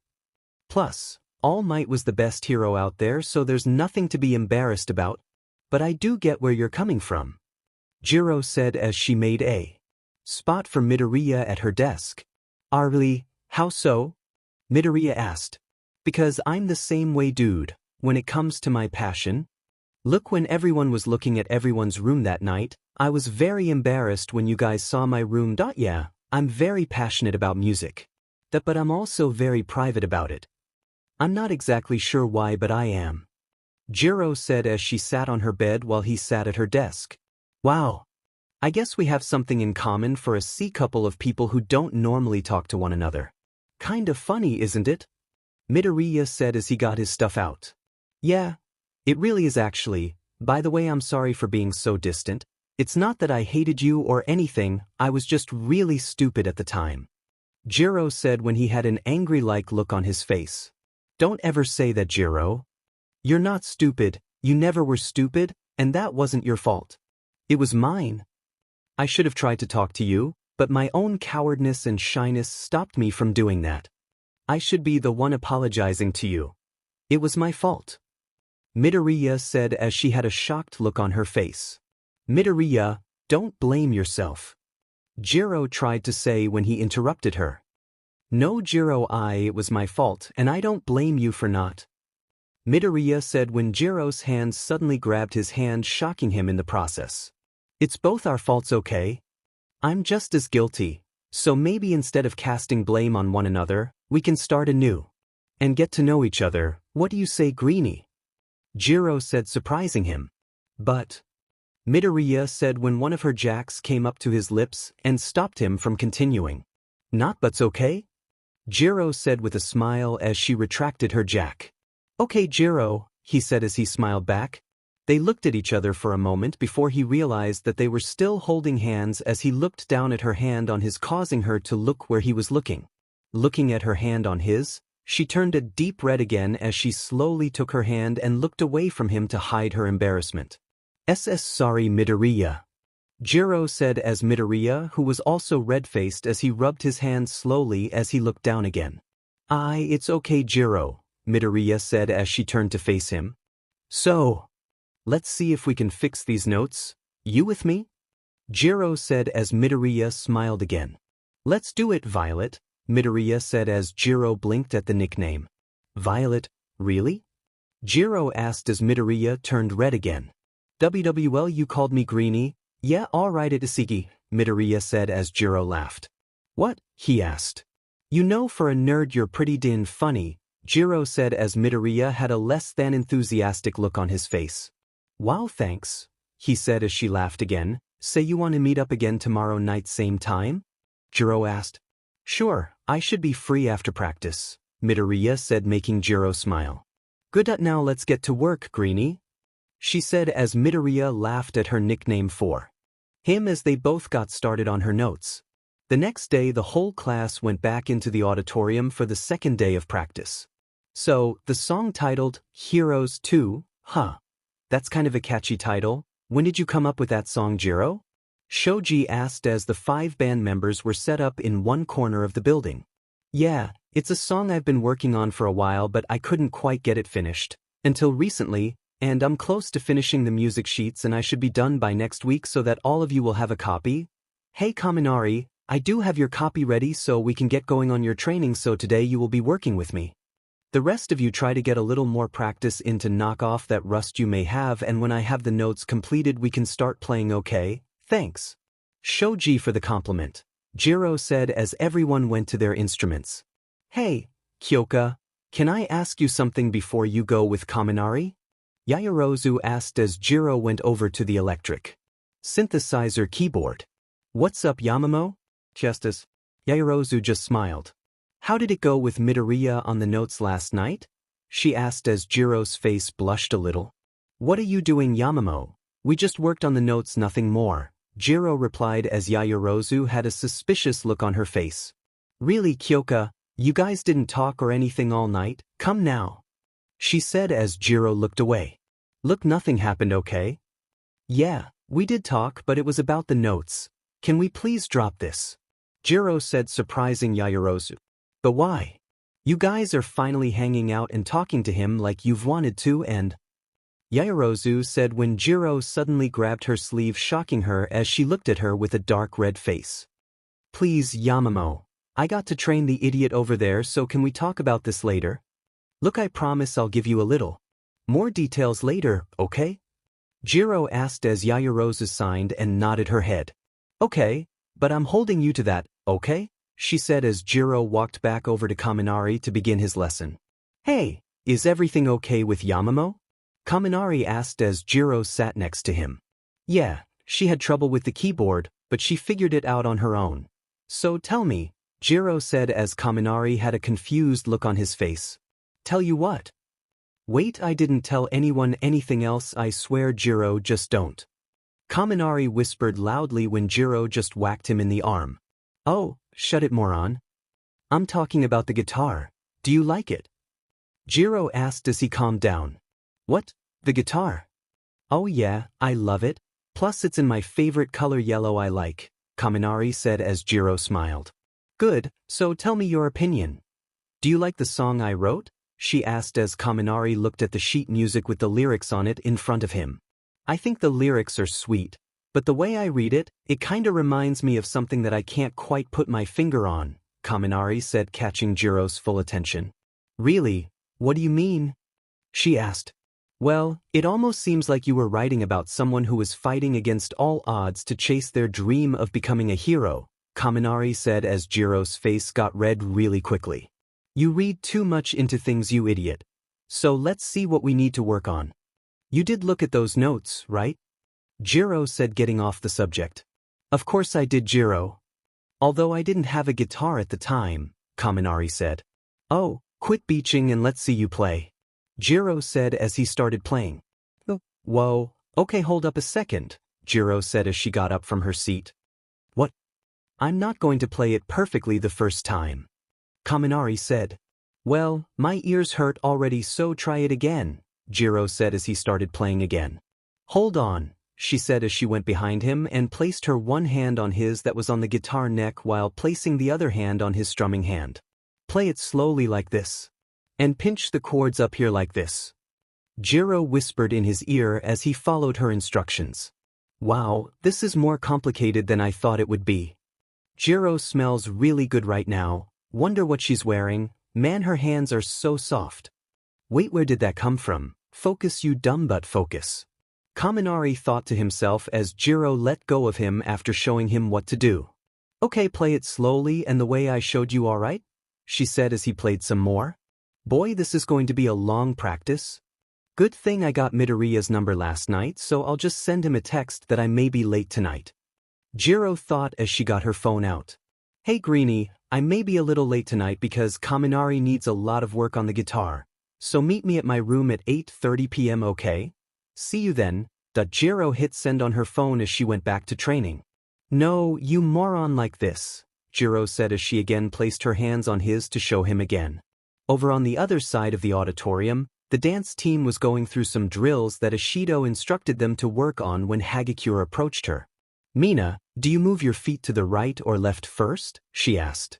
You move from left to right as you sway your hips in the process like this. She shows her. See? Ishido said as Hagakure tried duplicating the move she saw. How was that? She asked. Better, but you still need some work. You'll get it with more practice, Ishido said as Hagakure walked up to her and whispered something in her ear. Mina, are you sure you don't want to look at the possibility of an Uraraka and Kaminari connection whatsoever? I'm telling you, I think there may be something there, she said as Ishido got this somewhat annoyed look on her face. I'm telling you there's nothing there. I'm sure of it, okay? Achiko wants Midori pure and simple, and the fact that Kaminari could be a thought is really insane, okay? Trust me. Ishido said when something caught her attention. Midori! How many times have I told you? Left too, right? She called out, prompting Midoriya to walk up to her. Sorry Ishido, I guess I'm getting it confused. Could you show me again? He asked as Ishido smiled, thinking how adorable he could be. You're something else, Midori, she said as she showed him the move. Okay, now you try, Ishido asked as Midoriya tried duplicating the move. It's getting a little better. Oh, I have an idea. Hey Achiko, could you come over and help Midori with this dance move? Ishido said as Uraraka came up to where they were standing. There, she should be able to help you understand the move better, Ishido said with a big smile as she thought to herself. You're welcome, Achiko. Now show him some of your moves. When Achiko got up to Midoriya, his phone began to vibrate in his pocket. Looking at the phone, he saw that Jirou just sent him a text. Hey Deku, you having trouble with your dance moves? Let me show you how this move goes, she said as he got done reading the text. Hey, Uraraka, yeah, I can't seem to get which way to move when I start dancing. Silly, huh? He said as Uraraka laughed a little. Come over here and I'll help you out, okay? Uraraka said as she grabbed his hand, leading him over to the empty spot she suggested to go as Ishido was squealing inside her mind on how cute it was seeing the two together. As time went by, the two kept working on the dance move plus 2 other moves Ishido suggested. Okay Deku, move your hips in this motion. She grabs his hips to show him. Side to side, okay? A red-faced Uraraka said as Midoriya got a little red-faced himself from the interaction. Like this, Uraraka? Midoriya asked as he tried the move out. Yeah, Deku, that's much better. But you're still moving your feet wrong, Uraraka said when Ishido made an announcement. Okay class, that's all for today, so rest up cause we're getting to the harder stuff next time. Midoriya and Uraraka looked at each other and smiled. Well, at least I'm making some progress, Midoriya said as Uraraka gently grabbed his hand again. You know Deku, we could stay after and practice some more if you're up to it, she asked as a hint of blush appeared on her cheeks. Oh, Uraraka, I would like to keep practicing today, but I already have plans, Midoriya said, still red from her touch. Oh, okay. Well, what do you have going on? She asked as Midoriya looked at her. Actually, I'm going up to Jirou's room to help her with her notes for the band, Midoriya said as Uraraka quickly took her hand back in complete shock. What? Uraraka said barely above a whisper. Yeah, as she asked me yesterday for help and… Well, I saw that she really needed help, so of course I'm going to help her, so yeah. Midoriya said as Uraraka slowly backed away from him. Oh. Well yeah, oh of course you would, and should. I mean that's one reason we're here for, to learn how to help others, right? So yeah, I completely understand. I should probably get going, 'cause I just remembered that I've got some homework that's going to be late and, yeah. Uraraka said as this stone-like look was plastered all over her face. Uraraka, are you okay? Midoriya asked as her demeanor got worse. Yeah, Deku, I'm fine, yeah I'm fine. I gotta go, okay? She said as she walked off quickly and out the door of the auditorium. Ashido and Hagakure watched this and looked at each other. What the hell happened there? They both asked each other as Midoriya had this sad look on his face as he slowly grabbed his water bottle and jacket and left the building. When Uraraka got back to her room, she slammed the door shut and leaned against it as tears started to fall from her eyes. What the hell? Why the hell? When did this happen? Taking a deep breath. Okay, calm down. First of all, there's nothing wrong with any of this. He's just trying to help out a friend, right? She asked for help, and what the hell? Why is she talking to him now all of the sudden? Can you even call them friends because they have never really? Okay, again, calm down. It's going to be fine, right? Plus, it's not like Kyoka has any feelings for Deku or anything. I'm just blowing this out of proportion. Look again, he's just helping her with her notes for the festival, that's all okay, Achiko. She's not going to be a rival for Deku's affections, right? Uraraka thought as she slid down to the floor and covered her face with her hands. You can't make this a big deal, okay? She doesn't like him like that, and if she does, I show Deku that I'm so much better than her. I have to tell him how I feel before it's too late. Achiko, just calm down, okay? She said out loud to herself as she sat there alone with her own thoughts and now fears. When Midoriya got out of the elevator, he headed for Jiro's room and knocked on the door. What time is it? Taking his phone out to look, 8:35 p.m. I hope I'm not too late, he said to himself as he thought back to the auditorium with Uraraka earlier. Man, she looked so upset. But I don't know why. I couldn't just ditch Jiro just to practice with her. Jiro asked first. Midoriya thought as he pictured the look on her face when suddenly her face started to change in his mind as it became Nitai's face with blood dripping down on the side of his mouth having the same look Uraraka had. Then it changed again to Togata's with the same expression. Then it morphed into Bakugo's face. For a brief moment it had the same look, but then it changed into the angry-like look that Bakugo usually wears. You're useless, Izuku. Worthless, Izuku. Can't do anything right, can you? Deku? Deku? Greenie? Hey Midoriya? Jiro called out as Midoriya snapped out of that awful daydream. Oh, hey Jiro, looks like I beat you here. My bad, Midoriya said as he looked at her, and she was taken aback by the look he was showing. D-dude, it's cool, but… Midoriya, are you okay? Jiro asked as Midoriya suddenly smiled at her. Oh yeah, I'm fine. Just some silly daydream, that's all, he said as Jiro kept looking at him for a little longer, then went to open the door. He's lying again. But he looks way worse than before, she thought as they both entered her room. So how was practice for you, Jiro? Midoriya asked, getting his things out of his bag. Greenie, where do I begin? First I had to tell the others to practice by themselves because I still didn't have anything for them. Yamamo asking me weird questions, Shoji asking about the song we're doing, and Kaminari. Go God Kaminari. Jiro said when Midoriya got a little excited. You wrote the song already. That's incredible, Jiro. What's the name of it? He asked. Oh well, it's called Heroes 2. It's basically your average club rave song. Jiro said a little nervous as she played with one of her ear jacks. That's great. When did you write it and how does it go? Midoriya asked as his smile grew, making Jiro more nervous. Well, after you left last night, I was cleaning up the desk when I came across this old sheet music with some lyrics on it that I was working on. And for some reason, I started reading it and suddenly more lyrics and ideas started flooding my brain. Kinda out of nowhere, and I just started writing till I finished it. Nothing special, Jiro said as she looked away red-faced as she tapped her ear jacks together. Is it okay if I see it? Midoriya asked as she looked at him again as she swallowed hard. I don't see why not. But don't laugh, okay, Greenie? Jiro said as she got her notebook and turned to the page where the song was. While he was reading it, she got even more nervous than before. I don't think he'll notice. right? She thought to herself when Midoriya started tearing up a little. What's wrong, Greenie? Is it that bad? You better not make fun of it, or I will stab you. Jirou said as he looked at her with the most endearing smile she had ever seen. Jirou, why would I make fun of it? This is one of the most appealing pieces of writing I think I've ever read. These words make me feel so inspired and give me the courage and hope of not only achieving mine or anyone's goal of becoming a hero, but to achieve any goal they wish. This is just truly incredible.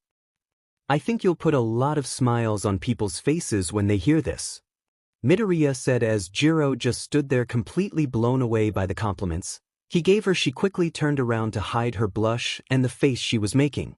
Oh my god, he liked it that much, and that smile he gave me for some reason was just so hot. Wait, where did that come from? But still no one has ever said those kind words about anything I wrote. Okay, Kyoka, calm down. Just calm down, she thought as she turned to face him again.